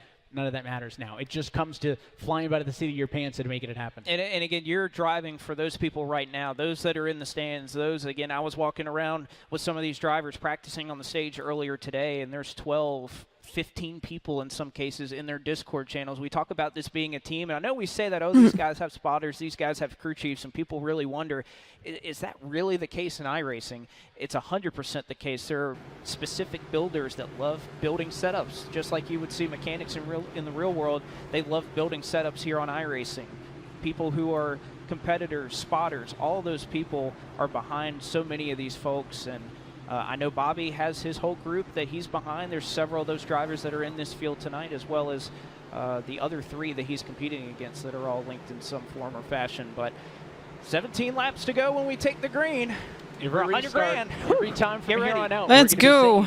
Guys, just 18 to green. It's crazy. The final restart to determine a champion. Pace car off and in. Still, control car, Minter, green flag in the air. It's a good jump again. The Donnie 7 on the money. He'll clear for the race lead. Zelensky also defending P2. That's big. He has to go down and shut the door on Kerwin. Bolin jumped up 4 wide on that initial restart. He wanted the outside as soon as he could get there to try to make up as many spots as possible. It's been tough to try and make those. Now you want Zelensky to win that. You know that he's racing barefoot. Let's go, be wonderful barefoot. Zelensky, however, looks like that he may be just in front of them, just a couple of cars as he tries to hold on. I thought, again, that was Zelensky there for just a moment, but Stephen Wilson trying to get by his teammate, who I'm sure won't make the job any easier to try and catch his other JGR teammate. Yeah, you would think that 54. That'll be hard for Zelensky. As much as possible. Wilson to stay with only 2 tires. Stephen Wilson is really close now. 2 drivers separated for the first time post restart here. And now the caution happening. Oh, no way. Flag again comes guys, no way. I'm just going to grab some chips, okay? Once more. Now coming to be right back really fast. Laps to go. We talk about if this goes green, Blake, if you get a lot of stop-start with the restart, what works better for Zelensky? It seems like that might have been good timing because Wilson had cracked his way to P4, but again, the downside is now when you get to the restart, he's going to be lined up directly behind you. I was about to say, with that 2-tire call, it was looking like 4 tires definitely had a bigger advantage than I think Zielinski would have liked to have seen. But again, gets a caution when he needs it, but also there's a little bit of comfort knowing that it's going to be in the rearview mirror. Again, there's no choose cone on iRacing, so all those cars on odd positions will be on the inside, the even numbers will be on the top side. And if you're Zielinski, it's a lot easier to block that car behind you if you're on the outside lane. You can pretty much mirror exactly where he goes. So if you are Zielinski, or actually it looks like Wilson may line up behind Tinsley. Again, they go back to the timing line, so it looks like Wilson kind of shoveled back to 5th position. And that could be big. That one spot could make a difference. Yeah, P4 versus 5 on the restart. For sure. I think, especially with the track widening out like it has, you definitely would rather be on the top for these restarts as we get one more look at how this one transpired. Dylan Duvall and Keegan Leahy, a little bit of contact further back in the field. Yeah, not the first time Duvall's been in a sticky spot, and you see that 66 machine up and into the outside wall. That is not the way that I think things would have hoped to go tonight for that camp, but it has been a bit of a rough one, I'll say. For those drivers that involved. And again, aside from Bolin, who we think got a little bit of damage in the yellow prior to this one, he's still running 11, so it doesn't seem like that damage has taken Bolin out of it. So for the most part, Blake, these incidents seem to have not involved Championship 4 cars. And we all know the risk when 36 of them, so the vast majority, aren't fighting for a title. There's always a chance that a championship driver gets sucked up into somebody else's mess. For the most part tonight, those accidents have not affected what's happening with these Championship 4. It doesn't look like it, as you can see some of the team owners here for the Kansas City Pioneers watching on. I think got to be happy with not only the drive that Graham Bolin has had, but look at his teammate Wyatt Tinsley, a couple spots up, running in the Core, hello, happy to see you here. Yes, definitely every caution helps Zelensky to be on his P2 and ahead of other that are all involved in this one. How about Tucker guys? Right now, your race leader. He was a part of our Championship 4 at this race a year ago. Casey Kerwin. That was really big crash which happened. Junior Cup right here in this building as well. Of course, we have Stephen Wilson back. Donovan Bolin P11 got a little bit bent on the bumper, on the front bumper. Not sure if it's affect some top speed or something. Look at the front end of Bolin's car after he was involved in the yellow prior to this, Blake. What would you make of the damage on the nose of that car? It's definitely a little bit, and if you're Graham Bolin, it's probably going to make some bit of difference. He was able to make up, I think, a spot or two on that restart. But again, at this point, 13 laps to go. You can't afford to let that affect you. Although I can't remember which race it was this year that there was somebody who won with pretty much that exact type of damage. I think it may have actually was Briar LaPrade in Michigan, had a little bit of nose damage. It didn't seem to affect him all too much. So if you're a Graham Bolin fan, that's what you're hoping for, that damage isn't going to affect him all that much. And as he sits in P11, he is close enough that if things get wacky, he's in striking distance. That's all you ask for at this point. Still, all 4 of these drivers have a legitimate chance of walking away as a champion. And we're kind of in an unprecedented streak of competitiveness in this series, and much of it is thanks to the dominant era of Ray Alfala that went on for so long. But I want to eat so bad. Of first-time champions. That has not happened at any other I hope this chip's going to help me a little bit. Of course, Zelensky, despite the fact that he's one of the most veteran drivers, basically leads amongst these 4 in all the major stat categories, hasn't had a win yet, would like to become the 6th different first-time champion we've seen consecutively. Wilson looking to become the only driver not named Ray Alfala to be a 2-time champ. I find that fascinating that over 15 years, only one driver has ever been able to be a multi-time champion. And it really only took him, what, 1 or 2 years to really get his... I think the caution's going to happen. Second year, he was already here in the Championship 4 and has been back here every year since. And again, we talk about parity with this next-gen car, this format that, of course, you have to win to be in position to make these playoffs with only 10 spots on the line. Think that's different, Zelensky. All that chaos, if you want to call it that, Wilson is still in a position to win a championship. So I think that just goes to show you the type of years he's putting together, and not only what's it's going to mean. First time you see a girl in sim racing. Bash, hello, happy to see you here. Yeah, we watching eNASCAR Coca-Cola Racing Series, but you can catch me with Porsche Cup Racing this week. White inside of the next row, he's 7th. Bolin in P11. Go fast, don't crash. I think that's everything which you need to win. green flag, and we are back. Yeah, these numbers of cautions are pretty normal, so sometimes we're getting more cautions. It really depends on the track and, you know, how people are driving, but when everybody's so close with lap times, it's easier to make the caution happen because, you know, you're just driving really close to each other and little touch, boom, here's a caution happening. He's going to look 3 wide, and that is with the lead for the championship. Zielinski rides up the racetrack and tries to go all the way to the top. I think at least another caution going to happen, or maybe 2 cautions. They're almost 3 wide for second place in the title off of turn 4. Zelensky take it. P2. Wilson gets hung up in the That's really good. I'm going to tell you if person on the first position, if Tucker Minter on the... He's also on 2 tires. But here comes Steven Wilson to the inside of Bobby Zielinski. Oh my god, that's really close. Second on the racetrack, first spot in the championship. Who's going to be able to hang on? And Zielinski, if he can move up here in front of Wyatt Tinsley, it'll keep him a little more competitive. Привет, спасибо большое. Я сама из Казахстана, из Алматы. Спасибо. Буду рад видеть на гоночных стримах. Следующий стрим гоночный будет, я думаю, что в пятницу. Пятница или суббота. Caution!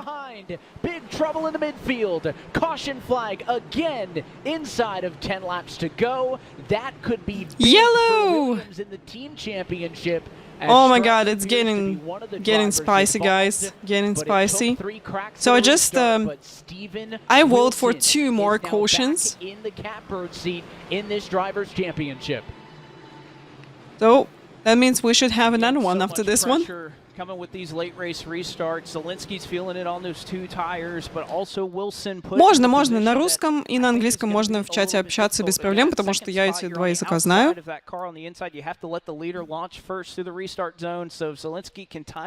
Так что можно. Well, you know, it will be not that easy for Bobby right now to get P2 because Steven Wilson is ahead of him, and we got just like on the green flag we'll have 6 laps to go. He leads his fellow Champ 4 competitors in all the major stat categories this year. 4 race wins, that's the most. Let's do. That's the most. 13 top 10s, that is the most. So we talk about this format, Blake, and how it has some similarities and differences to what you see in the NASCAR Cup Series playoffs, where we'll take a field of 40, cut them down to 10, and do a straight elimination to these championship 4. So yes, there is that randomness, there is that unpredictability of this format, but the numbers would suggest Steven Wilson in the 10 car has had the best season of these drivers, and these championship 4 have been the most deserving. Let's take a look at the 48 machine of Bolin. He was right there, and in fact, that 51 car around off the nose of his machine. The big impacts are behind. I don't think that's going to hurt the 48 car, but the 48. Okay, here's your prediction. 2 minutes for you. Yeah, and I think that for this prediction. Self-preservation at that point. Again, I don't think Bolin did anything wrong, but I think when you're put in that position, you're tight 3 wide like that. Eventually, at some point, I think you have to know what's on the line for you, and if that involves, you know, once that car is around off the nose in front of you. So how many more cautions in this race? 1, 2, or more? Let's go. So Graham Bolin, I think, just knows what's at stake. I'm for the second prediction in this one. If he wants a shot. Again, 2nd, 3rd, and 4th all in front of him, battling for this.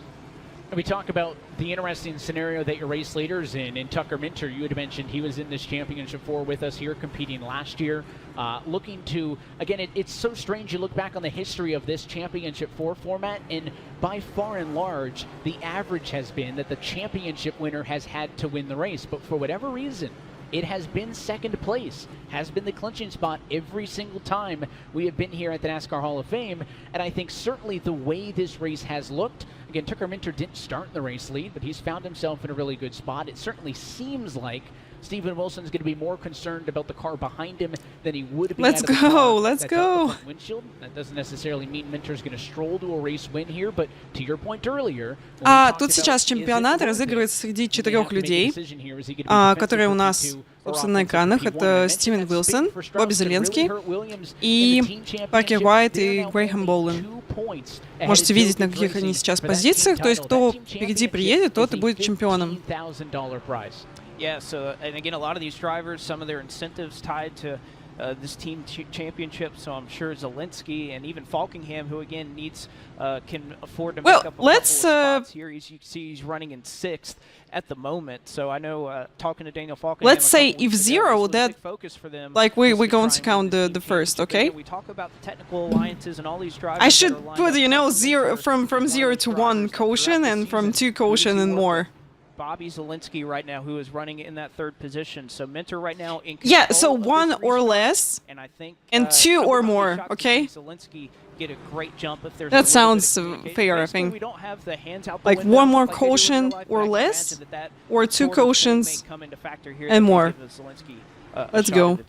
And you take a live look in at the relegation bubble as well. Again, that equally is important because only the top 20 drivers will be locked. Заруба жесткая, да, потому что у нас еще некоторые люди они поменяли только 2 шины, а кто-то поменял 4. Будет интересно посмотреть, как будут ребята справляться. Я сама из Алматы, из Казахстана, живу тоже тут.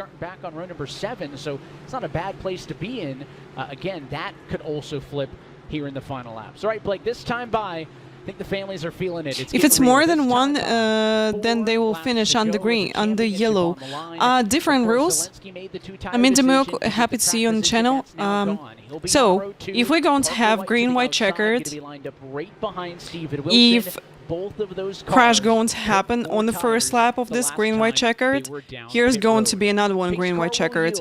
If they're heading to the white flag, no more yellows, so race is going to stay green. Do some yellows, let's go! 4 to go, guys, 4 to go. Bobby Zielinski, P2 currently. P2.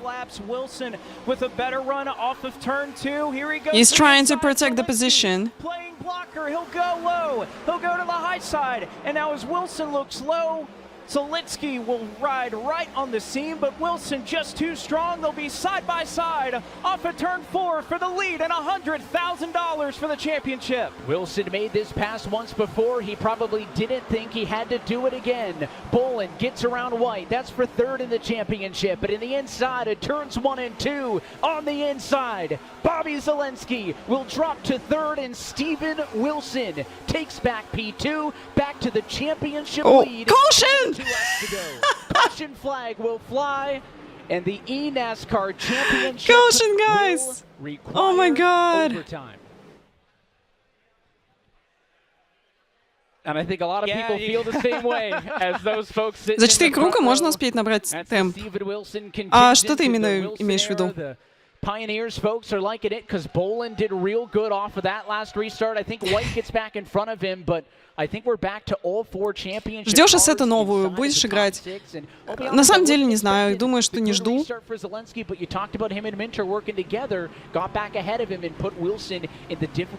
есть у меня только iRacing, я очень жду Microsoft Flight Simulator новый, потому что там будет карьера, и очень хочется там полетать.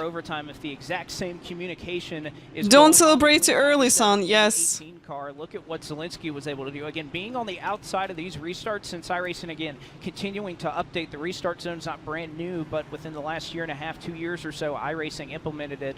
It's obviously a great jump for the leaders, but it seems to be at the detriment of the 2nd place car. So 3rd, if they can time it right, can have the lead of that 2nd car going into turn 1. This is further back. DeMerchant is on the that's really unfortunate. Some 3 wide wow. Going on further back in the field. And once again, I think a couple of the same drivers that we've talked about, unfortunately, being in some incidents before, are wrapped up in this one off of turn number 2. And we'll, again, I think with what we've seen this season, I don't think it's any surprise that perhaps the win for this race and this championship would come down to how you can execute on a late race restart. Live looking at the team championship standings, the Williams advantage has doubled. It doesn't mean a ton, though. It's only a 4-point advantage and a tie now for 3rd in the team championship with M80 and William Byron Esports, both 20 points off of that top position.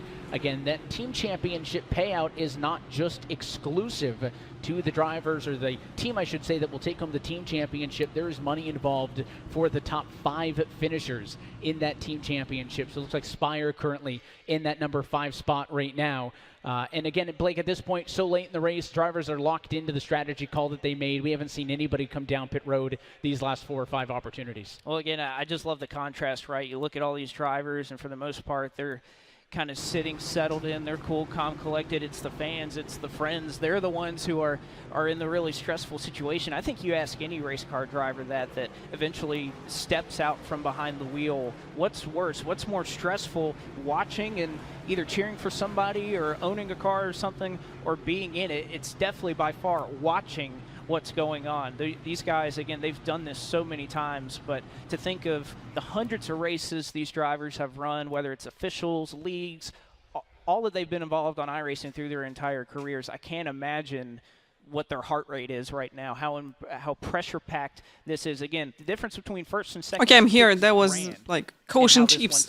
So I can't imagine what that feeling is for those drivers who are on stage right now. There's another good look at the environment that Ой, не помню обороты на самом деле на NASCAR и на Next Gen. Ну, точно раскручивается, потому что стартуешь со 2-й, а потом едешь там на 4-й, на 5-й передаче. Chips with paprika. 15th champion in the series history of this championship, which has been They are going so on good. for some time now, and again, I think the best part is I'm just getting hungry with all this, stress in the race. Actually, I can tell you that watching races is more stressful than, racing actually. Through eNASCAR overtime procedures, so as many as 3. Yeah, I really like chips with paprika. One of my best, I think. Flag, it'll be 2 laps to go. If we get all the way around 1 lap to get to the white flag, then this race would be official. However, Blake, if we don't get to the white flag, we would re-rack it and try again. Again, a maximum of 3 opportunities. We've seen this a lot this season. We have. And yes, I really like original ones, only with salt. They're really good. I like them. Talking a lot about Wilson and Zielinski right now. I would not write off Parker White, Graham Bolin at all. All it takes is one little skirmish between those two. They have a little bit of a run, and they're right in the mix of things. So those drivers who are further on back. Let's go. Just a little bit, guys. Those moves. And golly, the nerves are high for me. I can't imagine what it is for them. That helpless feeling, no control over it, and it's all in На самом деле, мне нравился лейс с крабом. Это было очень давно. То есть сейчас если вот так вот выбирать, то я возьму лучше с паприкой. Here in 2024. Again, to reset it for you, you're looking for those drivers highlighted in red. Yes, Steven Wilson has the track position advantage, but Bobby Zielinski going to be. Yeah, I know guys really like also chips with crab, but paprika all the way. To turn number 1, it's attempt number 1 at overtime. Let's go. If caution going to happen now, we extend. Does he clear Wilson? There's time into turn number 1. They get together. For one more green-white checkered. Bobby Zielinski trying, but he's still unable to get clear. Now for a moment, he's got him off at turn 2. We need caution. We need caution, please. Caution. Caution. You think no more cautions? It's not happening now. Here comes Zielinski looking for the race lead. Wilson's going to dive it down to the bottom. 3. Oh, that's really close. Championship. And here comes Parker White. Look at the Parker White. He's here. 1 lap to go. Here comes Parker White to make it 4. 4 wide for the race lead and 3 wide for the championship. Wilson. Oh my God, it's so incredible. Oh, Minter just lost it a little bit. Parker White has gone to the race lead down the back straightaway. Bobby Zielinski, old tires, 1 last opportunity. There's contact in turn 3. Parker White goes up the hill. Parker White. Oh, he lost it now. Zielinski spins behind. Parker White. Jesus Christ. eNASCAR oh my God. Champion in 2024. Parker White won it. Yay. I was right. Can you believe what we just saw? There were 3 oh my God, that's crazy. Leaders at 3 different moments on that final lap of this race. Guys, prediction will be 1 more caution, okay? 1 more caution. Parker White is the 2024 what a finish! Absolutely crazy, guys. is the Wow. 6th consecutive first-time winner. Yay! Parker White Likely won the secured championship. team Yay! championship for Williams Esports as well. What a night in Dade County for that group. That's This incredible. moment is brought to you by Coca-Cola. What a finish. the Did you see official that? fan What a refreshment finish. Of eNASCAR. And I know it's a cliche, Blake, but have Ooh. you ever four Crazy. wide to the stripe? No, I'd never. And that's probably, GG's. check the numbers. GG's. Is that one led lap Oh on my the night for God. Parker White? She's so I happy. believe that is the case, and his mom cannot believe it. The crowd was going crazy in here, Jumping up and Oh down. my. and just for Parker White to hang on again. Zelensky with the contact. We talk about all the time. What are you willing to do to try and win a championship? And we saw what Zelensky was going to go in there and do. Tried to move Parker White out of the way. He sustains the hit. He keeps it on the wall. Wilson's not able to keep up. And Parker White, who again was sitting watching on television when this series was on TV and said, I want to do that one day. Now he is an eNASCAR champion, and this is how he did it. Let's walk through these final 2 laps, Blake, in their entirety. Of course, Zelensky makes the move early on Wilson. I didn't think he was going to clear him at this point. Once Let's Bobby go. was getting back into the gas off Yay, the corner. I thought Wilson was going to Dabs. be able to clear him. He gets by him off of turn number That's 2 amazing. here, but then again, you knew Caroline, the speed was sorry for coming. your Big prediction. block as they head down into turn number 3, and then watch that 53 in this sequence from the exit at turn 4 to turn 1, how he sneaks up on this 3-wide battle for the race lead. And again, so tough for these drivers. You could see Minter trying to kind of just let these guys settle it.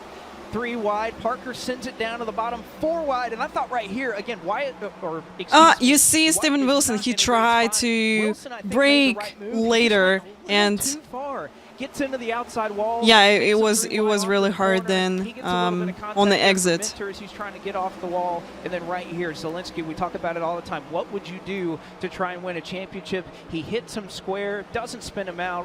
White gets up, uses the fence, and then Zelensky going up to try and side draft, just a wrong tap. Wow. Unfortunately, doesn't work out for him. And in the end, it is the 53 car of Parker White, the sophomore, all the major stat categories.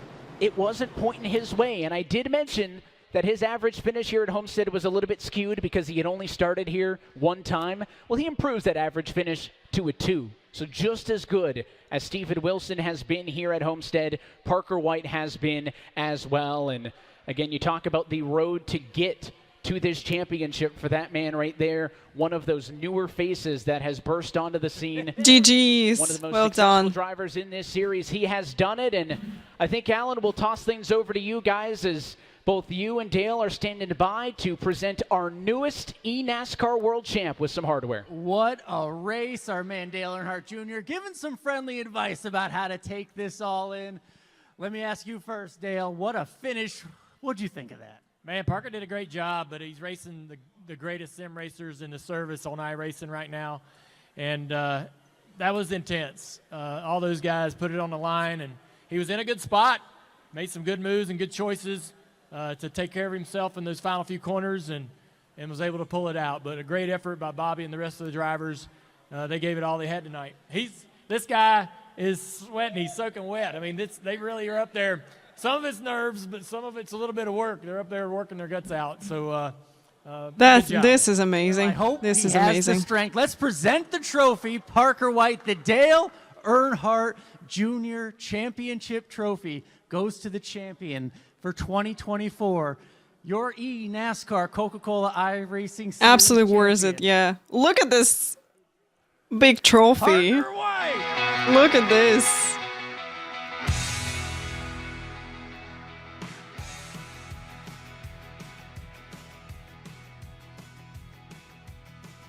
Look at that thing, yeah. It will be hard to travel with it back home.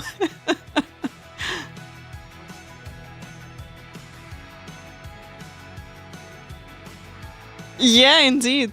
Amanda. Indeed. It's so big, it's huge.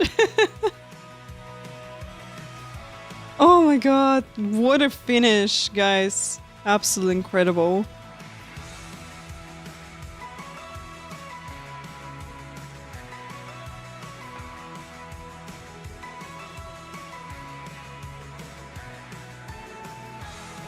Well, we'll continue hearing from our championship winner. We'll talk to some of the other drivers as well here in the championship for Blake. I think a lot of the conversation we had as well coming into this was how unique of an environment this is. And everybody kept saying 3 of our 4 championship 4 guys have been here at the Hall of Fame live event, except for Parker White. And I think we can now dispel maybe that myth that it was going to be a difference maker, because he was in the conversation all night. It was around Steven all night and had quite literally one opportunity that he had all race to take it, and he executed it perfectly. Let's go back over to the championship interview.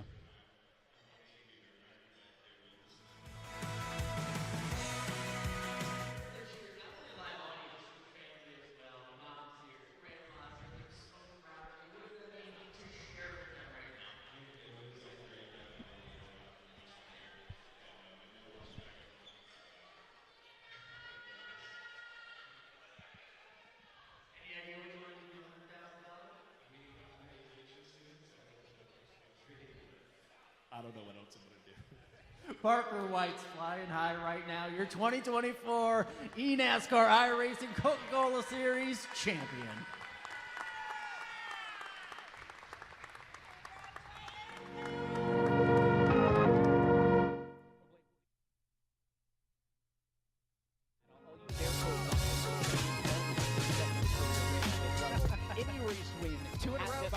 Yeah, it talked about the walk-off for Parker White. We talked about how maybe this series has become the most competitive it's ever been, how it's difficult for new drivers to get in. And you got a guy like Parker White who made his series debut as a rookie just last season, now here on the championship stage, and had to race against the most dominant cars over the last 3-4 years. Yeah, it's really impressive. He's getting P2, by the way.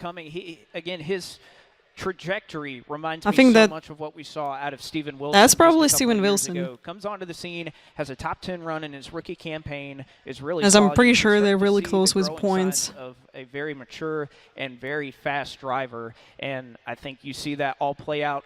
Never let the pressure get to him. The fact that he pretty much spent the entire night behind Steven Wilson, maybe a car length or 2 or so, and had the championship in his grasp all night long, never let that deter him. Didn't let any of the strategy, any of those late race cautions shake him. Bobby, hello, Executed welcome. on pit road, hit the right strategy when Do you he mean needed if I'm going and to when the time compete was in right to eNASCAR finally make the Coca-Cola winning Racing move, he Series? went for it and ends up going out. And by the way, took a heck of a shot there from Bobby Zielinski. Definitely not, as he was because, trying to hold you know, on and win still the need to gain some experience. Yeah, I no know contact. if I will Let's take a look do at some your race results. Again, the win for in this Parker car, White because is I announced to actually got a capture lot him of the things championship, running and Steven Wilson will come home for me in as a second. content Graham creator. Bowen as well, I think finishing the highest that he had been running at any point in this race, ends up in But we third. probably We'll will try to talk with all of those co-watch drivers the in just next a little bit. championship. Wyatt Tinsley brings home a back-to-back running there for the Pioneers, 3-4. Right there Great on the showing channel. for that group. And Tucker Minter, who I think Blake not necessarily forfeits this, but tried to get out of the way and play as nice as he could, will end up, I'll say, settling for a P5 given the circumstances there. Falkenham in P6, that's going to be great for the JGR group, maybe not enough to overtake. But hey, still shout out to Graham Bowen, because he gained a lot of positions with this strategy, ended up on the podium. Yeah, it's kind of tough to not getting this win, but anyway, it was a good race for him, I think. Tough deal there, but some solid top 10s here to end the year for a couple of those guys. Garrett Lowe. Yeah, I think we need like 6-7K to be competitive Win earlier this year. Matthews in Road to Pro points. I'll give him a shout out. He was my Road to Pro spotter, so he did. I was watching like 5.5 should be enough, but we on the 3K now. So good there for him as we complete looking at your top 10 drivers, but still the celebration going on here, and I think still kind of a sense of disbelief here, I think, with many of these drivers and these fans who, again, had some ones that were happy and some that aren't so right now. Here's a look at 11 through 20. So Zielinski ends up 14th in the running order. That, I think, can also, Blake, come to a Сколько вложений в Ирку? Ой, если честно, я не считала. Я в iRacing 4 года, а сейчас последний, получается, последний год, часть iRacing амбассадоров.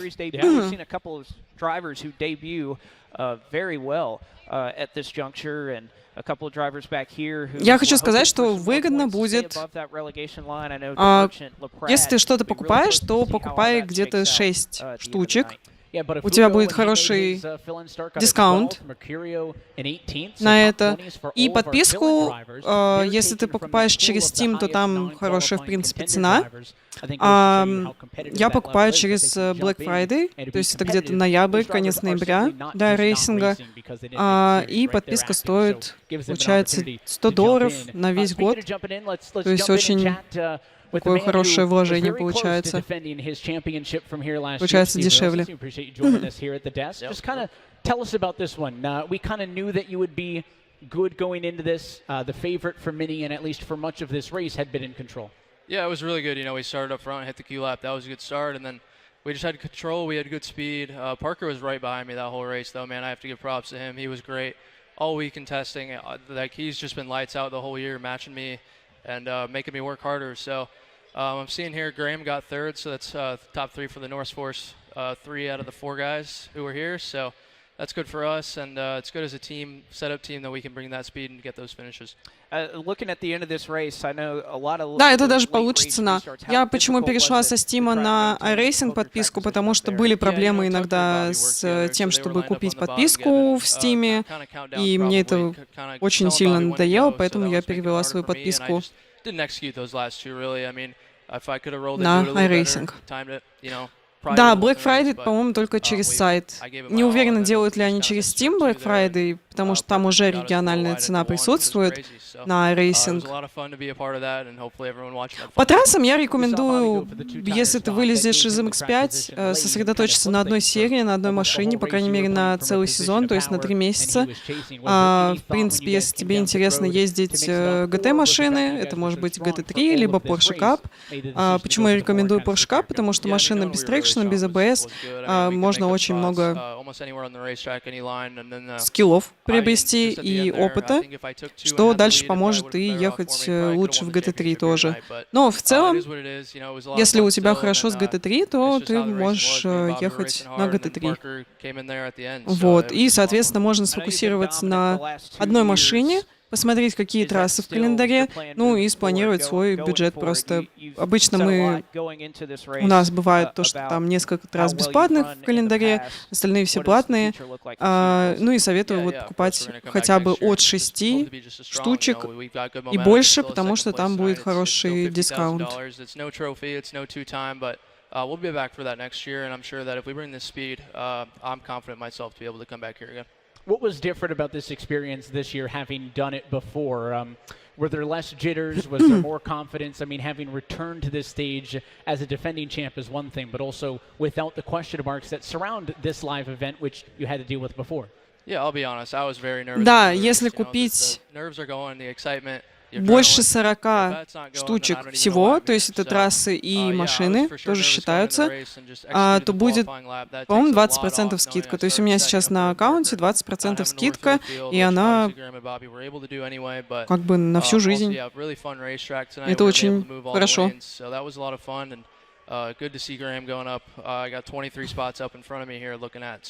It's good that passing was available on the racetrack tonight, and it led to that 4-wide finish. All right. Again, I know you would have wanted one spot better in the championship, but nevertheless, still a dominant force in eNASCAR now, and I know for years to come. I know you have a lot to be proud of tonight, albeit a little bit short, but sure. Good run, Steven, and you know, been back here a number of times. Every year we've done it, you've been back here. Wouldn't be shocked at the same in 2025. Yes, sir. Well, we appreciate your time again. Congratulations on a strong run, and we'll see you next time out if trends continue in your favor. That's Steven Wilson, of course. Blake, he doesn't have to go down to the Contender Series, so we'll see him in the likes of the College Series, I'm sure, and some other things, as he is competitive in many different aspects. But again, even though it's not the championship, is on one of the more dominant runs we've seen in kind of modern-day eNASCAR. Well, again, look at who won the most races, and even we saw from the stat book that his grandmother gave us earlier today, his top fives and everything, where he's run, and I think regardless Если ты имеешь в виду про скидку, то получается, чтобы ее получить, нужно купить 40 штук контента. Это могут быть и так, как и машины, так и трассы. Вот, и тогда будет 20% скидка на все оставшееся время по рейсинге. dynasties and eras and continue to be one of the Bobby Zalenski really risked with his strategy, with everything, but yeah, really unfortunate that he didn't get the win because he was really close. From behind the 8 ball, just kind of walk us but I'm through that pretty sure it was really hard to go from the 30s to the very front row at the end. Yeah, I mean, I don't know what went wrong in qualifying. I think we just didn't do as good as the others with setup. And I just had no grip, and I just had a bad lap. I don't really feel like I messed up too much. It was just a bad lap. I was like, all right, we got to try some stuff. So we tried some stuff, and I honestly thought it was the best strategy possible. It was still obviously really Brian, hard to hello. get those Hello. guys off Welcome. At the end, but I did everything. I was trying to turn chicken crap into chicken salad because I can't cuss. But that's what I was doing, and I had a friend, like I had a guy I worked with, Tucker, up there that was at least giving me, a little bit of help because Steven and Parker had some friends up there too. And, Тебе на самом деле не нужно прям все трассы покупать. Тебе нужно купить трассы, те, которые ты будешь ездить. Потому что на некоторых трассах, допустим, бывает меньше людей ездит. И, в общем, нужно смотреть календарь, прежде всего, в той серии, в которой ты поедешь. И в соответствии с этим покупать трассы. То есть абсолютно точно нужно популярные все трассы купить. Это там Road America, например, Road Atlanta, Brands Hatch, Spa, Monza, Imola. Just kind of, how was that experience for you today versus these previous years? It was a lot of fun. I enjoyed myself a lot more. I think after I qualified last, I was in a bad mood. В общем, вот, по крайней мере, эти трассы я точно рекомендую купить, а дальше уже посмотреть.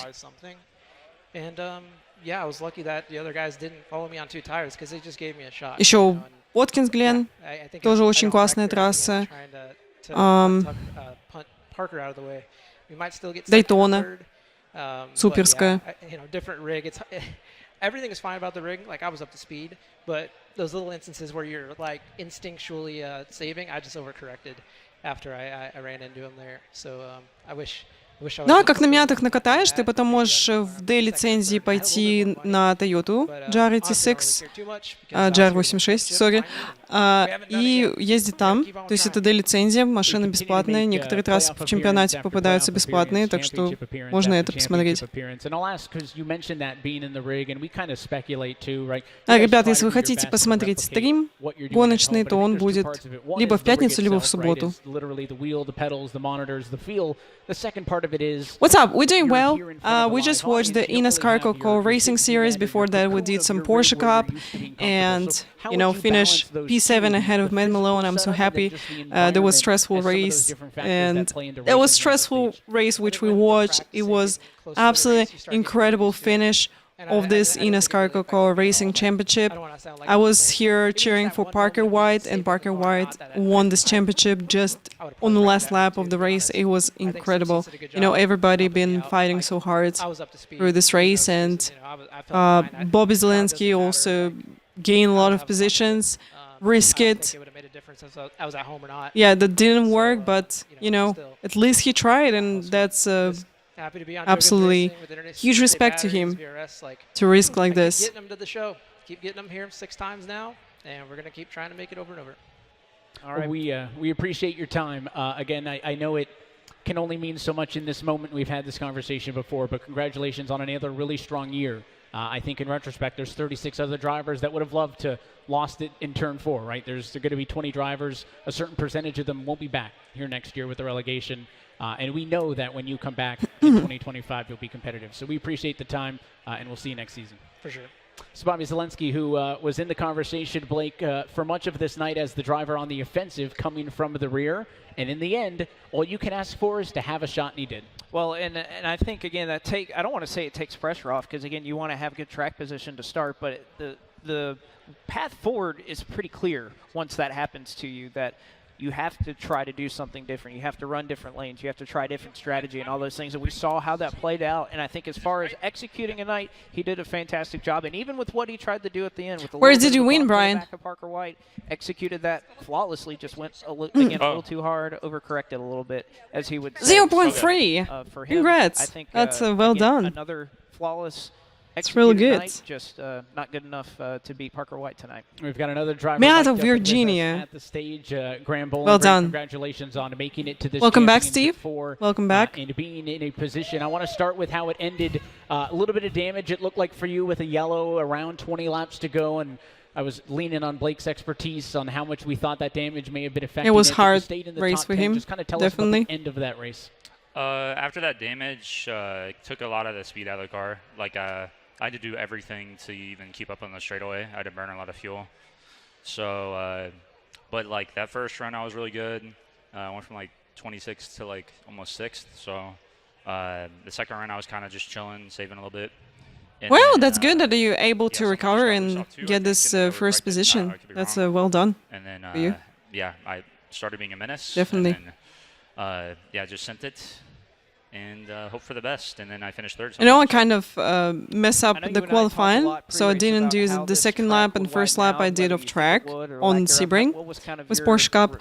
But then being able to gain like eight positions, finish P7, gain some iRacing, we gained some safety rating, and we've been fighting with Matt Malone. It was absolutely incredible race. Love it. It was pretty much So yeah, it's hope just like people are a little bit I can do scared around the more Porsche Cup racing, and definitely know places where I can improve. So that's a T1 and Sunset Corner. Going to put some practice to it. Kind of peek my left front out a little bit. But First and second collided. You know, that's their problem. No, No, win is a win all the time. If you're winning like with a strategy, with avoiding crashes, that's great. That's part of the racing. Of course, we saw you mentioned starting in the 20s with a little bit of work to do out of the gate. You made up a ton of spots on that first run. And then when we got the yellow, Blake had pointed out, it felt like that was right when you guys kind of fell off a little bit and maybe used up the maximum tire life. It's impossible to predict how these races are going to go, right? Last year we just had one caution, I believe. This time a handful. Was there any concern when you're driving through the field that if this goes green, I'm kind of putting all my eggs in one basket? Or was it that was the easiest or the most obvious path forward for you to make that decision to really go for it? Меня приглашали поехать вот на данный ивент как контент-креатору, но, к сожалению, я живу далеко от США, поэтому не получилось туда поехать. The stint, and we never really got there. So the caution came out like lap 30, and I was about to get the I prefer to win T1 lap 1 of the 24-hour race. Kind of wish This is what people are, all people in the racing trying to do. The best I could. As far as the outlook on your season, I know it was a season, at least in the first half, that did not go the way you wanted. I know 2 months ago, did you think you would even be sitting in this position to have a shot to win a championship? I didn't really think about too far forward at that moment. Like, I was just focusing on every race, trying to maximize every race. Like, Да, ничего страшного, будут еще возможности поехать на какие-то такие ивенты. Вот, насчет того, что именно симрейсером поехать на какие-то такие ивенты, не очень уверена. А насчет того, чтобы поехать именно контент-креатором, то я думаю, что все возможно. It's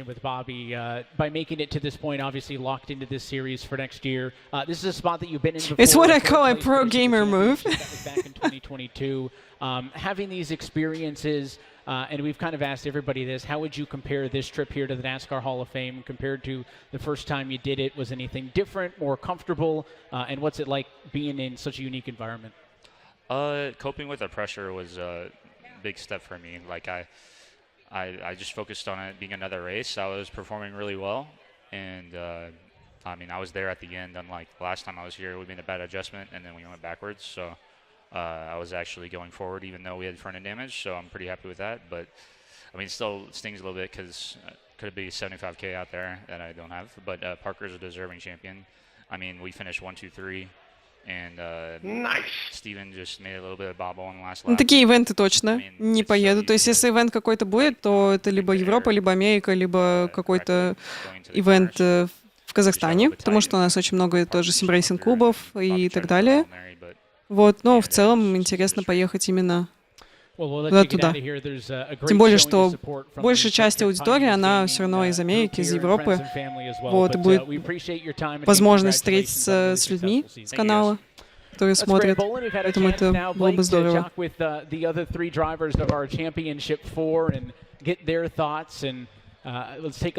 Yeah, seems like real nice split, you know, getting the pole position with 0.1 at Virginia. Virginia is kind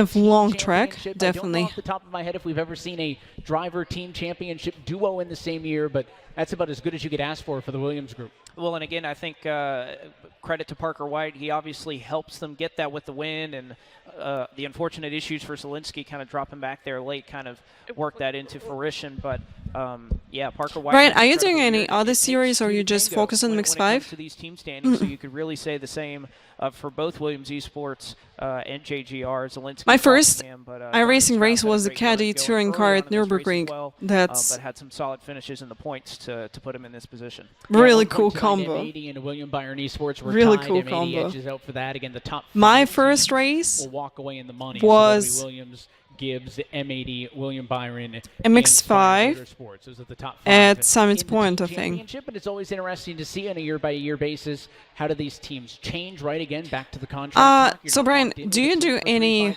other series in iRacing or just MX5? For the same team. Others don't, so you already look forward to free agency and how all of that plays into effect. And I mentioned there's no rest for the wicked, and the bottom 20 in this series have to get right back to work. You get 7 days, and we kick off the first race of the eNASCAR Contender iRacing Series, where those drivers will compete on a couple of weeks to compete to be the top 20 drivers in that series, re-qualify for this. And again, Blake, you have a unique perspective because you'll be competing in that alongside them. Yeah, it'll be really fun to hopefully put our drafty cars Chevrolet somewhere towards the front of the field towards the end of this one. And we also got the College Series race that'll be competing just before that, so it'll be a full night of eNASCAR, even though the Coke Series comes to a close here tonight with the championship. It's going to be a long off season. That's really interesting. So we'll have Contender Series and College Series on 8th of October. I think we're going to watch both of them. I think Parker White won the college race. You mean that was your first win? My first win happened at Lime Rock Park with Delara Formula-Free. I don't know if there's been a single point all season where all four of us have been in the booth at the same time. Okay, you want to run Porsche Cup? Really? So now we're all here together. We bring Camille and Alan back into the desk, and both of you had a chance to watch the race. Alan, you were stuck with us here for most of it. We enjoyed having you. Camille, you were mixing around, so I'll jump to you first on this. Being able to be in this atmosphere, what was it like watching the race? I mean, just seeing the passion. I think, you know, as we got down to those final moments, you could cut the room with that tension that was in the air. It was just so intense, and really, I think that ending, that finish will Первый симрейсинг experience какой был? Я ездила рейс 07, чтобы подготовиться к гонке в формуле. А так можно считать, что я начала с Ассеты-Корса с обычной, не с компетиционной. И очень часто ездила там GT2 на Нордшleife. Вот. И потом был Project Cars 2. А потом уже был iRacing. Steve, you're so lucky to get Formula 1 600 as the first race, and especially at Laguna Seca, you know, it's really, really cool. And I think that's what makes it a little bit harder for some of the drivers, because it's just like they're seeing their friend go on to something they wanted, and although that's great to celebrate, it's like... Yeah, Brian, I understand this. You know, we got this opportunity in iRacing, it's really cool. There'll be some, because stuff happens on the racetrack that Рейс 07 — это, по сути, R-Factor 1. Hello, Brista. Am I right? Second time, I think I just read it wrong first time. Your nickname. Welcome, happy to see you here.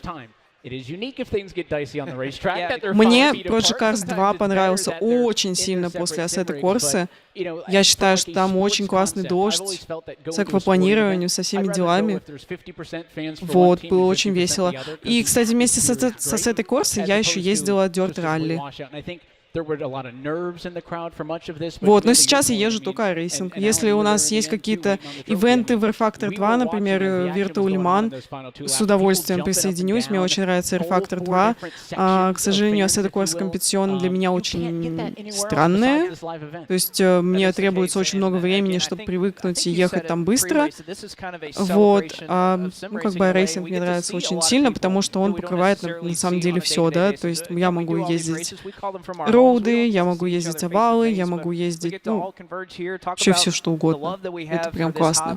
For this activity, we get to see all these folks from iRacing, from NASCAR, from the industry, and all the dignitaries that we have, and they kind of get to converge all into one spot, and it just makes it such a special event. Aside from the fact that we get to crown a champion on top of that, it just makes it really special. And each year, the game. Yes, I remember that you asked about difference between GT4 and Porsche. Yeah. Because this year I remember really this. leveled up the competition from race after race, being just some of the results we weren't expecting to now this championship. It really is exciting. Be licensed, it's really cool. So you're able to race even GT3s if you want. Us getting together, sharing that passion, like you said, with each other, and just having a lot of fun. There's a lot. Yeah, you can give it a try to Porsche Cup, definitely. Behind the scenes, the iRacing crew, the NASCAR crew, and more importantly, you at home. You can give it a try. That make events like this. So You also can come to watch my races at Sebring. It's been a pleasure. It really has. Well, I always So on like to Thursday, joke I'm that going because to I'm not on be countdown, host on none the of my Init takes are out Talks there show for the world, once right? again. I don't have to stand behind a pick every week. We'll So do I'll this on continue regular to play basis Puppet on Master, and I'll Thursdays. put you on the spot. We'll By start the with way, Alan on the so far if you side. want to come to watch To me wrap as a this season host, up, you can in come one to their sentence, channel. 2024 was So yeah, I'm planning to race on Friday or Saturday. So I'm more thinking that will be Friday because on Saturday I will have some training with my dog, so probably I'm just going to spend time for this. So yeah, Crazy. it'll be like this. Yeah, I think this year showed that the series is very unexpected, and you never know how the competition will go year after year, and that's why you got to tune in. I think that's a great point because, yes, we saw a lot of familiar names in the championship four, but look throughout the field, Список, we have видимо, это former реклама champions who didn't even make the top 30 in the Henrik points. Motorsports. That's how competitive this series gets, and it just steps up another level every single year. If there is going to be a certain И реклама, percentage возможно, of то, что turnover, они, right? собственно, If делают, any of those предлагают drivers команде. in the top 20 from the qualifying series are to make it in, it means that people who have competed in this series this season, maybe for X amount of years up Yes, to this, Porsche and either GT4 will are using a lot of not pay tracks. there is always that Yeah, changing of the guard, understand and I think that's this, important absolutely. context to add to this. Is But yes, you it's know, about the you can go step by Yes, it's step. You about the can team championship, buy but maybe when you track have which is drivers at the the best end of for an you era, to race right? You can at, only have new talent come into this series, and then old just talent steps aside, and I think that we continue to see the focus on free proverbial changing of the content guard, if you will, alongside and and as we race celebrate Porsche 15 Cup or seasons of this, GT4 when you're able this to. season has been no different. 18 rounds of this championship are now come and gone into our rearview mirror. And until next time, that is it for us here tonight for the NASCAR Hall Yeah, of Fame. guys, thank you so On behalf of much. us, everybody It here was at iRacing. For the crew at NASCAR, everybody on site. It was the dozens of awesome. people So involved I in our think that I'm production going behind to the see scenes you and remote on the every 8th year. of And of course, October. for our broadcast team here tonight, for Alan, Camille, Blake, Will and be myself, long Evan, stream. wanna We'll say have thank you so a much for college series. We'll have contender series. But it should be fun.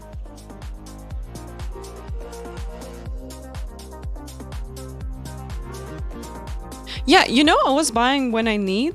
So like, I just have a look on the schedule. I'm like, okay, I need this, for example, 5-6 tracks. So I just bought them to get discount. So now I'm just buying if I need something, but I'm pretty much full of the road content. I think maybe I'm missing just few tracks. Got all GT3s. I don't have a lot of GT4, so I got like maybe one GT4. That's a Porsche Cayman. with ovals, it's really, really tough. A lot of content for ovals, and I don't have like all content in ovals. Спасибо большое. Хорошего тебе вечера или дня. Буду рада услышать результаты в iRacing после перерыва. Discount with a member. Wait, discount with like you can purchase now through iRacing UI. So if you don't have lifetime discount on your account, you can buy 6 items or more, and you're getting discount like 20%, I think. If you don't have 40 items in your account, then you'll have 20% discount for the lifetime of your account. So yeah, keep this in mind. You can find this information on iRacing.com, so just check this.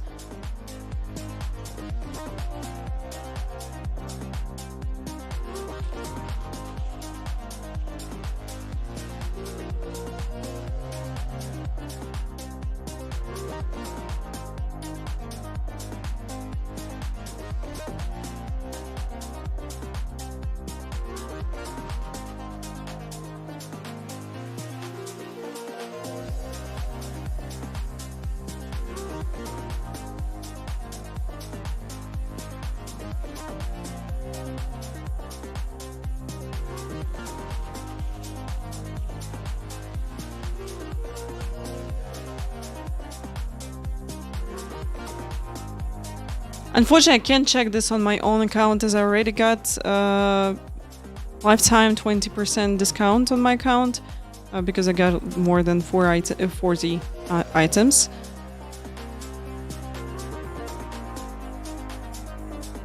Six cars.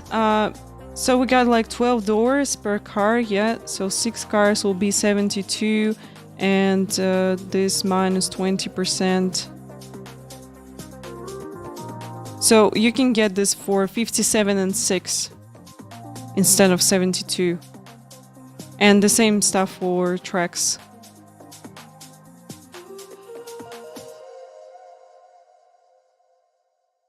But yeah, once again, you can go step by step, like buy maybe 2 free tracks. I think 3 tracks you get in little discounts also. 6 tracks will give you like the best discount which you can get. But I think if you're buying like free items or more, you're also getting some discounts. You can check it in your account in iRacing. So you just adding like free items in your cart, and you just can check if you got discount. You can have a look.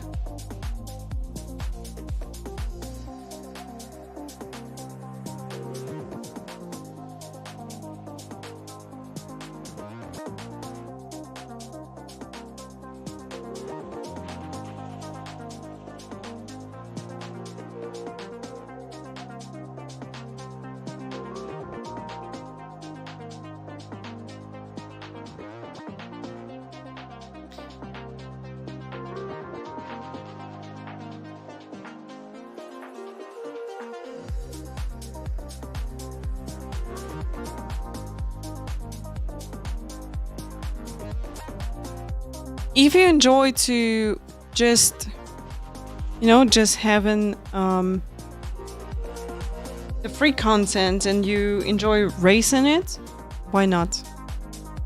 Yeah, guys, so I'll be off. It's 7 a.m. already. We'll see you next time on Thursday on Init Talks Show. It's going to happen at 9 p.m. CEST. Okay? So we'll see you on Thursday on Init Esports. And then on Friday on my own channel with some racing at Sebring with Porsche Cup. Yeah, thank you so much for watching. Thank you so much for being here. That was absolutely incredible eNASCAR Coca-Cola Racing Series, and I'm so happy to share this with you. So yeah, we'll see you. Thank you so much, and have fun, guys. See you. Bye bye.